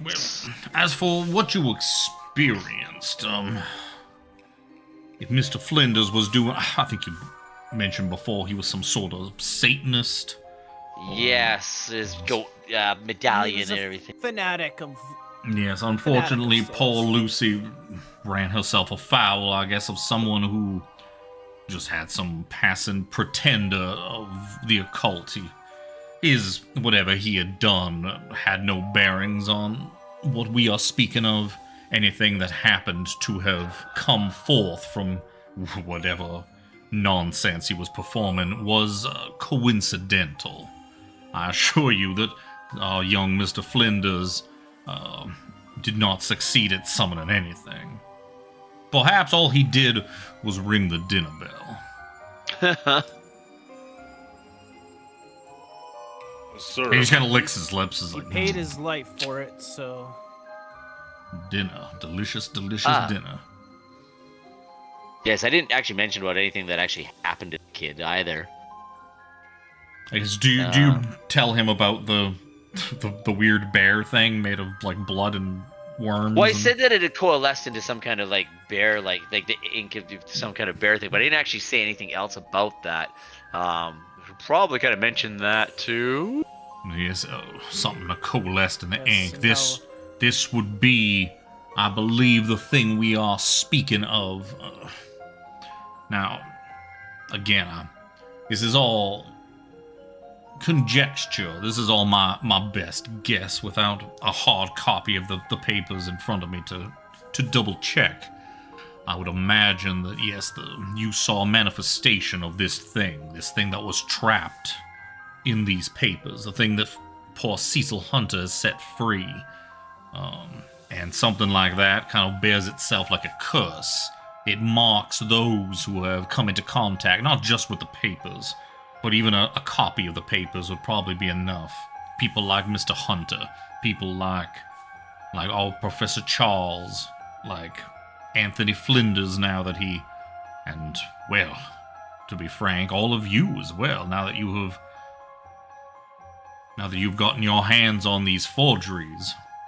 Despite disposing of them, you are now marked. This thing will be out for you as well. And it will not rest until you share the same fate as those whose lives it's already ended. Are they concerning? He kind of like reaches across the table and takes your hand and kind of squeezes it in like a comforting gesture. This cold, clammy, disgusting feeling hands. Ugh.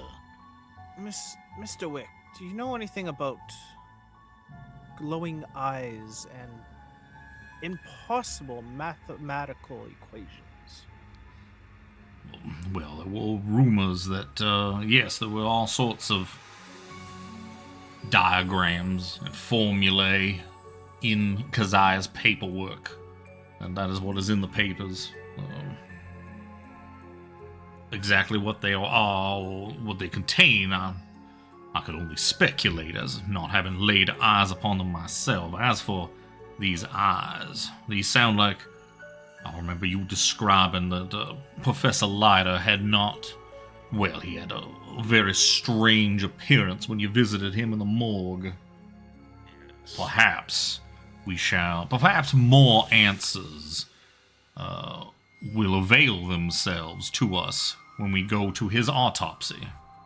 He kind of like pulls out a little pocket watch and just looks at it and is like, yes, an autopsy which we still don't have too much time left to get to. By the time we are finished up here, it'll be about time to head on over there. Surely, though, you must have some sort of suspect or motive, perhaps, of who could have stolen these. Obviously, it was not Mr. Flinders. And Miss Lucy, clearly not. And especially as both of them are deceased. And I assure you, the equation a bit. I wish that I had them myself, but I can promise you I do not. My only other thought, that the only other person that we're aware of that Professor Leiter had a problem with was Professor Roach.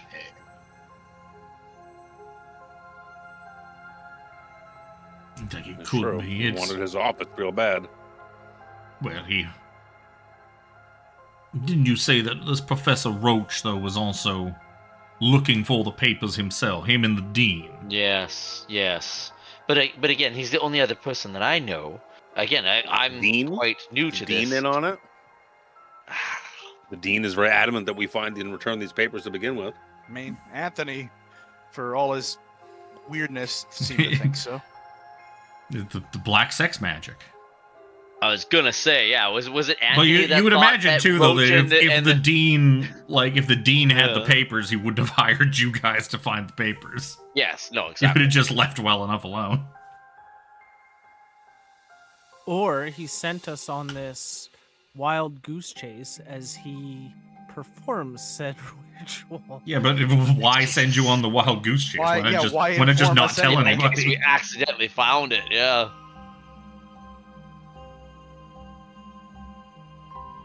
Yeah, you don't imagine it makes a lot of sense that the dean would have it. Why don't you all give me a no roll? History check.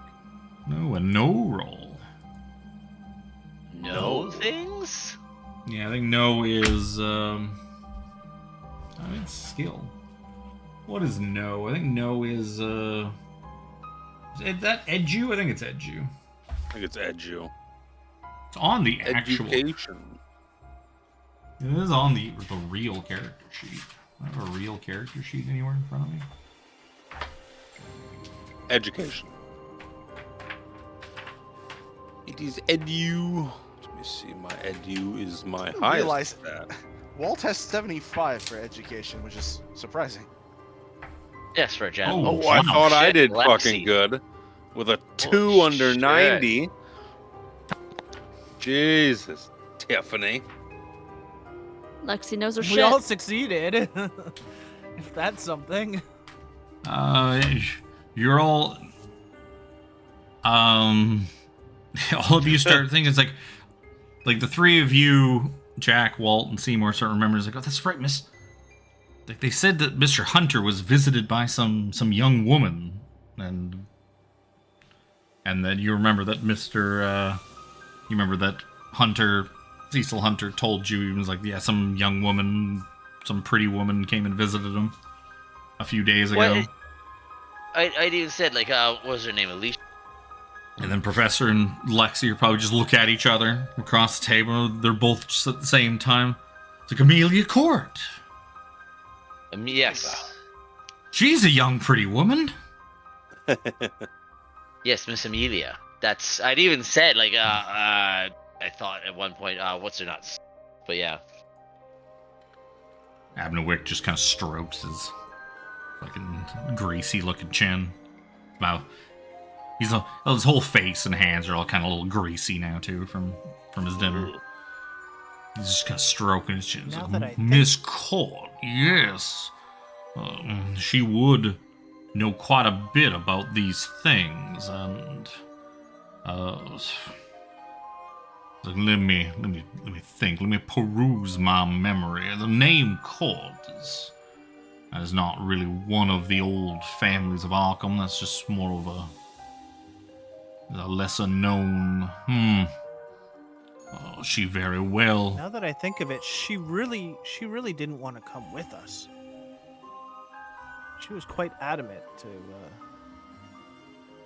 Perhaps. See where she Catalog was. everything. Wasn't she also apparently the one who found him dead in the first place? Yeah. Oh, wasn't it?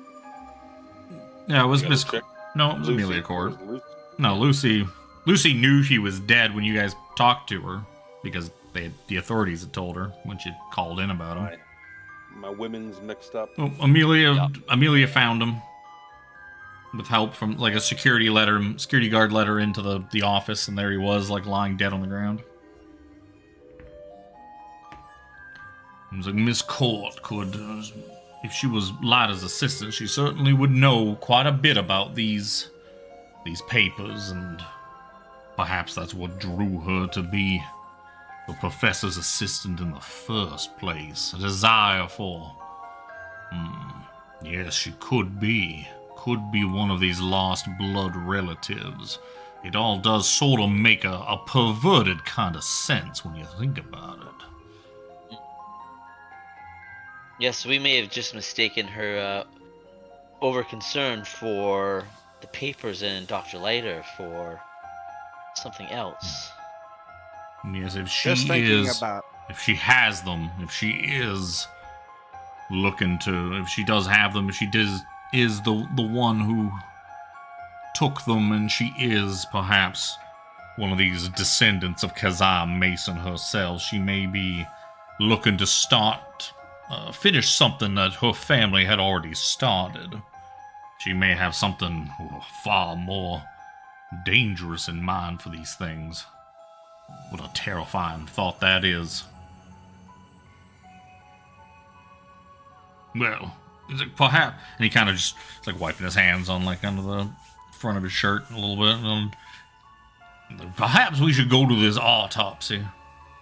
As we are scheduled to be there, and perhaps the answers will avail of themselves of us there. Yes, it's getting close. Come. Are we taking your vehicle then, or? Probably squeeze 6 people in Walt's car, but it is Oh, fantastic. rather missing a windshield at the moment. Oh, well. That is all right. I do enjoy the fresh air. Details. Minor details. So, yeah, you guys, he pays, he settles up with the waiter. He kind of talks and he signs a thing. You don't really see any money change hands. Maybe he's got a tab or something like that. Who knows? Yeah. But they're all very, like, they seem to be very, like, appreciative of, and like, oh, Mr. Wick, thank you. Thank you for your patronage. And he kind of waddles on out. Got his cane under his arm. And... So where's your lovely automobile parked? Right this site of the this way. Restaurant. I will lead you to it. Oh yes, I can see it from here. Is the one without the windshield? I would imagine. Without the windshield, yes. Ah, yes. Well, as they say in the common parlance, I do believe I call shotgun. I guess that sneaky butthole. Damn. My streak. Does the professor know anything about shotgun, though? Yes, I called it specifically last time. He was calling it last time. Oh. Went into great detail about it. We went through a big discussion. Yes, I tried to call it too early. I have learned the ways. I have learned the ways of shotgun. The ancient Istanbul concept when I did some of my travels up in Europe one time. Because I know all about it, Professor. See, I'll have to up my game. You may be able to take these Americans with it, but I am well traveled. Bench seating? Oh yeah, someone's gonna have to squeeze in between Walt and Abner Wick. Yep. And of course, it's gonna be poor Seymore. Or the crazy Lexi. It's gonna be one of the two. It's gonna be one of the skinny people.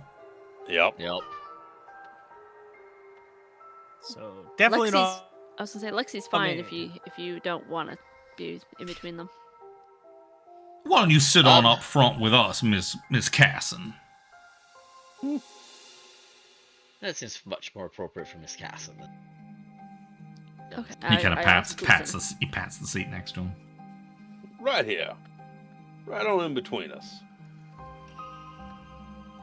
So you all squeeze in, and Walt drives you over back to the university.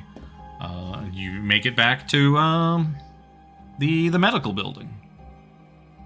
I guess I'm gonna have to take you back to Where are you, Arkham? I don't have Arkham at night, though. I only have Arkham during the day. Oh, no. Flinders, you don't exist anymore. Hoax and Shaughnessy have taken a little bit of a sabbatical. See ya. They ain't here at the moment. So you guys pull back up to the medical facility where the, like, behind St. Mary's Teaching Hospital. Park the car. It's late. It's like almost 8 o'clock, so Walt just kind of pulls up kind of in front of the building. Because he knows he can kind of get away with it at this time of night. Yeah. He also knows he's university staff. He can be like, it was maintenance emergency. I have to park here. Yup. Hangs up the school badge on If- his rearview Get a mirror. lanyard. Perhaps not without the windshield. Some student may reach in and steal it. Then they'll be Yup. parking where they shouldn't be parking. Can't be having that now.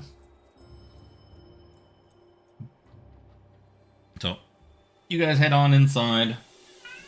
And, first thing, you guys head inside, head to reception. And the first thing you kind of notice is there's nobody there. There's nobody at reception. Of course. Really? Go away, Flinders. You're not here either. Nice following us. He's everywhere. He's The everywhere. ghost of Anthony Flinders. Well, let's go with this one. This is a terrible choice, but we'll do this one either. Tainted Chapel. Well, it's a medical place. There is no god within these walls. You guys enter in, and it's dark. There's a lamp at the... there's a lamp on at the reception desk. And then you can kind of see the... you know that the autopsy rooms and that are like through like the double doors down like the big long hallway, the big long spooky hallway. But there's nobody here to greet you. That's rather odd. I do say, usually there's always somebody manning the desk. Hello?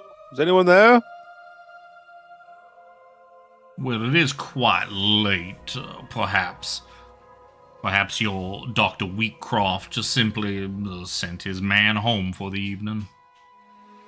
That's very possible. You have an appointment, though. You think you would make the effort to show for that? Or perhaps he's in the back. Ah, yes, Let's perhaps. go have a look.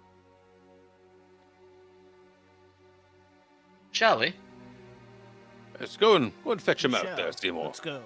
Ah. Oh, you just said me. Yes, I guess I am the dean's assistant. I'm kind of used to this. And poor Seymore will kind of like make his way along, looking for the light switches and stuff along the way. Yeah. I clasp your shoulder and I'm like, I'll come with you. Don't. Oh, thank you, Jack. Okay, as you guys Morgue, kind of after all. push through the big double doors and everybody else kind of, including Mr. Wick, kind of follow behind you. As you enter in the big long hallway with the patches of darkness and the big spooky lights, a lot of the lights are out. There's a couple that are on, but they're just kind of flickering, and it is quiet. You don't hear anything. Damn it, I'm gonna have to replace all of these. It's Dr. Wheatcroft, right? Not Professor Wheatcroft. Dr. Wheatcroft. Yes. Dr. Wheatcroft, are you present? Hello, Doctor? No, but I am a gift. Abner Wick grabs hold of your shoulder, Professor. Kind of leans in a little bit, making that lavender smell even stronger. Like, I have a rather strong olfactory sense, and well, my nose telling me that I do not believe that there's a single other living thing in this building. Oh. That is an extraordinarily sniffer. Extraordinarily powerful sniffer. You're saying that there's nobody here, then? Perhaps not. Oh, strange. Dr. Wheatcroft doesn't seem like he'd be somebody to miss an appointment. I know he was putting this off, but still, that seems rather odd. Also, there's supposedly multiple people that we've spoken to that are attending this autopsy. Yes. So, well, let's go see what all this hubbub is about. Yes, let's see if they've left a note or anything. If they've cleared the body or something. Yeah, we're in the same hallway that the examination room was in, right? Yep. It's a few rooms down the hall. I'd like to go to the room where Professor Leiter was. So as you guys are making your way down, you guys get most of the way down the hallway. It's very dark, spookily dark, and then you hear like a clop, clop, clop, clop, clop, clop, clop, like sound, like loud footsteps on like a echoey hallway floor, and you hear the double doors that you originally walked in burst open, and you hear a voice call out, "Well, well, well. If this isn't supposedly the Dean's lackeys, what are you all doing here?" As you see Harland Roach standing at the double doors. And where's Dr. Wheatcroft? What's happened to all the lights? Where is everybody? What's going on here? And he starts stomping up the hallway towards you. What's his appearance like? Like just as usual, like semi-professional professor attire. Yeah, a little haggard. He's not the. He looks. Aha, Professor Roach. Professor, we were actually just about to ask you. Just came back. There's nobody at the front reception, and I was expecting for an autopsy being scheduled. There'd be more people here.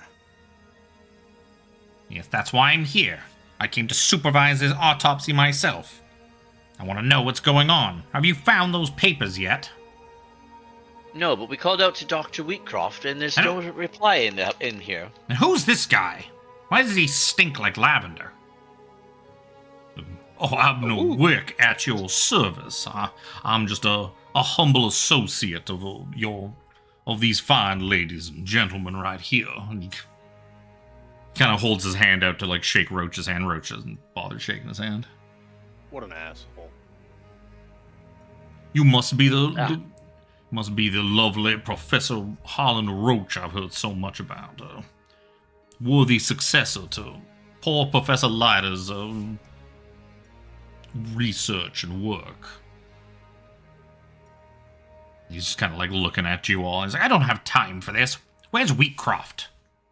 Let's get this thing started. Please, lead the way, sir. Like, I can barely see a thing. Ourselves. Don't any of you have a flashlight? Or light source? Why is it so dark in here? Who turned all the lights I have a lighter. out? I have a lighter. Well, then, Professor Altigir, then you should lead the way then, shouldn't you? Nope. There you go. I hand him my lighter. Nope. How did you get in here if you didn't have a light source to begin with? There's a couple lights on. Same way we did? Yeah, same way you did. You didn't have a light source out when you came in here. Yeah, but I'm not gonna come in and start complaining. It's like, why aren't there any lights? Well, you know there are no lights. Like, the fucking... He wants you to do something about it. You're maintenance. Like, don't make sense. you're one of the maintenance workers. Why aren't you fixing the lights? Do your job, man. Because I just got in here. So, I will get to it when I figure out what's going on. For now, let's find Professor Wheatcroft. I'm going to write a strongly worded letter to the Dean about your maintenance performance. By all means, Professor. However, this work that we're doing is for the Dean. So, good luck. Yes, shall we? You guys...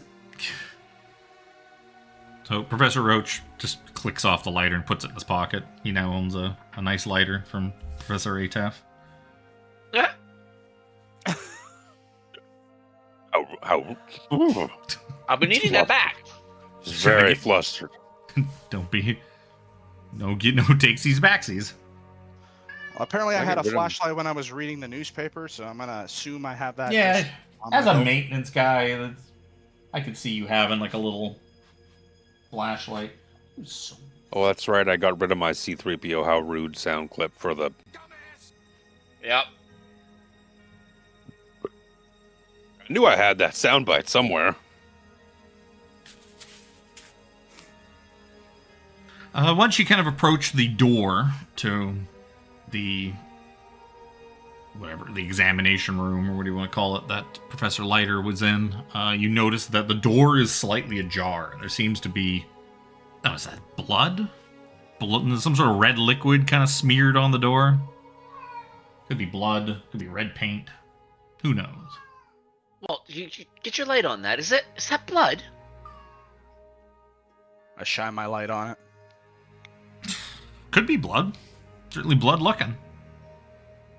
A blood-like substance. I approach the door and kind of like try to peek through it. Or peek through the opening. Kind of peeking through. Jack's not taking anything for granted. He's going to pull out his knuckles and put them on. He left his Tommy gun in the car. He's had. Blech. Yeah, the Tommy gun's in the car.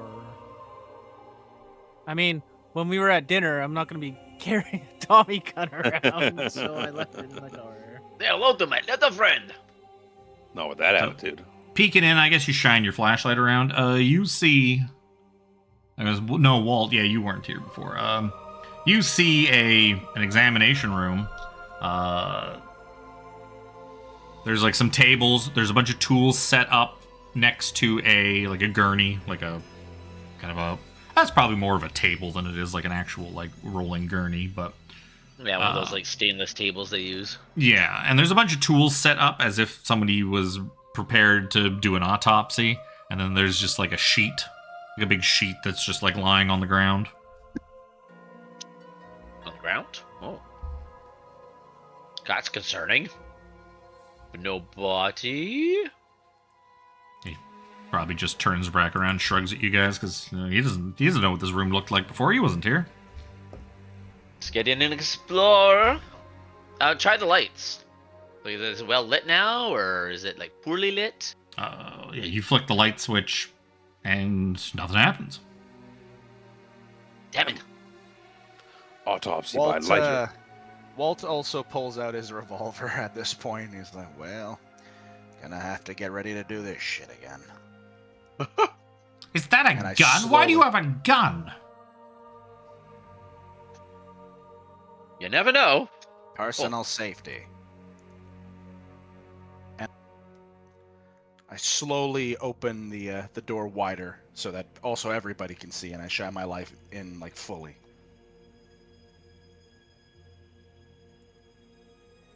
Room seems to be empty. Oh, let's go in. Like, what could possibly go wrong? Is there blood on the floor? You can spot him. Yeah. Yeah. Your only source of light is Walt at the moment, and he's just kind of like swinging the thing around, looking at stuff.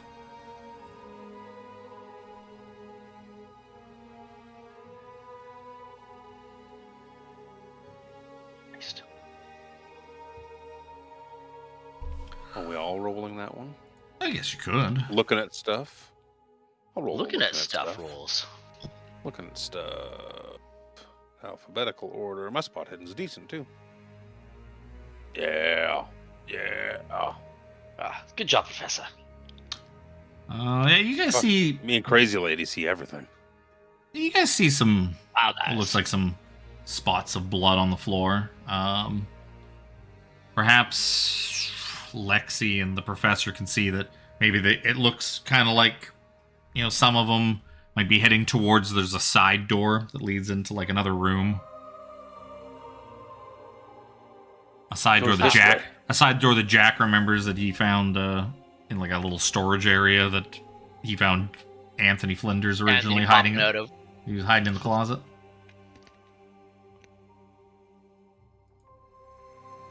Blood seems to go this way. The side room. That's where we found our good buddy. Quotations. He's like dramatically putting quotations up. Oh, now hold on here. Anthony Flinders. I don't know what's going on. I don't know if that's the case, fine. But I don't want to be waltzing all through here when I'm the only light source. Let me see if I can't get the lights back on first before we do any more investigating. Oh, you got some electrical repair, John? Correct. I mean, there's got to be a breaker box around here somewhere. Oh, there'd be like a breaker room, probably like on like the other end of the building. Right. Well, perhaps we should go there first. I'm rather Everybody handy. with I me? can go with you. I think everybody should come with me, as I again am the only light source. Shouldn't take too long. This man has my lighter. He put it in his pocket. I watched him do so. I need that to light my cigarettes. What's going on in there? Is Wheatcroft in there? He's not. There seems to be some substance on the floor indicating blood, and I don't know about any. Of course, there's autopsy, probably but blood on the floor. It's an autopsy room. On a With no medical body. examination place, there's probably blood everywhere. with Just means no body. whatever student cleaned it up did a bad job.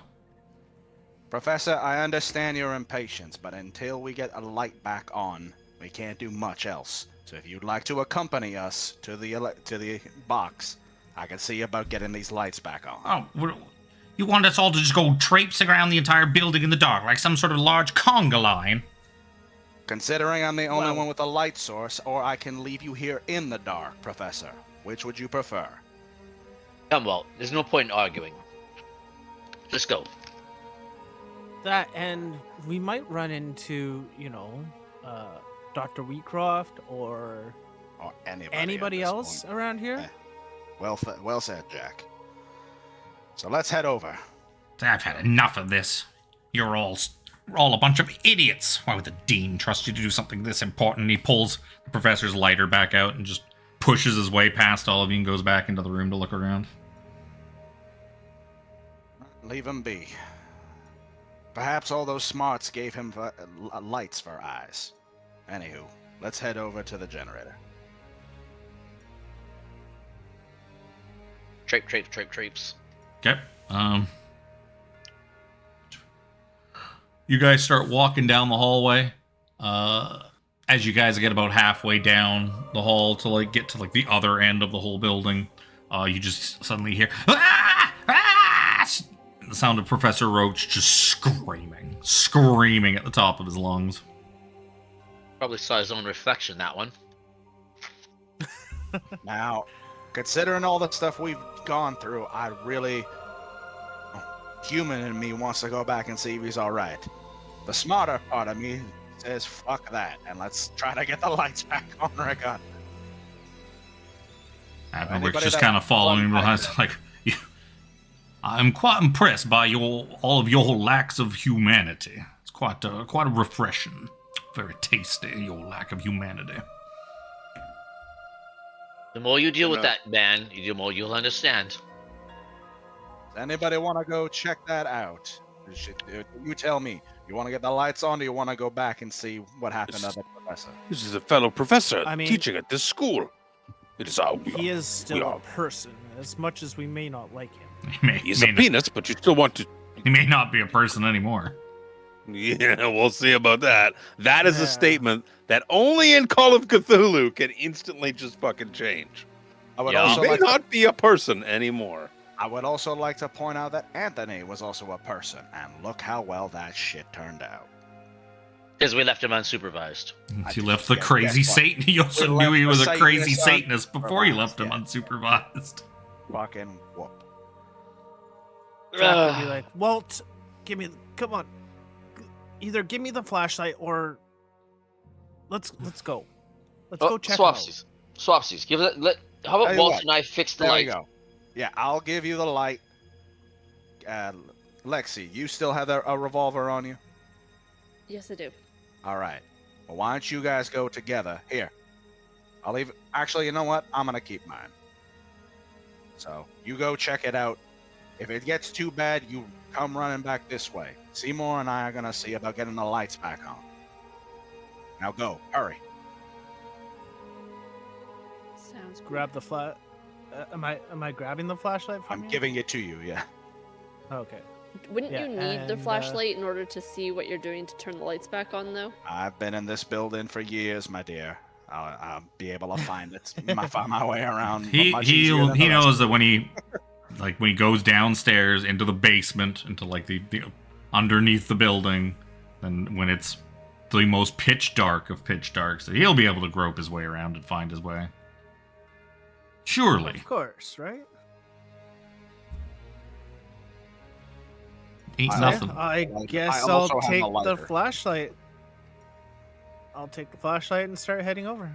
There you go. Like at a hasty speed, not so running. Who's going back with Jimmy? Going back. I'm going back. Only me and Seymore are going for the electrical. Okay. Yeah. Abnerwick will go with you guys back to the. Yes, I did find it kind of strange that we found something strange and we didn't investigate it further. Well, that's okay. Now we're heading back there. All this walking on a full stomach's just gonna make me hungry again.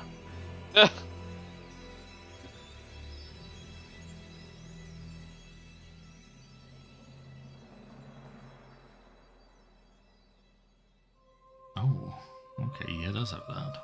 So we just looking at Mr. Wick's fucking stat blocks. Does he have a pencil on there? No. I can give him mine. We know what anyone named Wick can do with a pencil. Write things down. Right? Yeah, right. You got it. You're on a roll today. So, yeah. You guys make it back to the room. Flashlight. You guys get back to the autopsy room. When you kind of peer in with the flashlight, there's no sign of Professor Roach.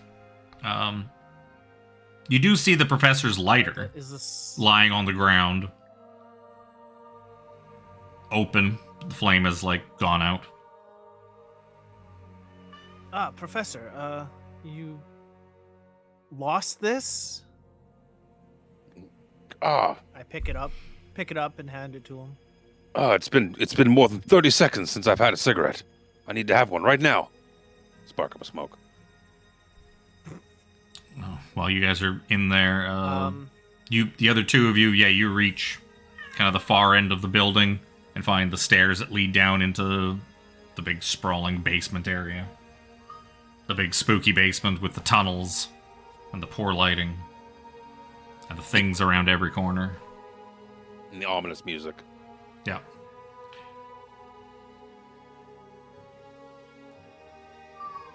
Well, Walt knows that all the electrical panels and everything are down under there.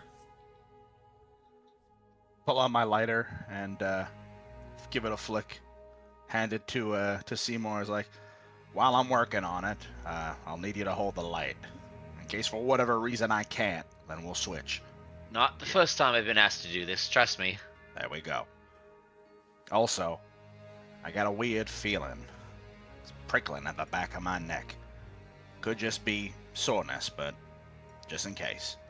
And I pull out. I still have my revolver out, so slowly make our way down the large creepy stairs. So, you guys in the autopsy room. What are you guys doing? Using my newly regained lighter, I'll light it and start walking around, going back to where that blood was on the floor. Like, where was this going? Where was it leading to? It was leading to the. Let's figure it out. It was leading to the side room. Well, the scream you came from this area. You can't really tell directly because you guys were way down the hallway. Oops.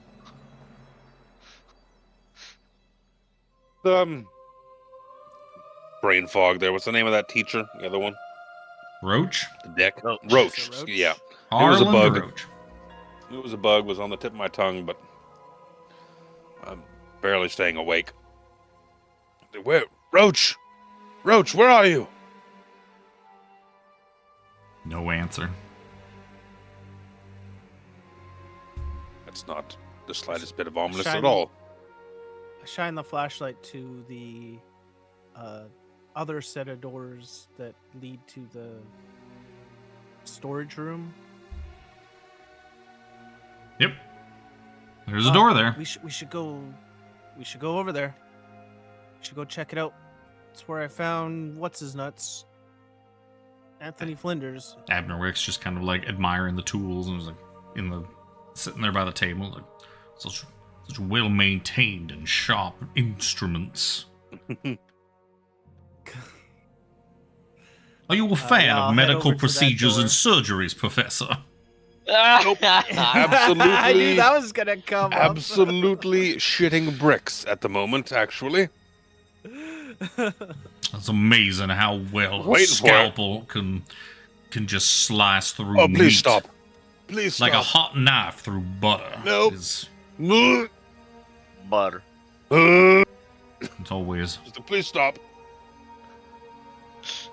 been very impressive to me. Those nuggies were very good. I'd like to keep them in, please.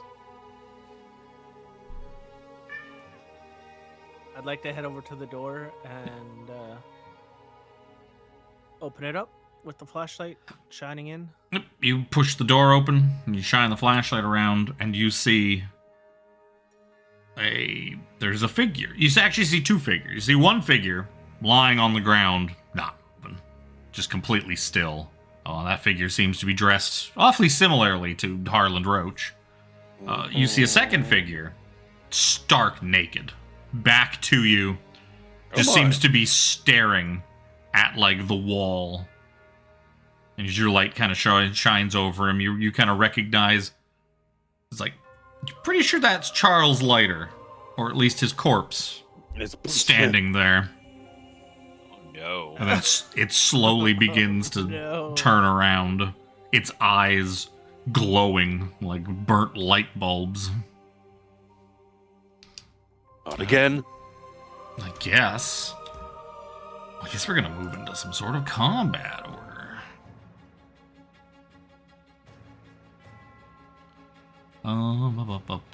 Abner Wick, what is your dex? Abner Wick is shockingly dexterous. He's got a 7. Are you serious? He's got a 7, dude. Oh my, he's more He's faster than everybody else, and he's that You think monsters in Call of Cthulhu aren't ridiculously powerful in every aspect? He's a monster. He's just a big fat man. He's Just to fuck you, he's back from the dead. Yup.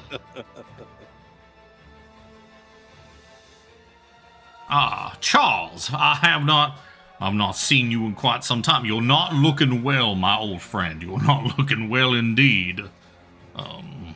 Perhaps we need to, do something. I believe we have figured out what ran afoul of our Mr. Roach. Perhaps it was this. And he kind of brandishes. He's kind of standing there back by the table, and he kind of like pulls up his cane and almost like a fight, like a fencing foil. Just kind of brings it up. And it's gonna be so we don't have Oaks and Shaughnessy aren't here. Jack, that's gonna be you.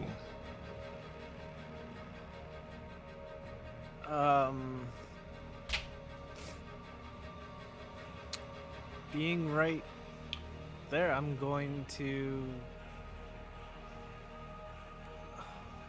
I know this is tough. I don't really want to fight Professor Charles, but he's not really himself, so yeah, I'm gonna go up to him and give him a good old brass knuckle sandwich. Oh, I guess I should also, with Professor Leiter walking around and having killed Professor Roach, I should probably ask for a bunch of sanity checks from you three. You don't want to do that. I think I probably do want to do that. No, you don't. Nah. That's fail. Big fat fail. We going crazy.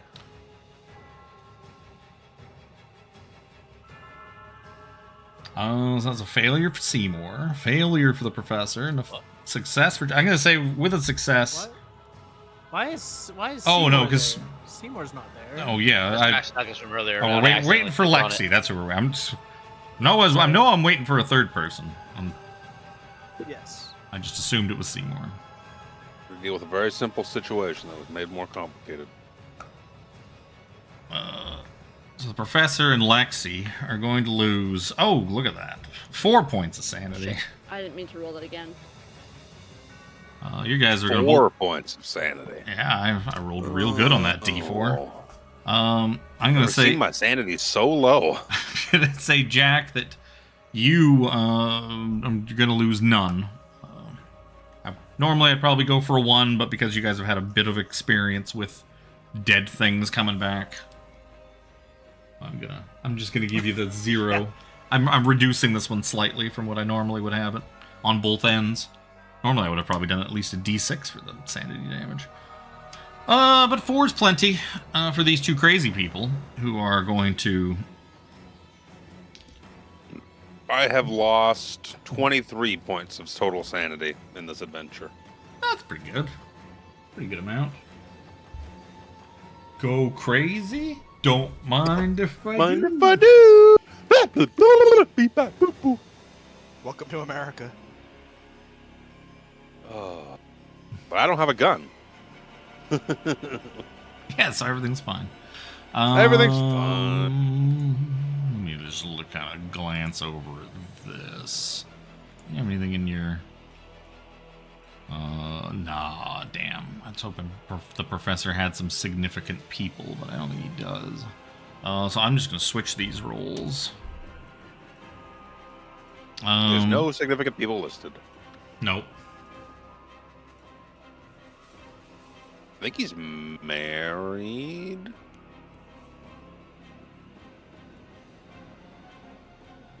Well, just got a red tarboosh.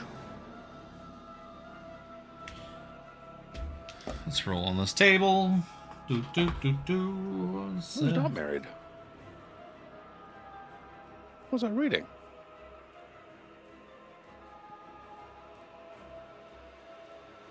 Okay, so Professor, you have just to pair along with your nice new fear that you got, you're gonna get a mania.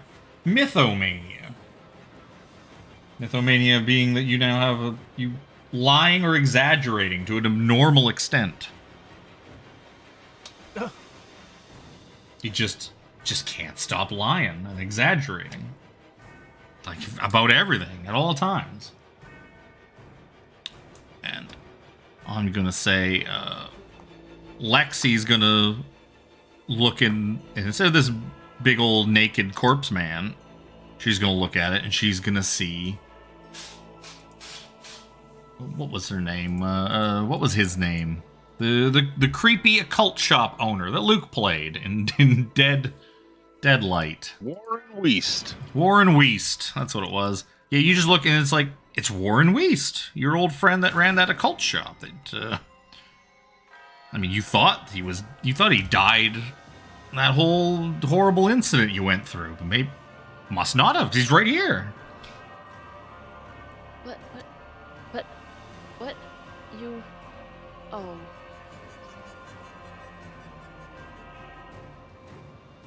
Why? All right. I definitely see him too. I'm lying. Lying, you say? Abner Wick just kind of Abner Wick just kind of glances at all. He says, "Now's not the time for you to lose control of your faculties." Does this motherfucker have to make a sanity roll? No, he doesn't have to. That makes sense. He's fine with it. That makes sense. He's like, it's fine. You know just what? Another Tuesday. He's fine. Mr. Wick thinks this is just fine. What is his sanity? Regular fat guy, huh? Yep. Yeah. A little smelly, you know. A little clammy, a little cold. Anyways, that's a taste of Jack. Yep. Still gonna punch him. Okie dokie.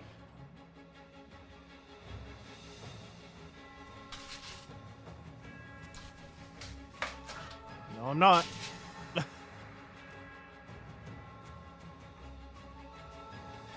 don't know what dead Professor Leiter would do. Dodge, fight back. Oh, he'll fight back. Whatever. Indubitably. Surely.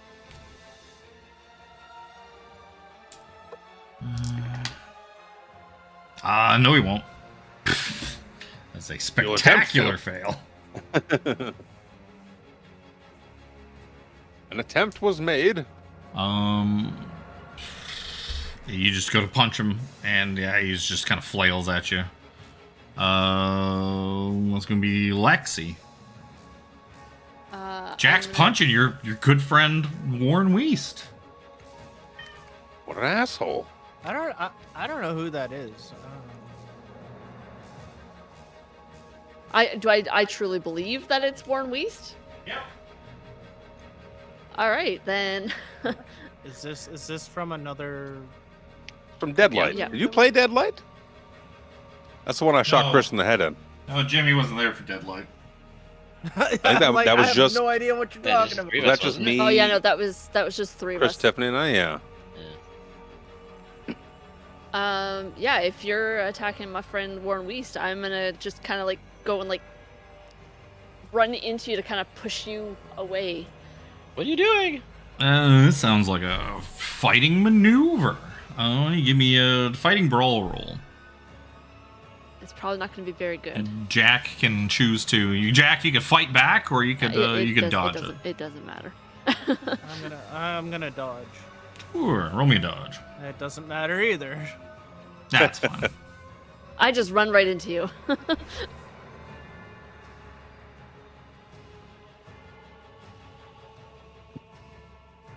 Lexi, what the hell? What are you doing?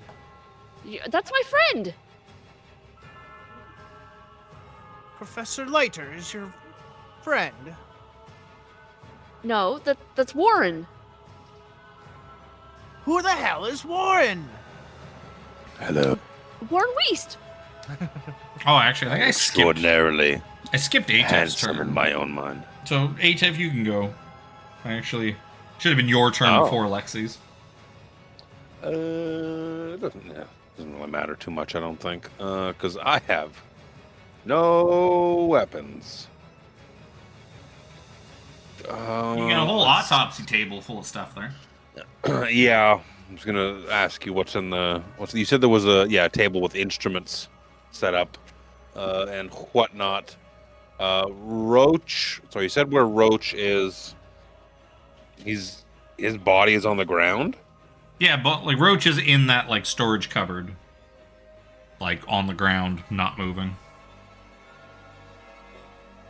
Okay. Is there like presumably like a scalpel or some sort of bunch of sharp scalpels and instrument? pretty much anything you'd need for like an auto. There's probably like a bone saw and scalpels and stuff like that. I was gonna say bone saw. Bone saw. I'm going to run to the table, grab a sharp thing, and the goal is to attempt Charles, you're alive, or are you? I don't even know how to lie about this, but it shouldn't be. I'm gonna attempt to fucking stab him. Sure, fighting brawl. Fighting brawl. Fighting brawl. Actually, you can have a bonus die for this, because this will be this is ganging up on him. Okay.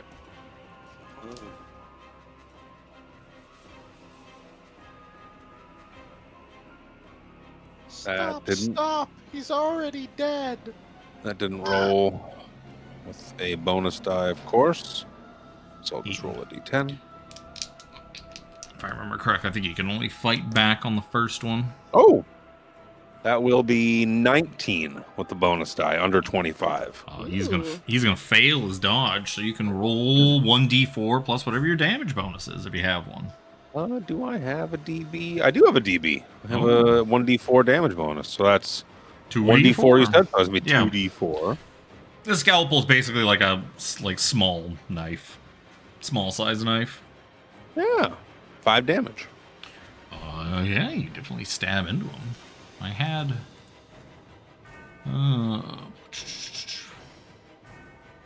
Harlan Roach.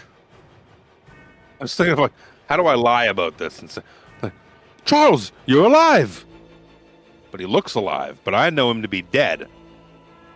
So, I know you're dead. I can't just say he's dead because I lie about things. Can't stop lying or exaggerate or exaggerating.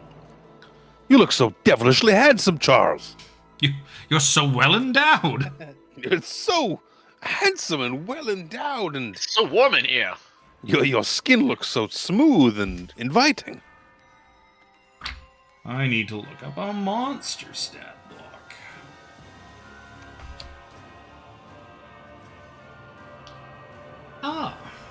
Okay. So that's gonna take us back. So then he's gonna be at the bottom. So now Charles is gonna go. And he's going to try to grab Jack, I guess, because Jack is... I guess the professor... no, he's going to grab the professor, because the professor's, like, right there, stabbing at him with a scalpel. Yeah, Jack got pushed away. Oh, no, Professor. Oh, no. I'm going to suggest that you attempt to dodge. Dodge was probably going to be my go-to anyways. So, I rolled a critical success. So the only hope you have is to roll a 0-1. Because on a tie, a dodge wins. Oh, you can't. It's on my it's 73, but on my screen the 70 is right beside 00. So I was like, I'm halfway. Oh, damn it. So on the plus side, there's no plus side. Don't you sugarcoat it. On the plus side, his attack is not piercing. Oh, that is good.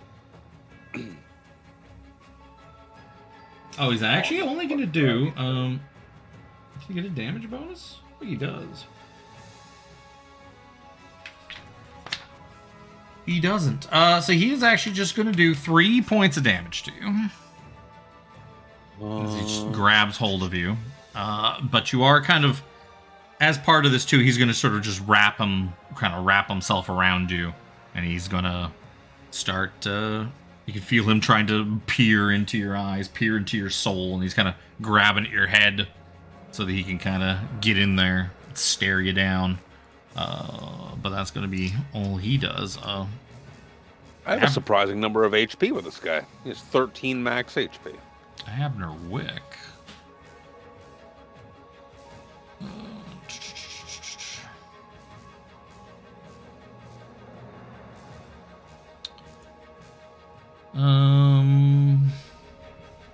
Why can't I? Oh, because notes is what I want for Abner Wick.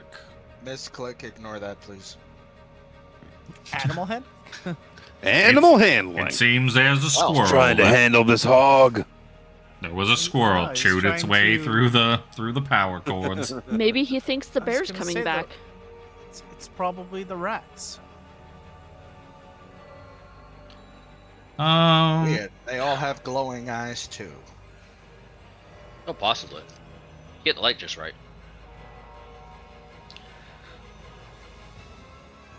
Do you have a damage bonus, Abner?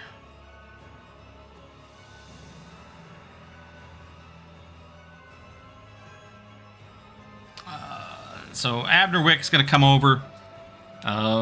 He's going to waddle over. He's going to pull the top of his sword cane off.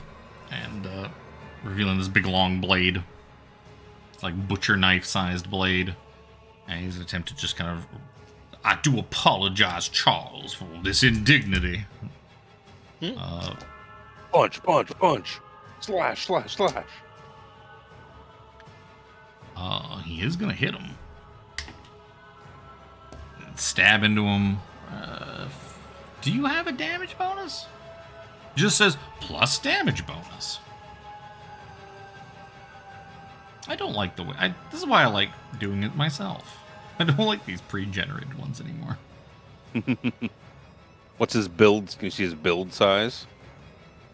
I can. If his build is 1, he has a DB of a D4. Abner Wick, he does have a DB of 1.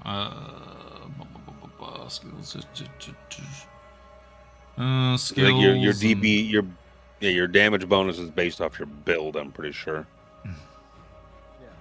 Yeah, would make sense. Oh. Harland Rocha. He had a damage bonus. What the fuck? Terrible strength and everything, but he has a build of 1.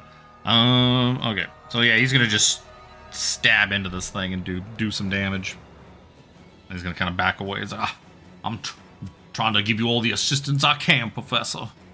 It'll be Jack. Appreciated. Who's fighting off Lexi and the zombie. Yep, I'm going to swing away with my knuckles again.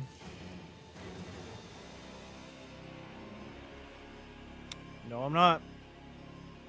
Oof. Can't seem to roll anything lower than a 60.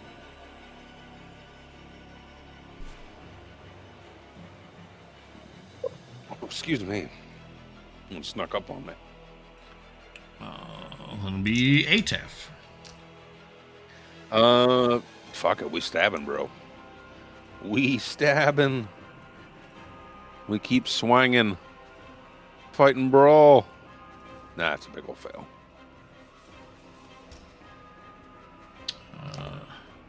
He's going to attempt to do a fight back. That's a 36 pass? No. That is not. That is not a pass. Lexi. I'm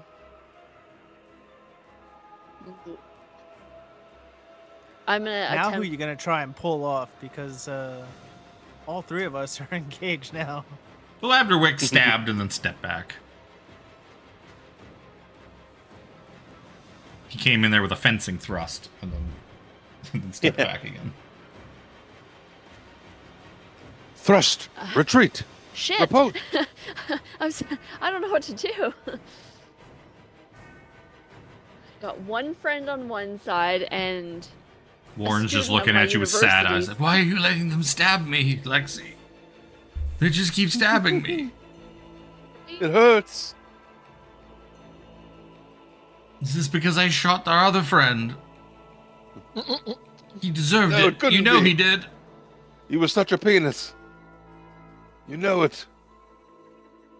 You know what? I'm gonna punch, or like try to push punch, my friend Walter, or not Walter now. Yeah. Anyway, Luke comes out on top. This is so not what I meant to say. I'm also Warren. Warren. She's like, hey, don't do that. He's my friend too. Hey, stop! No. I mean, why would they're getting the better of him? They're ganging up on him and stabbing the shit out of him. He's the victim in all this. Poor Warren. Please. What'd that guy ever do to you? I just want to sell my curiosities. Oh, I did not do it. I like alliteration. Remember when I would come and visit you in the asylum in your mind and read you stories from my occult books?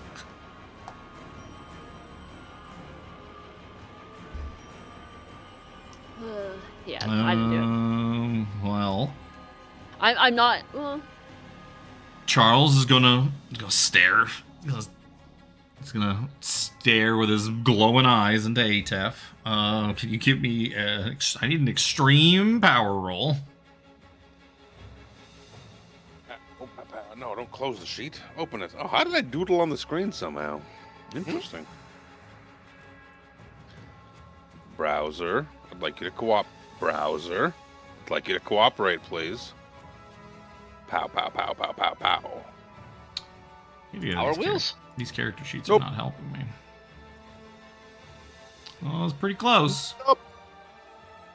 I'll spend 70 luck. Yeah. Get extreme now. Well, yeah, let's just double my luck somehow and then spend it all. Oh, let's just... Let's just roll it in here for funsies.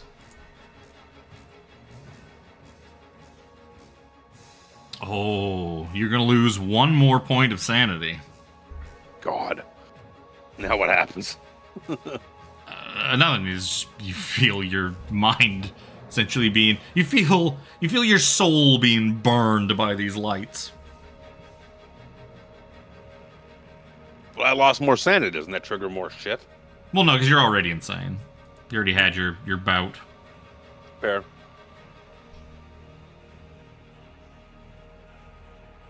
Cuckoo for Cocoa Puffs. This was not a sanity test. This was just a thing that's draining your sanity. A thing that happened. A thing that might end up killing you. I guess Abner's gonna go. That's a good number. That's a good number. I guess this thing trying to die, he's gonna fail. Abner's gonna get on back in there. And he's gonna just stab Charles, like kind of in the ribs, and just bring it down and collapse him to the ground.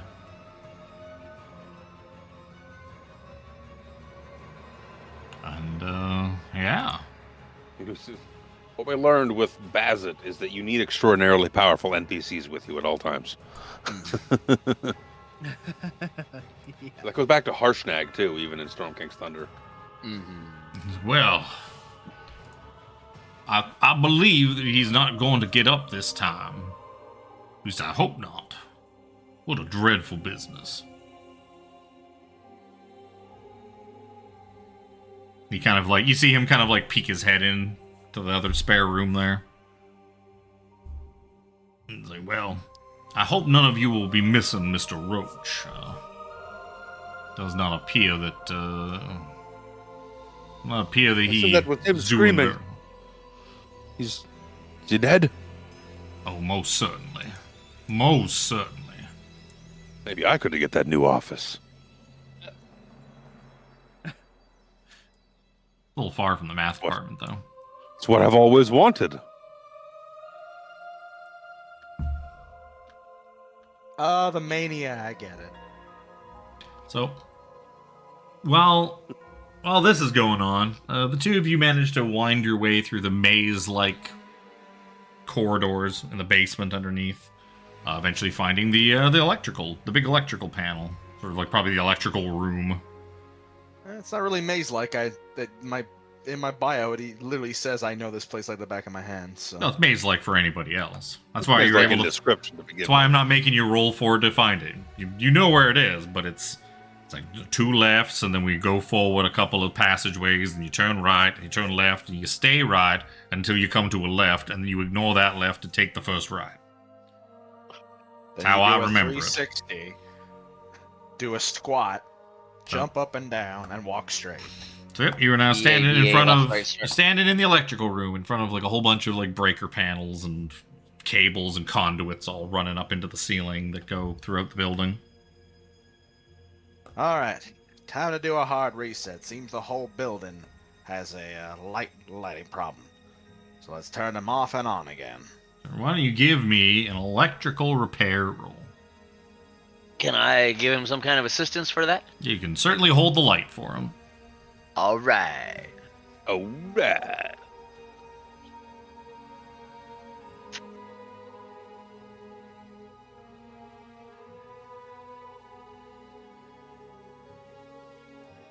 Oof. Fuck right off. Mr. Walt, I'm okay with these things. Would you like me to give it a try? Well, I don't see why not.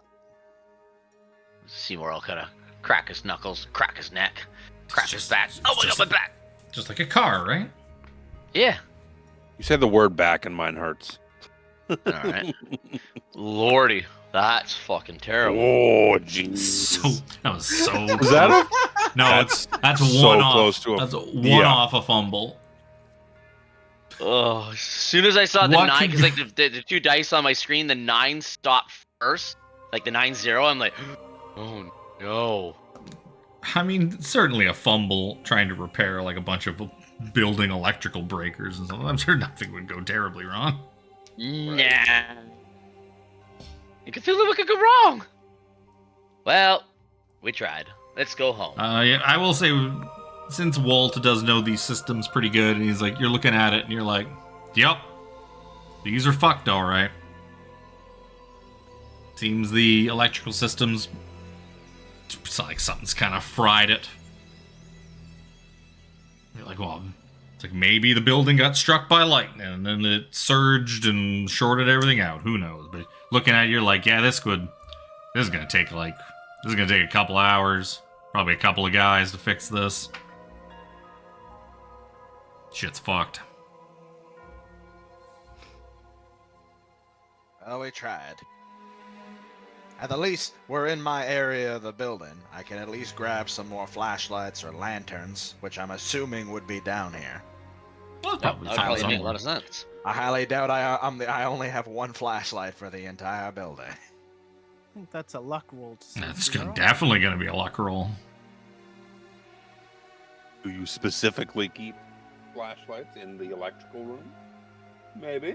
It would make sense. I mean, that would make perfect has sense. Someone, I wasn't saying someone made off with them? Room. Wasn't saying specifically in this room, but I'm pretty sure my own room or... I mean, you wouldn't want to keep... If you had to go to the electrical room because, like, the power's out, you wouldn't want the flashlight in the electrical room because that's your destination. You would want to have it on you so that you can use it to go find the electrical room. Yeah, but I'm sure I don't own only one flashlight. I would imagine you also don't buy all your own tools. It's probably just whatever the university provides. Well, and either way, it sounds like a luck roll. Workspace. Yep. Fuck. You don't seem to find any. Some of the assholes you work with, they got a bad habit of not putting stuff back where they found it. Underpaid and nobody updates shit or keeps up with maintenance. I hate knowing where everything is, and then someone touches it, and I know where nothing is. All of Arkham is falling apart. Good lord. Well, let's head back upstairs. Nothing we can do here in the limited amount of time. Yeah, so after like another... So what are you guys doing poking around? Is there anything you wanted to look at? While you're waiting for the power to come back on? I'll go over, what's his nuts? Fuck is his name? Charles Leiter? Charles, yes. I was going to say Chris. I'm like, that's not right. It's another C name. My brain is literal goo Charles does not seem to have anything on his naked body. No, but there's any, like, markings on him or anything like that, aside from, like, what we saw in the initial when he was, shown to us by the mortician doctor. Just the more recent wounds that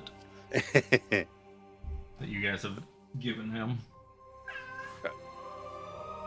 What about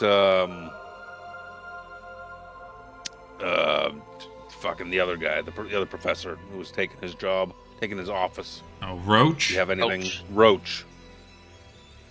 Oh, Roach, actually. Struggling, man. Struggling. Roach. Professor Roach. He has no armor. Really?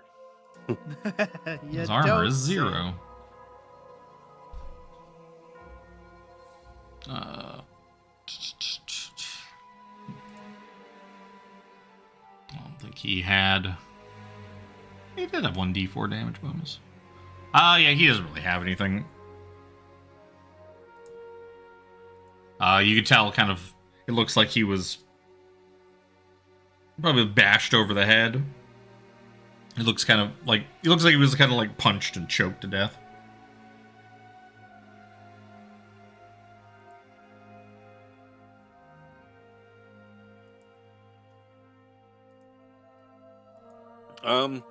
We do like a spot hidden. Just peek around the room, sure. See if there's anything out of sorts. Case the joint. As I scroll desperately to find spot hidden. Well, it's a hard. I'll re-up the flashlight.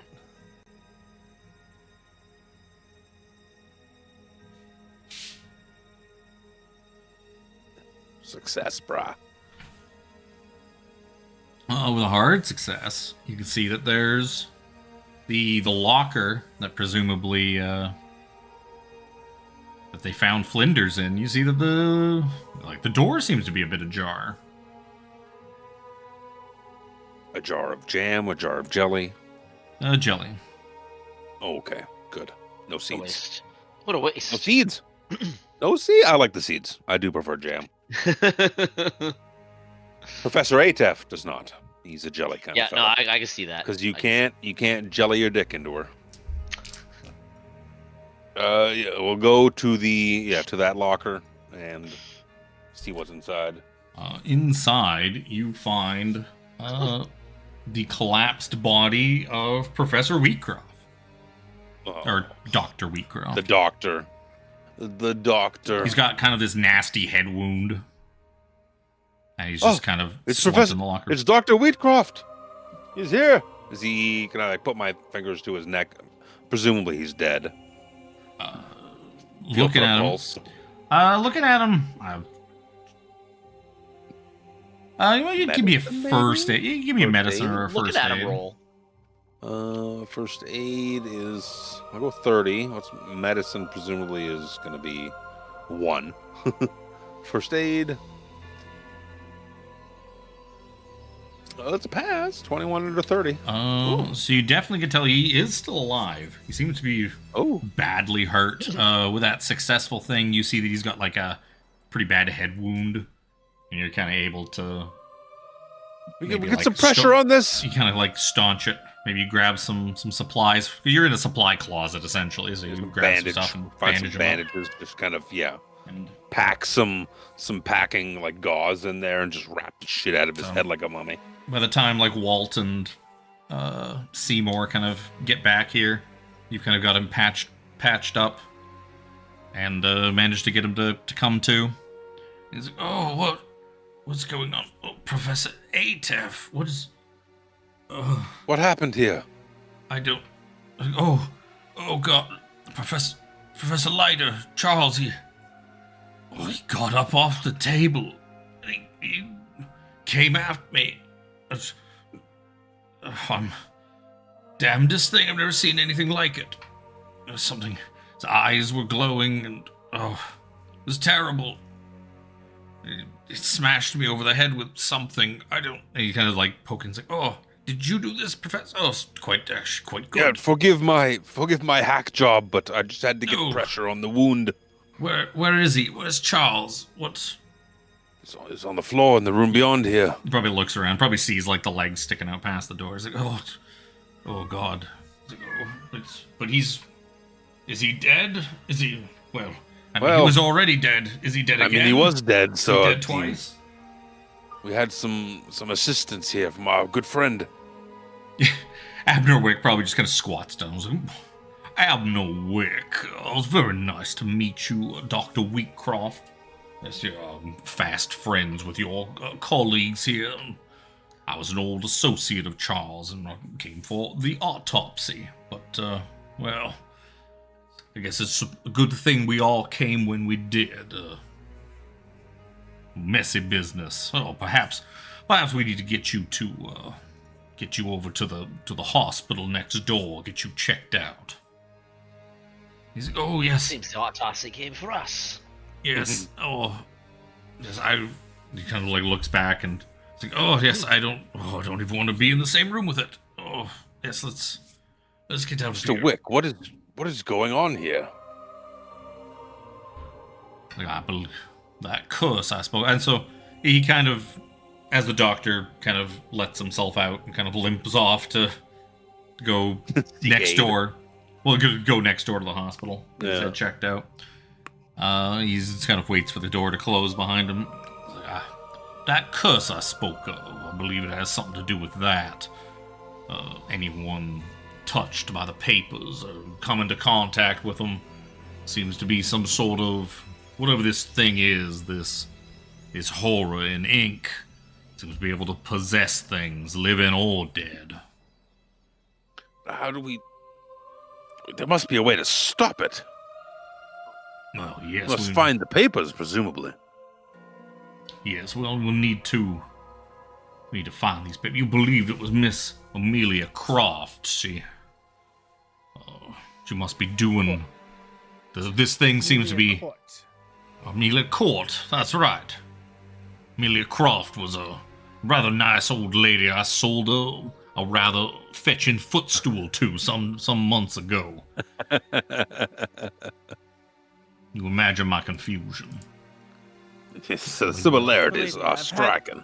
I've had my eye on Amelia Court for some time, but she's unwooable. Yes, well, if she's got the witch blood in her, then yes, unwooable would be You might want to turn your attentions elsewhere, Jack. This sounds like some tang that ain't worth the trouble, you know what I'm saying? Seems like things are progressing at a faster rate. I believe we are starting to run short on time.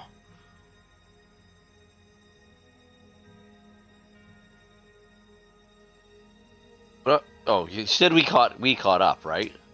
Oh yeah, you guys are in the room. You guys got into the room when they basically finished bandaging up Wheatcroft.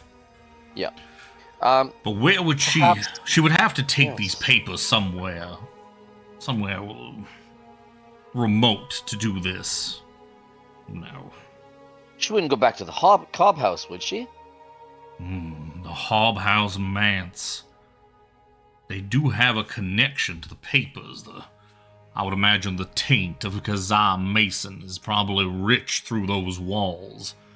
These papers lived there for quite some time, hundreds of years perhaps. Yes. It seems the most likely to me. Good eye there, young Seymore, good eye. Perhaps she did go to the Hob House Manse, so at least she would know that it'd be abandoned. There's no one currently there since the last of the Hob Houses died. The only other place that would make sense would be the old Kazaa Mason house, but that is... The witch house has been used as a boarding house. There's usually at least a couple of people there. That would not be secluded enough for what she has in mind. Not be ideal. No, yes, we must travel to the Hob House Manse. I shall accompany you. I fear I might be the only one with the requisite, let's say, knowledge to stop what it is. I fear all our eggs are in your basket now, Mr. Wick. Yes, well, thankfully I'm not much of an egg person, more of a meat gentleman. I like more ham and bacon. You can keep the eggs. Give the sausages to me. Since we're She said. Since we're on campus, I gotta get my lucky back. I can't go without it anymore. Be quick like the wind, Jack. Meet us back at the car. Will do. Let's get the hell out of here, gentlemen. And get the hell out of Dodge, as they say. Yeah, the whole time Lexi's just been sitting there patting the hair of dead Charles. Like, Mr. Weast. Warren, you died again. Why do you keep doing this? Oh, you know. Gotta draw in business somehow. More to talk with my doctor tomorrow. Just trying to get more screen time, you know. Might have to pull up a double session at the therapist tomorrow. Oh yeah, can we even go anywhere if you've got an appointment? That's tomorrow. Oh, this. She could also always miss that appointment. Yep. Like, you all, if what Abner Wick says is true, and that people that have been sort of gotten themselves wrapped up in these papers, even the forgeries, you would imagine it's probably not going to be too long before maybe you guys start getting possessed by whatever this thing is, and yeah. Mm-hmm. So it's probably of your concern to solve it as quickly as possible. Possibly. Should make a little bit of haste.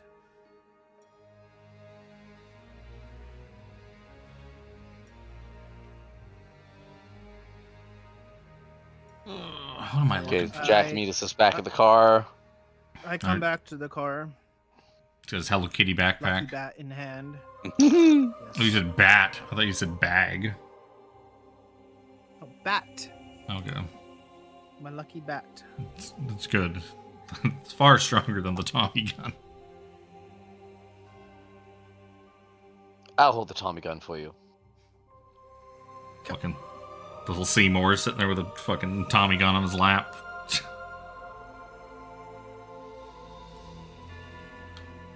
Yeah, so you guys drive out to the Hob House Manse. A little ways outside of Arkham. It's going to take you probably, like at this point, it's probably 8:30, 9 o'clock at night. It takes you at least probably another good half an hour to an hour to drive out there. Eventually, yeah, you come upon the house. This dilapidated manor. This, we got, oh, there we go.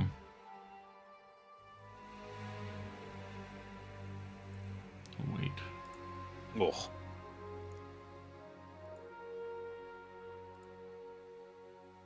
Oh yeah, this just screams good vibes. Yeah, so you come upon the Hob House Manse. It's a large manor built a long time ago, very old. It is in considerable disrepair. Mr. Wick, kind of as he sort of stretches, getting out of the car, is like, yes, well, Joshua Hobhouse was a bit of a recluse in the end. He certainly did not do a very good job of keeping up the place. I hope none of you... I hope you've all kept up on your tetanus shots. Maybe some loose floorboards and whatnot.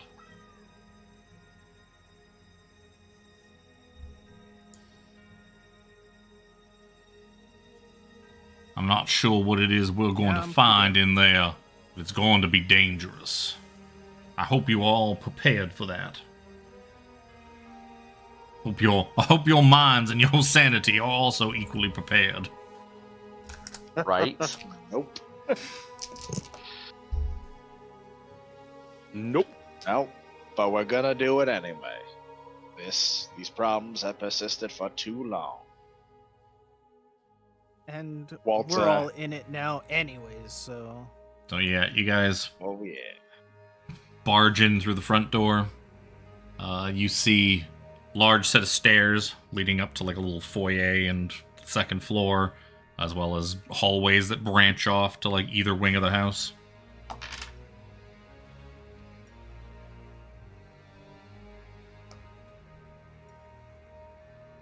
don't know if it was stated, but I draw my revolver and make sure to have it at the ready. Kept that scalpel. Okay. Because I need a pointy. That's fine. Yep, nobody else said otherwise, so I'm carrying in the Tommy gun. Yep. I've got my gun. Oh. And my awesome fists. I'm sorry, I'm just imagining a young student, nerdy kid with a fucking Tommy gun. Little fucking Harry Potter kids walking with a fucking Tommy gun. All you other kids with the bumped up kicks, you better run. Better run from me and my Tommy gun.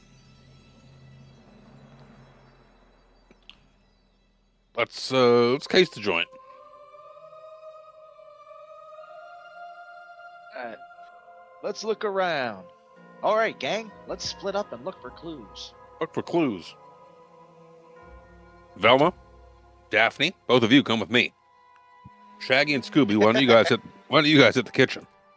Like, Scoop, I'm famished, man. Like, we gotta get ourselves like a sandwich. I could really go for some sort of sandwich right now. It feels like it's been forever since we had dinner. Usually I'm up. Usually a late night. Usually a late night snack is in order, but I don't imagine there's going to be much food stores around here. What a shame.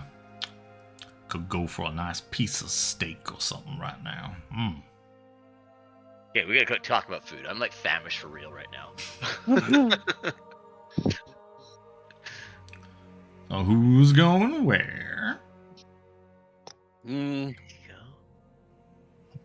We're inside, right? Yep. Yeah. So like a living room, sitting room kind of deal. Probably off to one of the side wings. Let's just start casing the lower floor. Start walking off in the left direction from the entrance. Well, if you guys are going, right. That sounds good.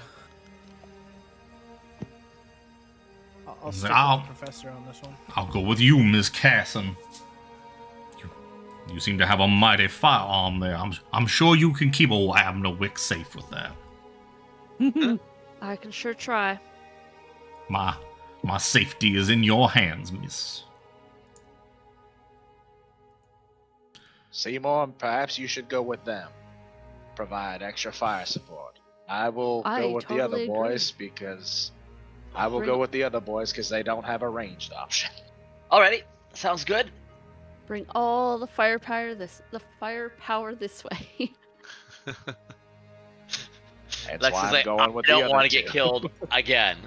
I want to be the one survivor who gets to keep coming back. He's the boy who lived. Who's the one that keeps dying in any campaign / anything that we play? I That's die in true. Cthulhu. Yeah, Jimmy's probably got the most So do kills I. racked up. Yep. Oh, for sure. I don't think Jimmy has survived yet. Sort of I survived. I survived Little Sister. That might have been it. You I survived. survived the dare. No, I survived. Oh, yeah, Jimmy survived the dare. You survived I in didn't survive Cracked the and Crooked Mance. Because you were the mom. It was just Coke and Jimmy, the engaged couple that died. Yeah. Swallowed alive by the giant ooze. Let's fan out and start spotting some hidden. That's right. I just realized, well, with you holding a knife, Jack holding a bat, and me with the blicky, we make quite the London gang, don't Peaky fucking blinders. So, you guys on the left. Oh, look at this. It's a map of the Hobhouse Manse. Perfect. I'm just going to steal this. It's a map of the manse that someone made. Wanted to head spot hidden? Oh, yeah. So, you guys kind of head left, head down a hallway. You guys find yourself in.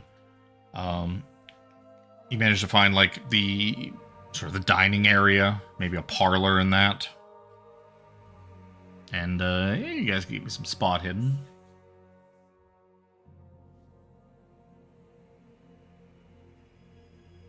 Shit! Oh, damn. Ooh. Shit! Yeah, you guys. Yeah, you find like the parlor. Right. Seymore rolling. Didn't Seymore go the other way? Sorry. I heard spot hidden. He just I'm he like, wanted, oh, he, spot Wanted hidden. to be involved. you wanted to be included. FOMO. Yeah, Professor and Walt are kind of looking around. Yeah, you guys find. Like looking through, you see all sorts of stuff kind of laying around. Papers and all sorts of books. There seems to be like a pile of books kind of sitting by one of the parlor chairs. It seems a little odd. Just the way it's stacked up, it doesn't really sit with you. It's like, it seems weird that they would just, that whoever like owns this place has probably been cataloged. It's like, it doesn't seem like they would just stack a bunch of stuff here like this. Jack, with his critical success, could tell that the books, as well as maybe some other signs, some scraps of food at like the dining table, and a few other things you kind of find, lead you to believe that someone's been staying in this house for the last maybe few days, several days. Like someone's been squatting here for a bit. Let's keep your wits about you. Someone's been here. Someone real interested in reading weird ass books and stuff.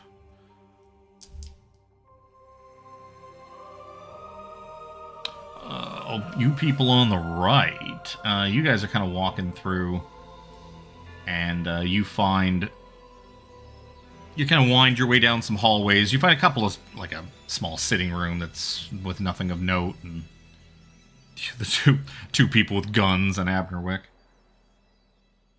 And then, as you're kind of winding your way towards the back of the house, you find a set of double doors that, just based on the layout, Abnerwick just kind of quietly says, he's like, I believe through here is, I believe this was the library. Yes, I believe this was the Hob House library where they kept most of their books and records. And why don't the two of you give me listen rolls? Sorry, I popped upstairs. I thought the other guys would take a little bit longer. Listen's not very good.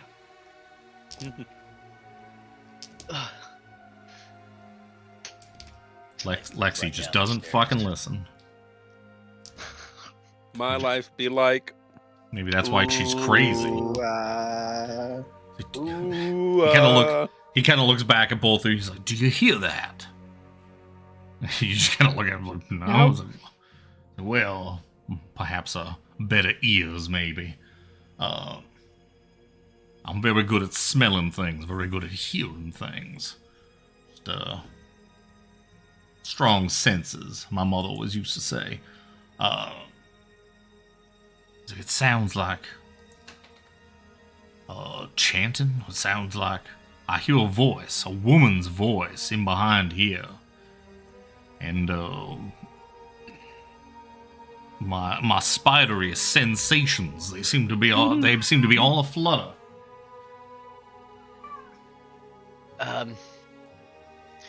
If it is somebody performing one of those rituals, they should probably be stopped. I mean, yes. Maybe if I take aim and one of you opens the door, I can fire a warning shot.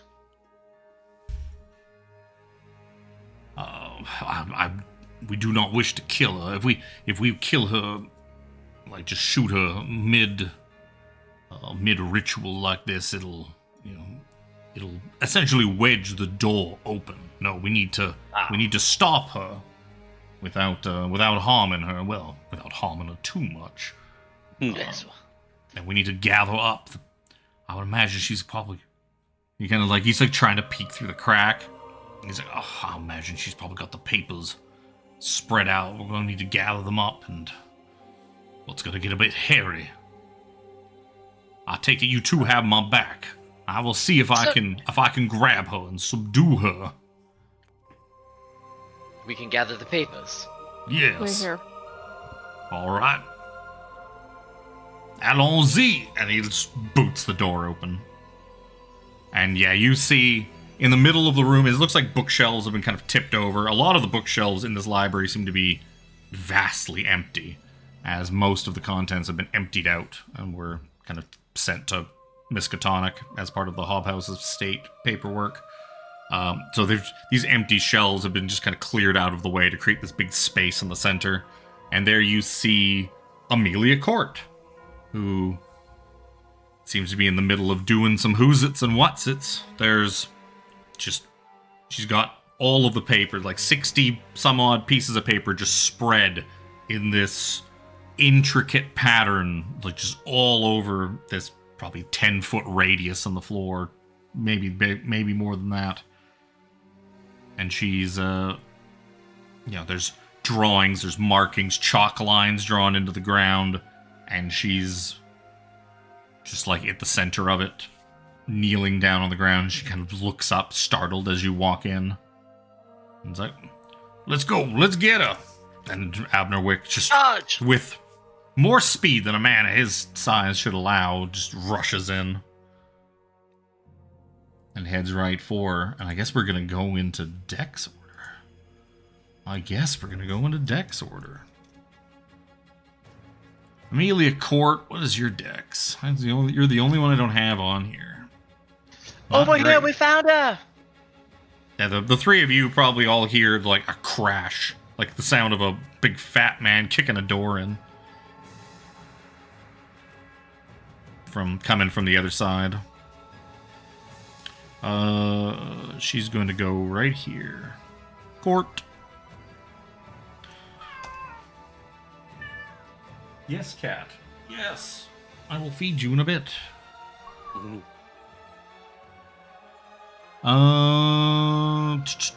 So, first up will be Abner Wick. And he's just going to go over, thump, thump, thump, thump, thump. You see, he's like almost doing that army thing where they like hop, hop, hop through like the tires on the ground. He's kind of like doing that so he doesn't step on any of the pages of the paperwork.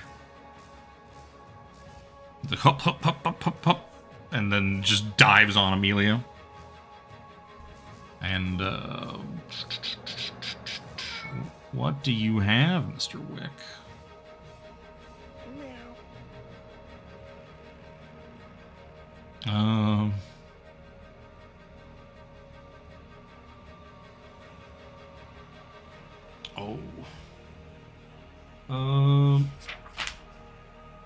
Oh, these are not what I want. I need W. Oh, the color's out of space. Oh, is there?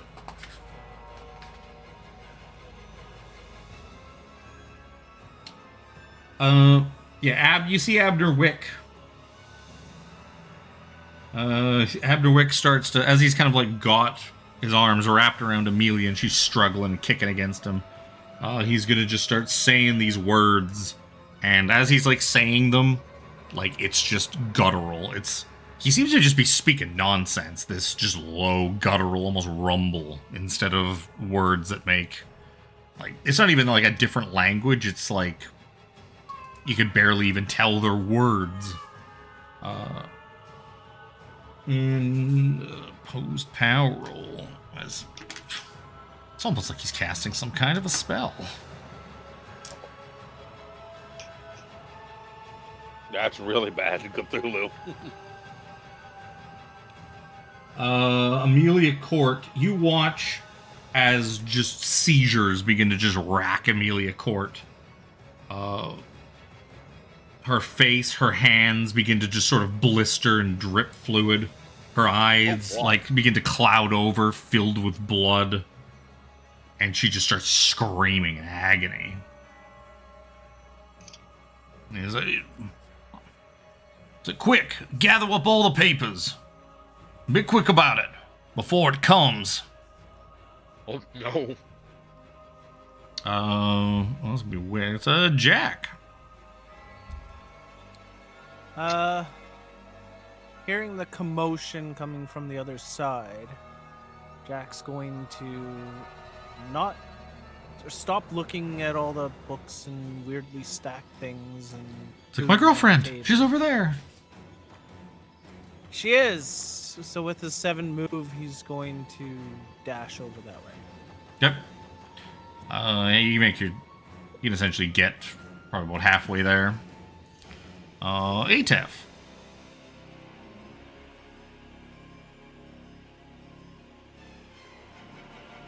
No, the professor's gone. Yeah, sorry, he just went to the bathroom. I'm assuming he's going to move forward. The professor's standing. He left the building. He's standing out and like by the car pissing.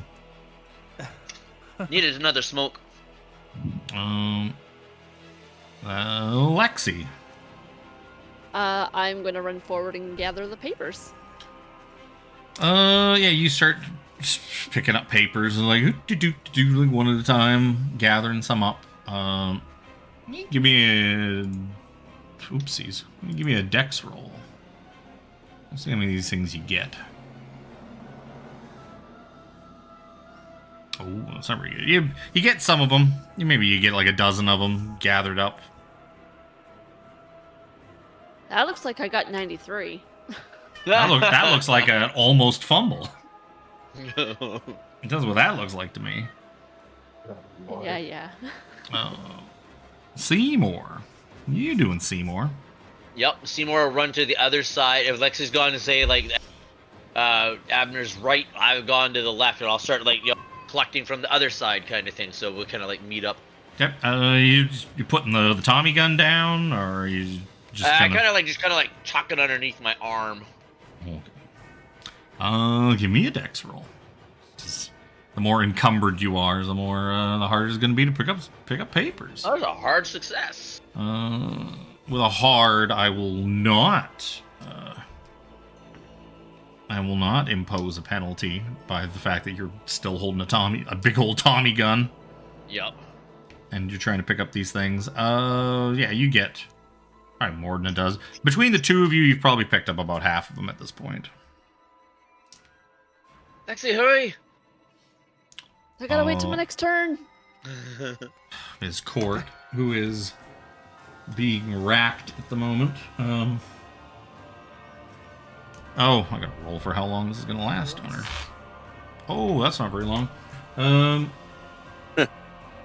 She's completely... She's just screaming. She's oozing and screaming. She's completely helpless while this spell takes effect.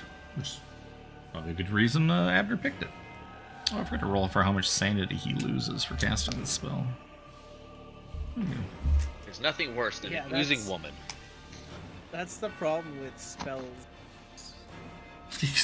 Well, yeah, because it's fucking... It's Cthulhu magic. That's supposed to be beneficial. Yeah. Of course it's going to cost you, like, your mind. Skimmed through it, and it's... My goodness.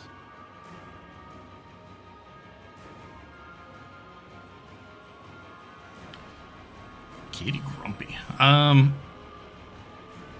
You're distracting me, Kitty, with your grumpiness. You're to Charles, he's not on here. So that's gonna take us to Walt. I guess he's just gonna also pursue. Yeah, I mean, we heard a commotion. We saw Jack sprint. Yep. Probably realized shit was going down. And you also saw probably Professor Atef also sprint after him. Well, more waddle than sprint comparatively, but yes. He jogged. He's just old. So, yeah, the three of you... The three of you are, like, essentially back by the entrance. At the top of the order, some of the pages on the ground, the ink begins to kind of bubble and fester and ooze, and a form begins to coalesce from the pages still scattered on the floor, and this bear-like creature made of blood and worms emerges forth once again, this horror in ink.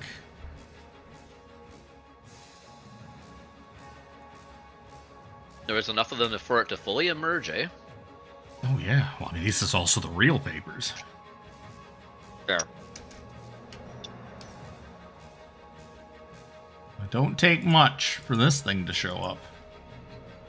Oh, you know what? I actually was going to have you guys roll luck rolls to see if it emerges, like, on top of you from the pages that you were carrying. I don't know. Well, we'll say it was the one from the floor. Why not? Yeah, and it just looks around. And,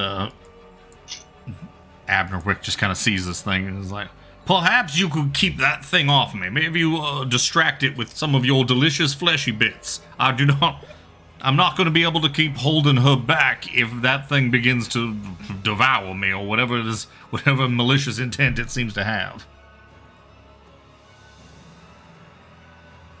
And it's showing up. Wick essentially going to keep Amelia Court. Court's taken care of for the moment.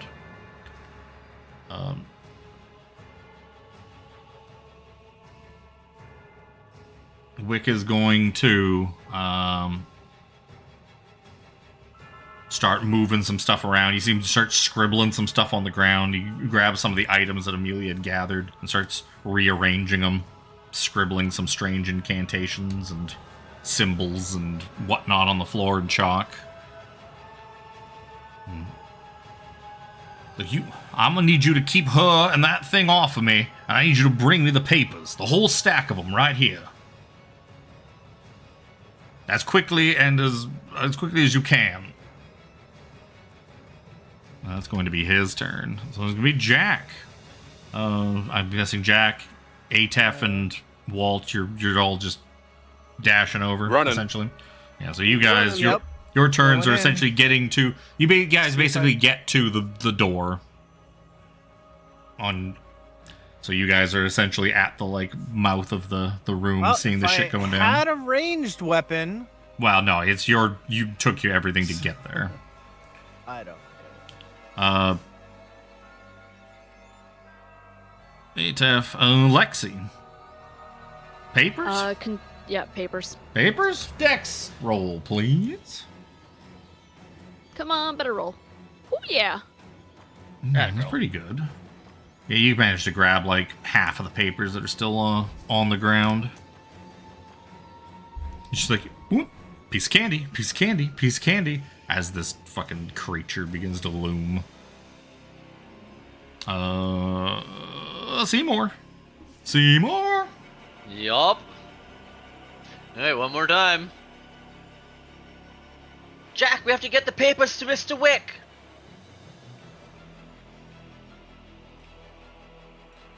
Nope. Oh.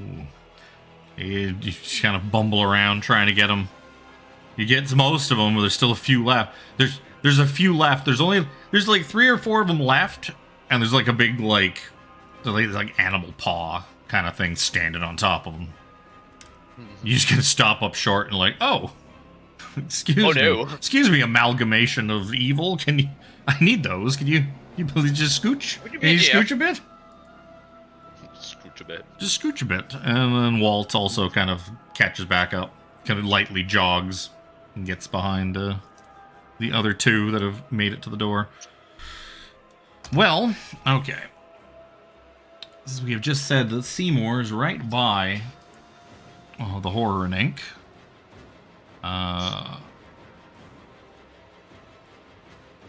So it is going to attempt to attack. Is it just auto? Armor. Oh no, there it is. Okay, it's gonna make a pair of attacks on poor Seymore here. Oh no! That's gonna be a hard success. You want to dodge, or you want to fight back?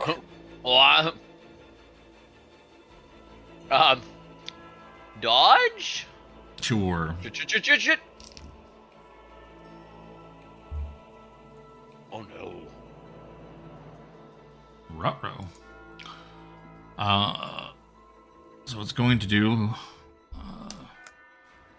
so it is going to do 3 points of damage to you as it begins to drain the life out of you.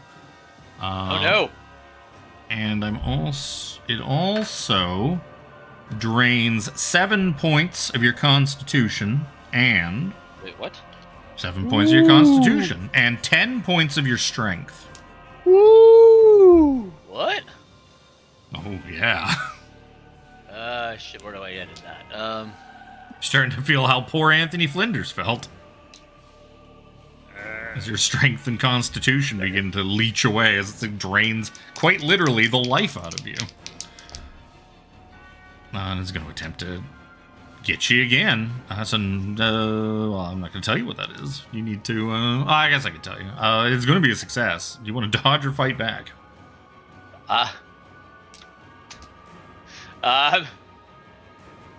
Dodge? Sure, give me dodge. You just need a normal success to succeed. Oh, no. That ain't a normal success.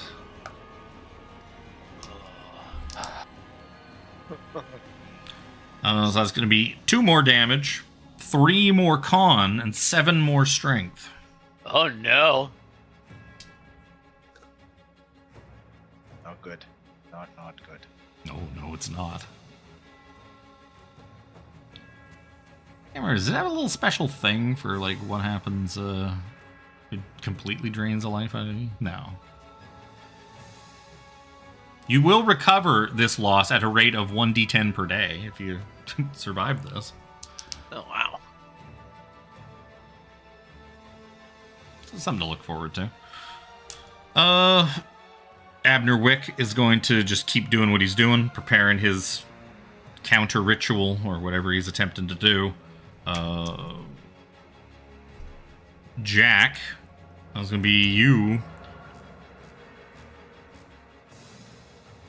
Yeah, I want to try and get to this thing attacking Seymore.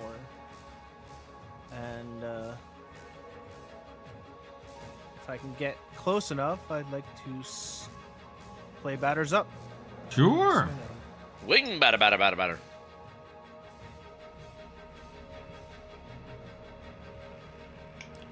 Run in and whack. What is it going to do? It's going to attempt to fight back, and it's going to fail at doing that, so you're good. Roll your damage. Damage. Ooh. 9 points. 9 points of damage. So it seems to, its writhing mass seems to absorb a vast majority of that damage, but you do seem to kind of knock a little bit off of it.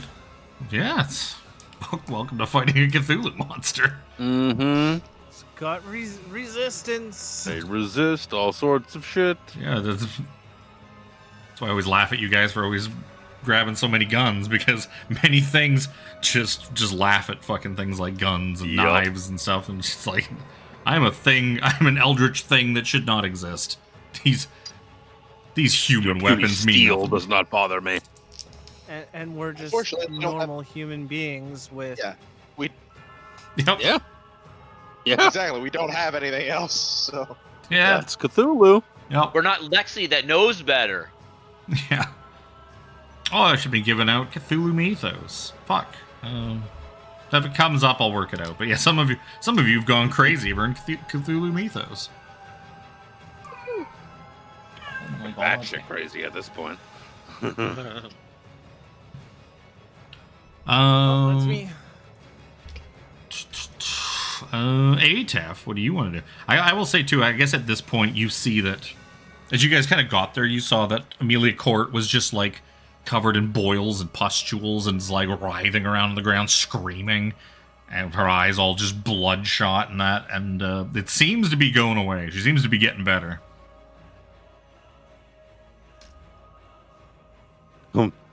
Sauntering up to the room like, oh, isn't this just a nice bed of roses? This is a wonderful situation. He's gonna adjust, I guess. I've got a scalpel. Yep. Mr. Wick, what do we do? Having just assessed the situation. So you gotta keep her and it away from me. I need all the pages, and I need time and to be undisturbed. There's still pages all over the ground. There's a few, yeah. Can I go try and scoop them up? Sure. Or some of them up? Yep. I do that.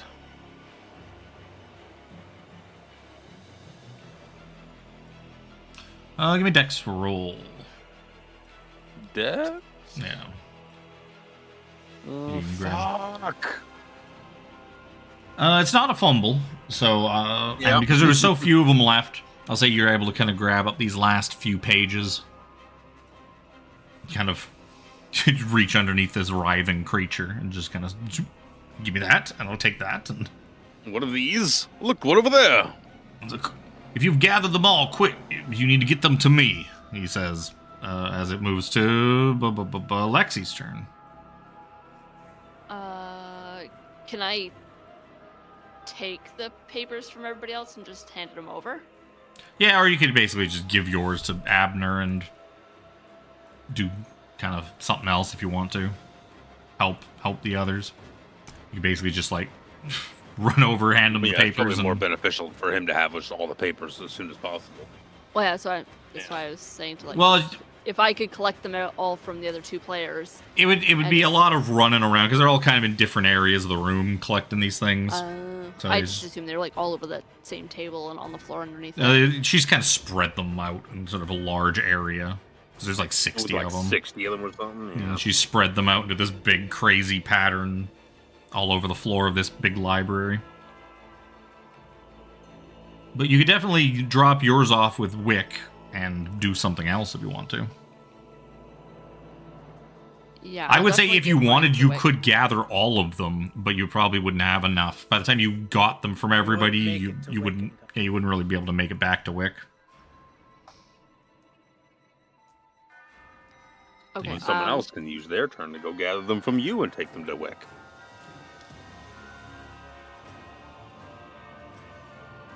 Yeah.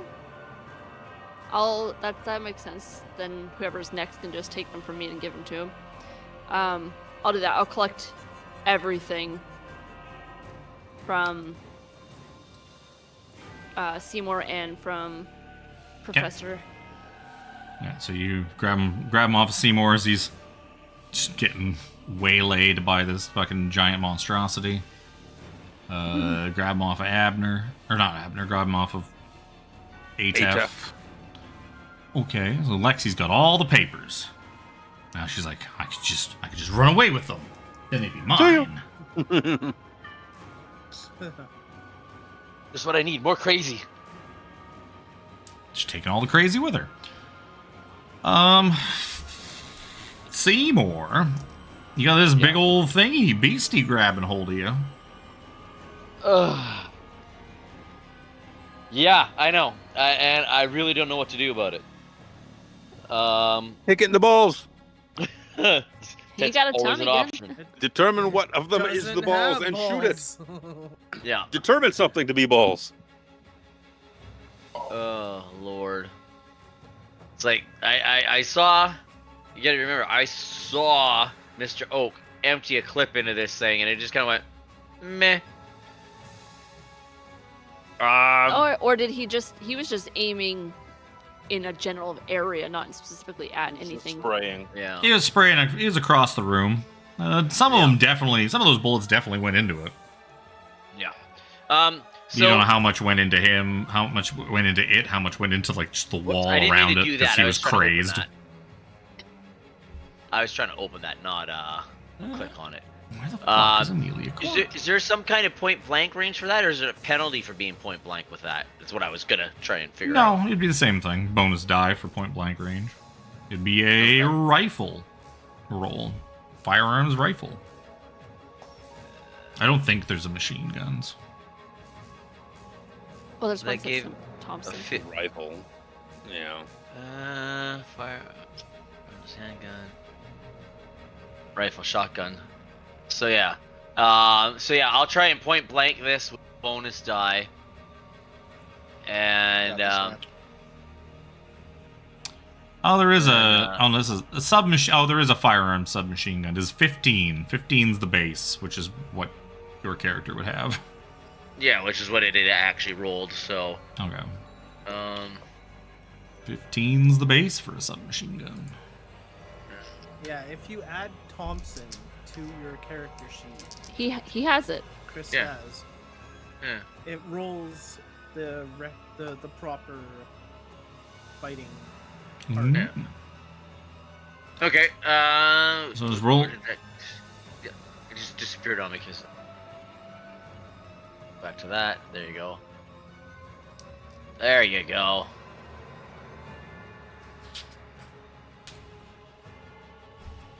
Sooner or later. Oh. Yeah. Were you trying to just single shot it, or were you just letting her rip? I was gonna let her rip. I don't want to lose this page. There's a double. I think a full auto. Using weapons in a fight. Full auto doesn't come up very often for us. Not very often a full auto weapon finds its way in. Yep. Cover and concealment. Burst fire. Semi-automatic.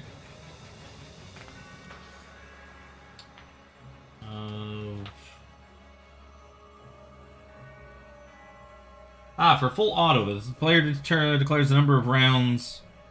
Maybe any number up to the capacity of the gun. Number of bullets fired is divided into a series of volleys with attack. Oh my god, there's math. Volley is the number of bullets equal up to the fire submachine gun or machine gun skill divided by 10 and rounded down.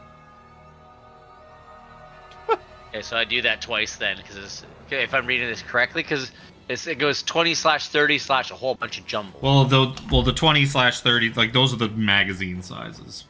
There's a 20-round magazine in that thing.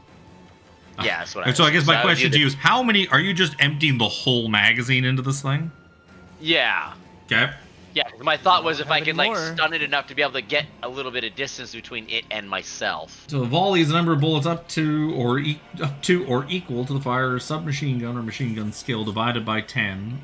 So 1.5 and rounded down is 1. Simply read the 10s digits blah, blah, blah, regardless of skill at full auto.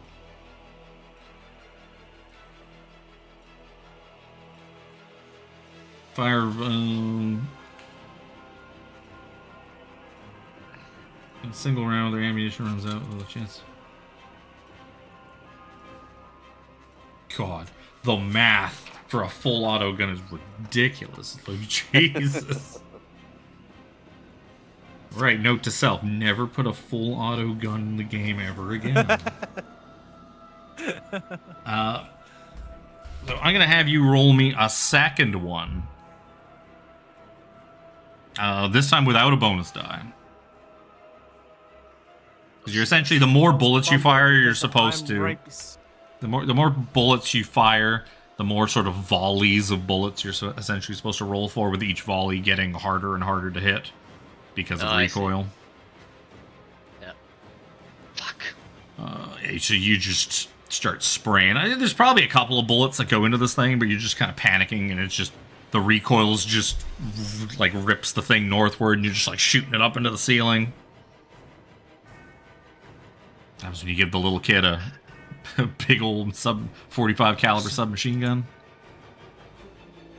That was Seymore. Amelia's gonna get up. She's gonna stagger to her feet. And she doesn't have enough magic points to do that.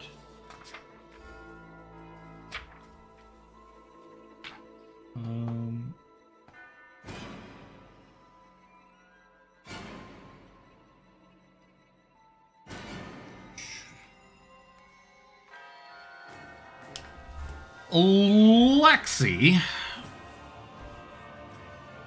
So Amelia Court's gonna start speaking in a strange dialect that none of you could even begin to comprehend. And you hear that it's almost like as if her words are just echoing around inside your head, Lexi. I need you to give me a power roll. I'm also going... She's not at her computer. That's not helpful. I can click the button.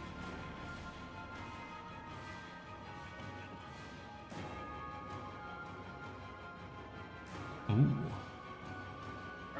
Not very good for me. Hopefully she does really bad.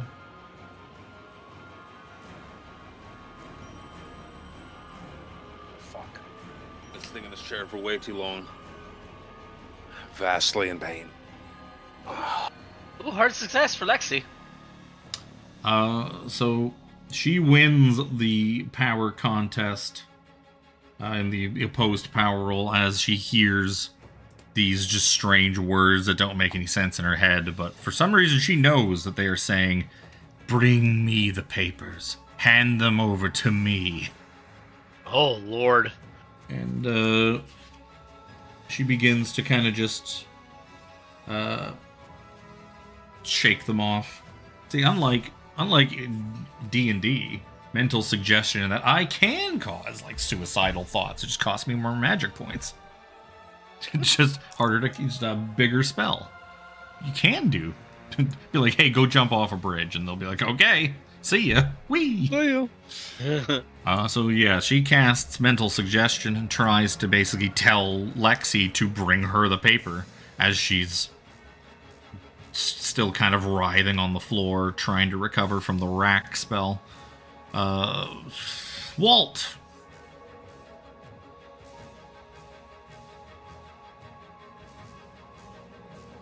Walt, take the papers. On my way.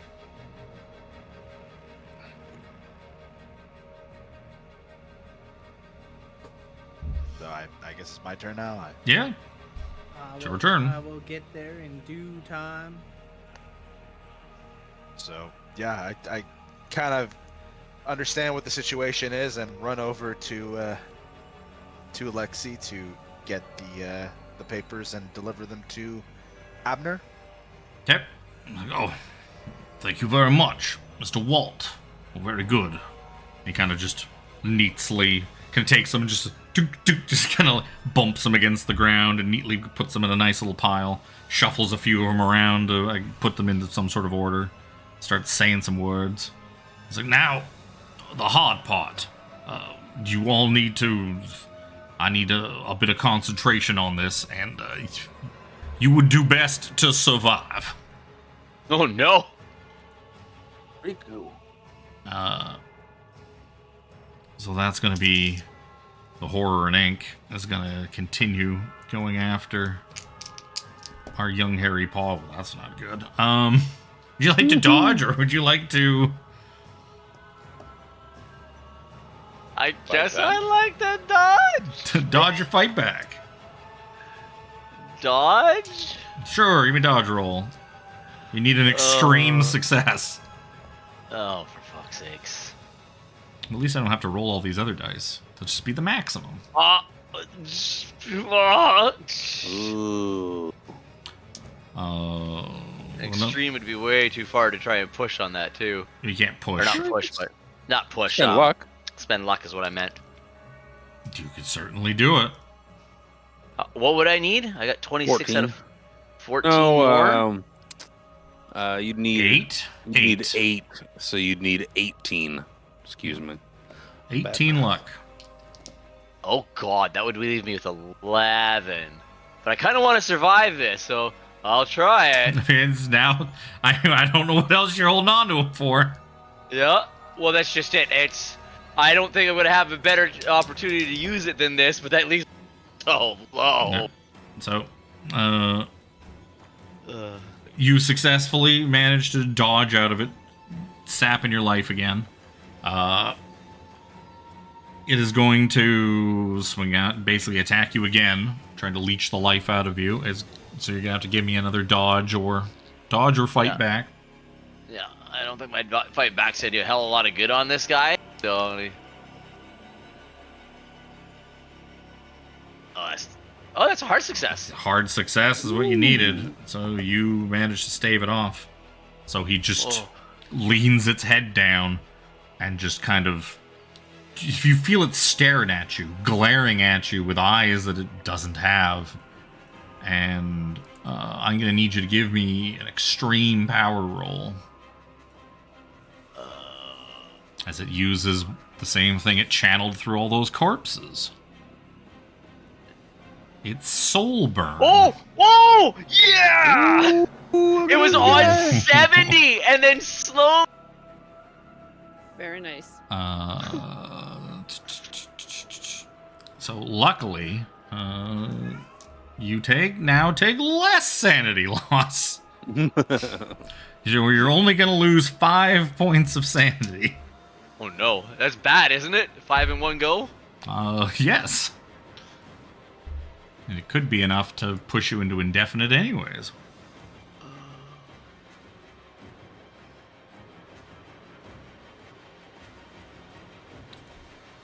If it's not enough, I need an intelligence roll. Well, I was at 33. I've been like slowly getting ticked down, but not any significant amount. Because like my power is 50, and I'm now at 28. Oh, then you've lost way more than a fifth. Yeah, you should have hit it. You should have hit it prior. Yeah, again, it's just because I've been getting little bits here. Think about it, right? I'm like, oh, I didn't trigger a thing. It's crazy time. I'm so glad I have this bookmark at the crazy page. So handy.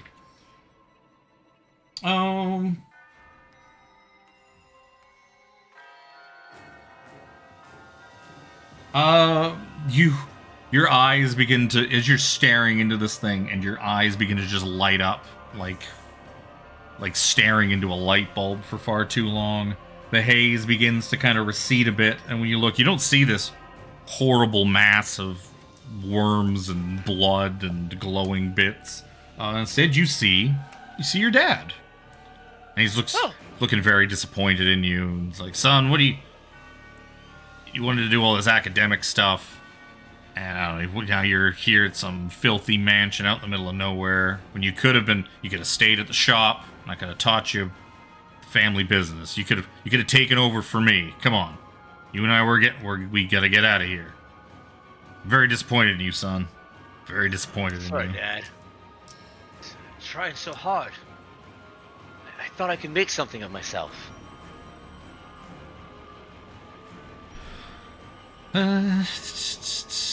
That's the Wick's busy. Jack. I'm conflicted. Do I try and pull Seymore away, or do I attack again? Well, his health's not going to go down if we don't attack. Yeah, I know. You don't know that. It could. Do a whole lot, but yeah, I'm going to take my baseball bat, line it up, and swing away. Why is there an asterisk beside its health? What is that asterisk for? Oh, okay. Success. It's going to take a swing back with his attack back, and that is just barely not a hard. It's as much of a regular success as it can get, so that doesn't count. So roll your damage.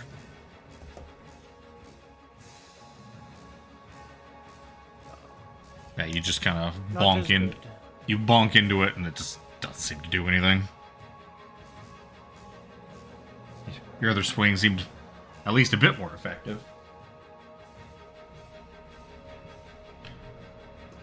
That's me. Professor, what do you want to do? Seemingly Wick has all the papers now. Yep, and he's doing some sort of mumbo jumbo over there. Sort of mumbo jumbo. He's like basically keep that thing and keep Amelia off of me so I can do my mumbo jumbo. Yep. Seymour's tanking. We'll try and fucking tackle Amelia. Try and pin her down and restrain her. You did see Amelia was doing some sort of mumbo jumbo and trying to get into Lexi's head. Yeah. Doesn't make a whole lot of sense to you, but you're like, some weird shit's going on. I'll go try and tackle her. And, prevent her from doing what she's doing. More so restrain her than anything. Assuming brawl, probably? Yep.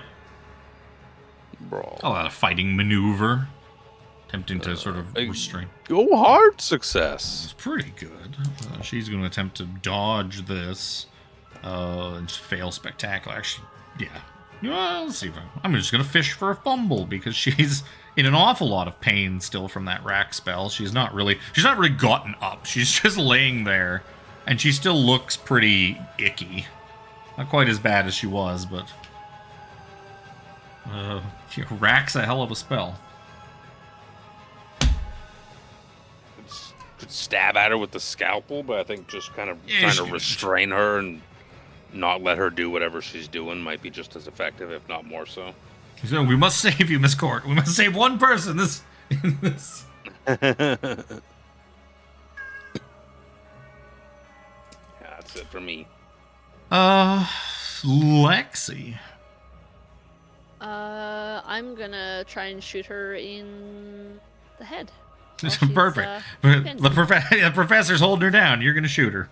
Definitely give me a bonus die. Good job, Professor. Hold her down for me. Yeah, you got her. Kablam.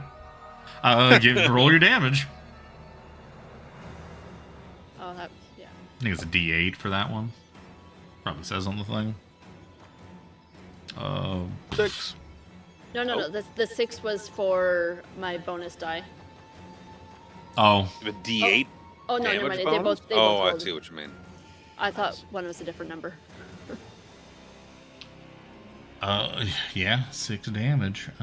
Fucking how much health do you have, Amelia Court? have... Hopefully 6 damage. No, she definitely has more than 6. Damn it. But she's not, I mean, she is just a human lady. Actually, that seems, I'm gonna have to roll for that. It seems to, you shoot her, and you shoot her real good. That is a major wound, so she's gonna make a constitution roll, which she does succeed in, so she does not lose consciousness. But she is bleeding quite heavily from that gunshot. She just kind of looks, she's like, you bitch! You just fucking shot me, you bitch! Ow, you shot me, you a-hole. You tried to control me. I did, guess you're a stupid bitch who shoots people! I hadn't brought my gun out till now. Seymore. You know your type. What do you want to do? Dad's here. He's looking at you sternly. Okay, Dad, where do we go? He's like, well, maybe just give Dad a big hug. Maybe that'd make him feel better. You remember this, whenever Dad is mad, you could always do, like, if I just give Dad a big hug, and he just melts like a teddy bear. Okay, I'm sorry, Dad. I'll do better. Give Dad a big old hug. Yeah, he's just giving Dad a big old hug.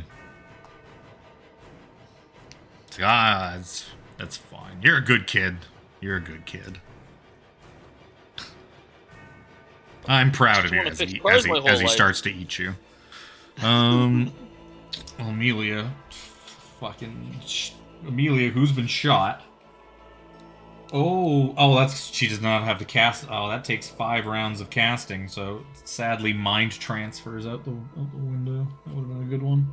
Just fucking take Lexi's body. 5 rounds, Jesus.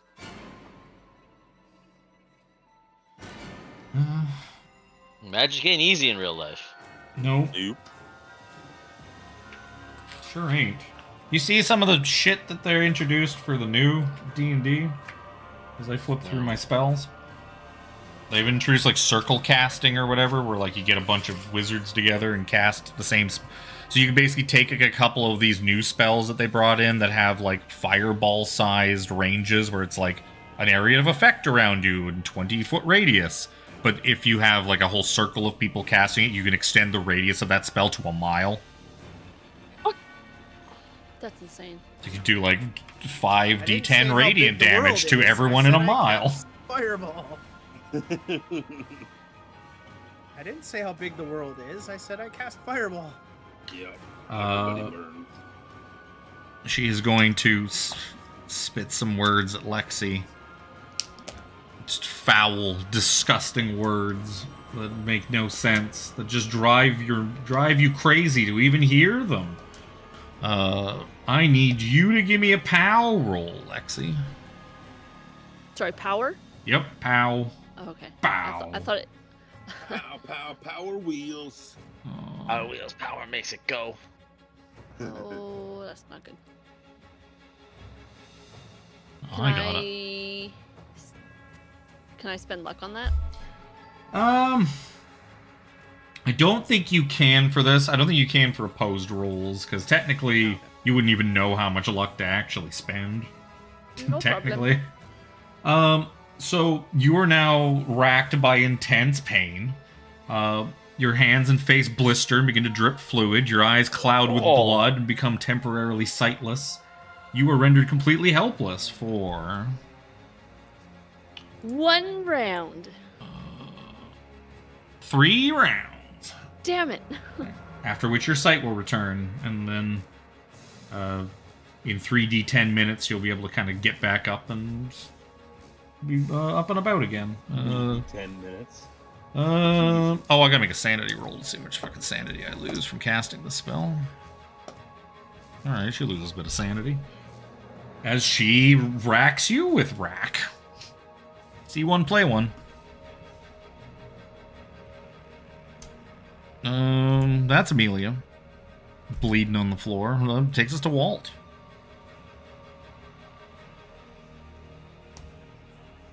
Well, fuck.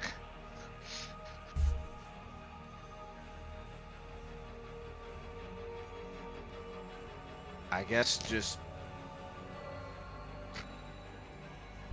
I saw Lexi already, take a shot at... Yep, you saw her take a shot at her, and then just collapse into a pile of pus and blood and screaming. Oh, that's, icky. You don't know if those two are correlated or not. Didn't Abner say we didn't want to kill her, or is it okay to now that he has the proper papers? You're not sure? He seems a little distracted to really be able to tell you either way. Abner's not home right now, if you'd like to leave a message. Please do so after the beep. Let's do so after the Jack scream. said, don't kill her. Don't kill her. I may still have a chance. Damn it, Jack. Let me tell you something, son. There are other women out there. This one, after all this shit, ain't worth it. Listen here, I'm dealing with some eldritch, weird horror thing, so... You do see that, like, young Seymore is just kind of hugging the thing that's horribly devouring him. He's given up fighting back against it or trying to dodge it. He's now just embracing it lovingly. Okay, like a son hugging his father. Fuck, you know what? I've already pulled out my pistol enough times. I'm gonna take a shot at Amelia. Okay. Give me a firearms roll.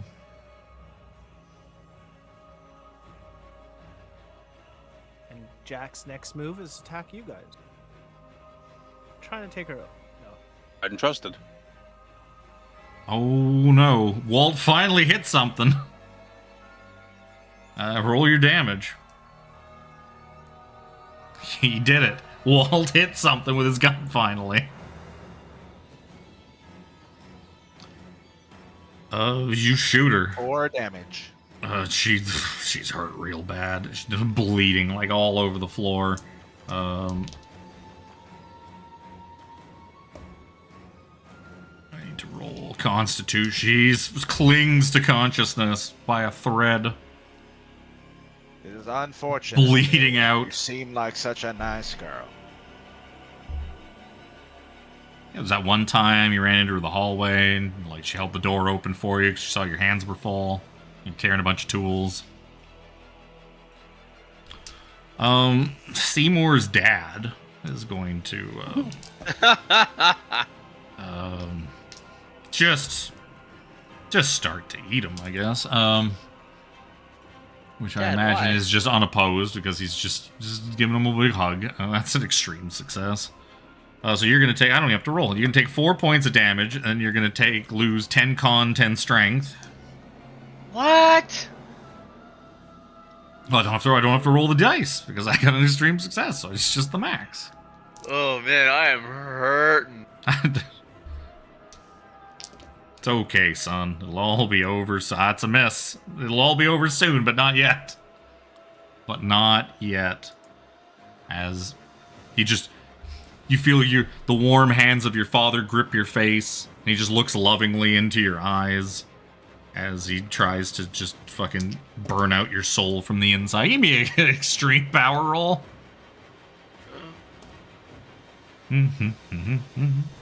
Roll the... Oh, it's only... Yeah, that ain't quite enough. You're gonna lose 5 more points of sanity. Ow. Oh no. 23 sanity. Dude, Seymour's gonna be traumatized. Seymour's looking like a 50-year-old man at this point. He's gonna turn back to you guys. You're like, well. he's gonna look like Walt. Liver spots and fucking.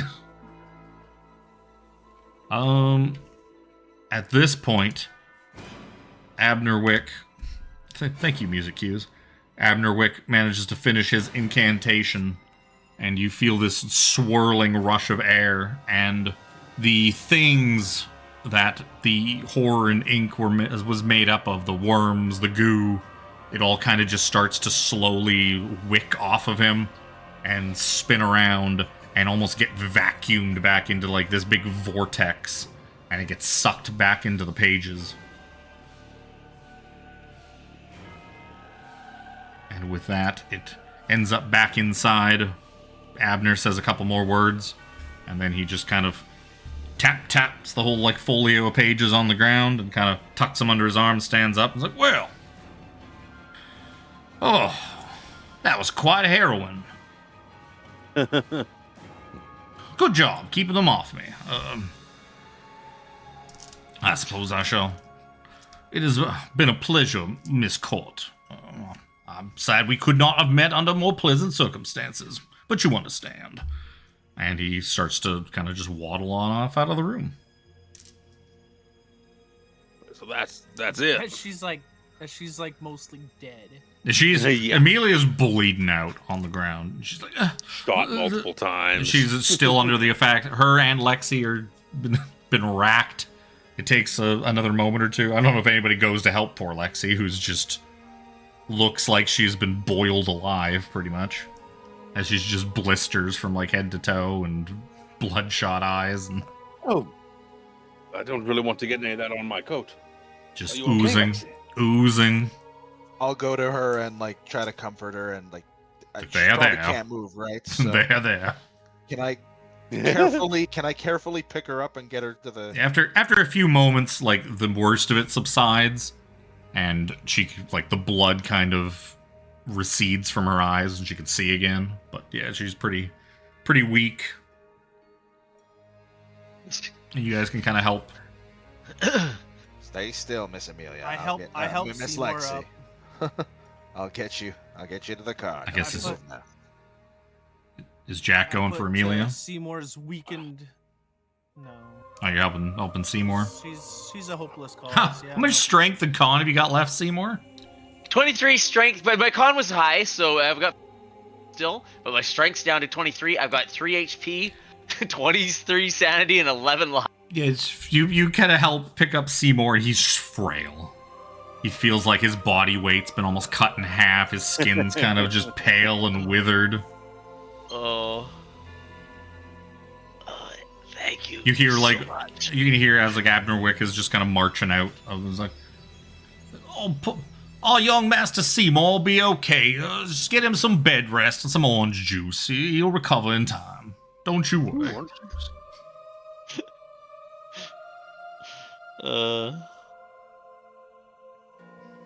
Anybody do anything about Amelia Court, who's just bleeding to death on the floor of this library?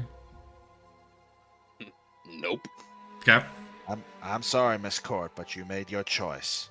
All this horror because of you. Fuck you guys. Lexi shoots her in the head. Oh! Not me this time!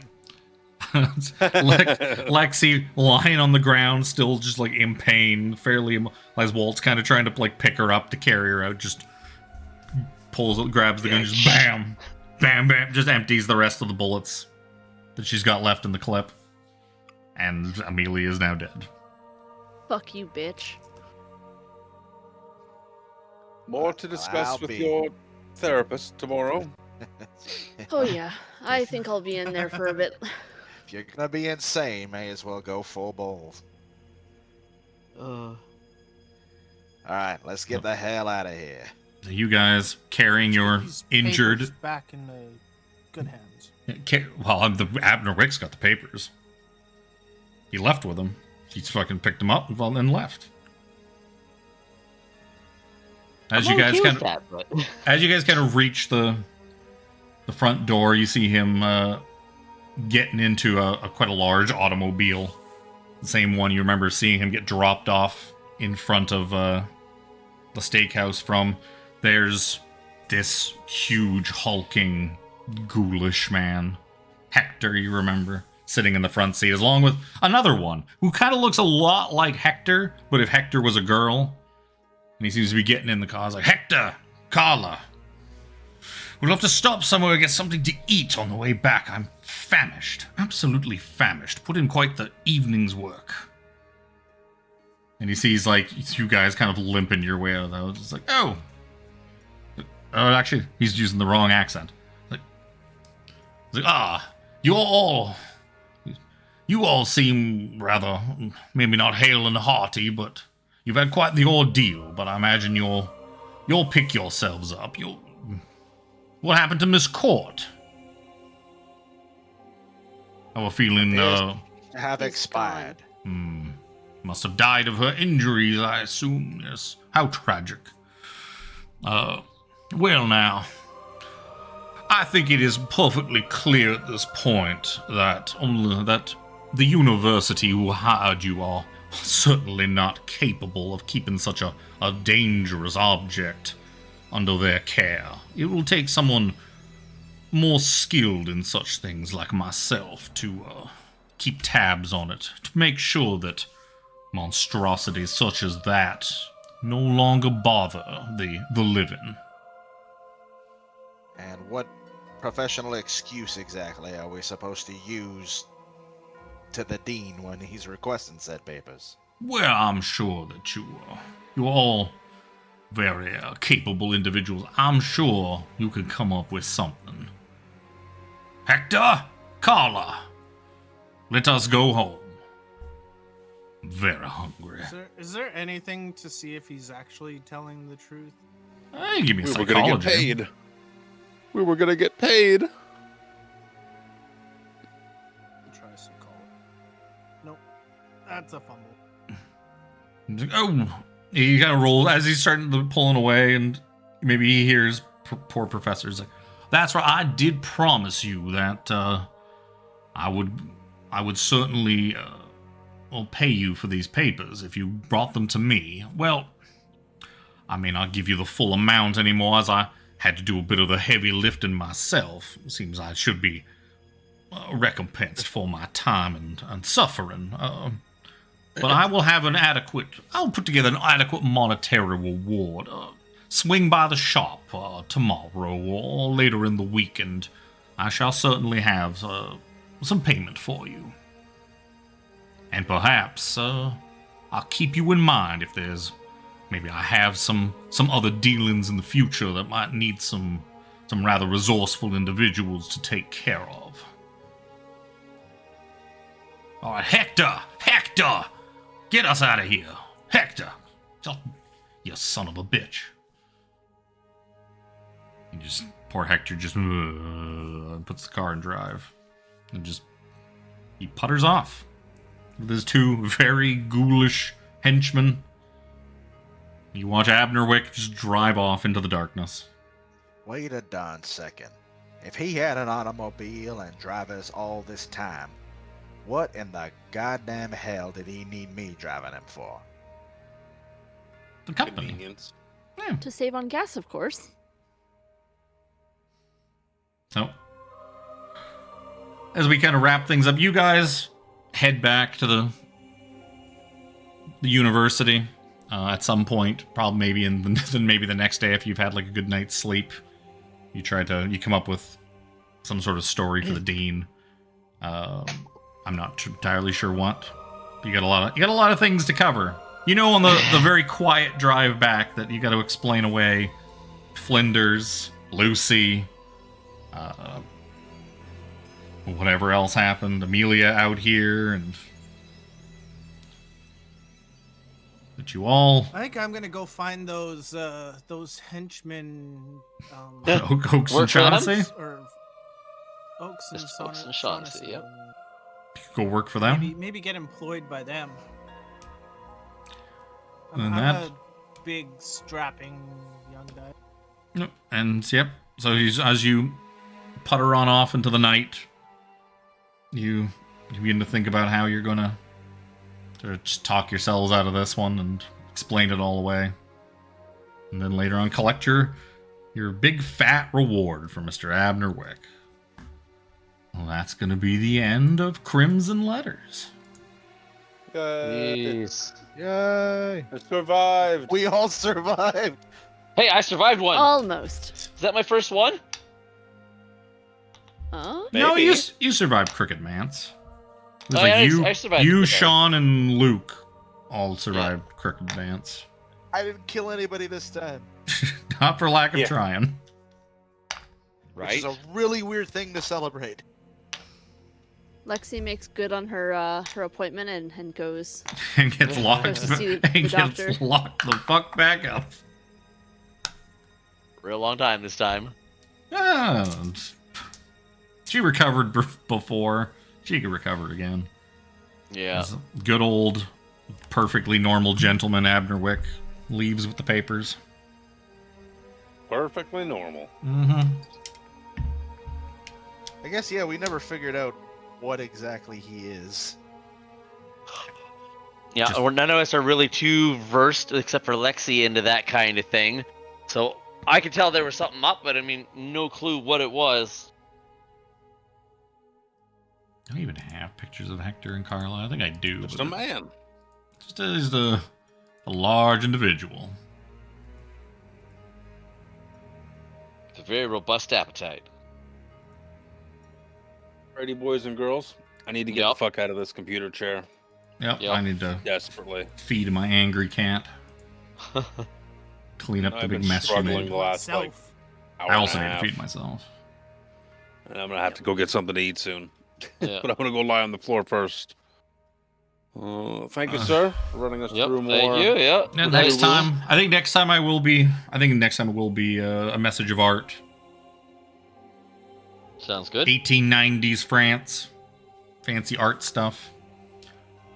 I'll do that up when I've got some time in the next couple of days and throw all the because there's pre-gens for that one, because the pre-gens all tied to makes sense to the story. Everything in the Nameless Horrors collection, all of those adventures all have pre-gens because they're all like tied into the characters and the story and everything, which is kind of nice. Yeah, that is nice.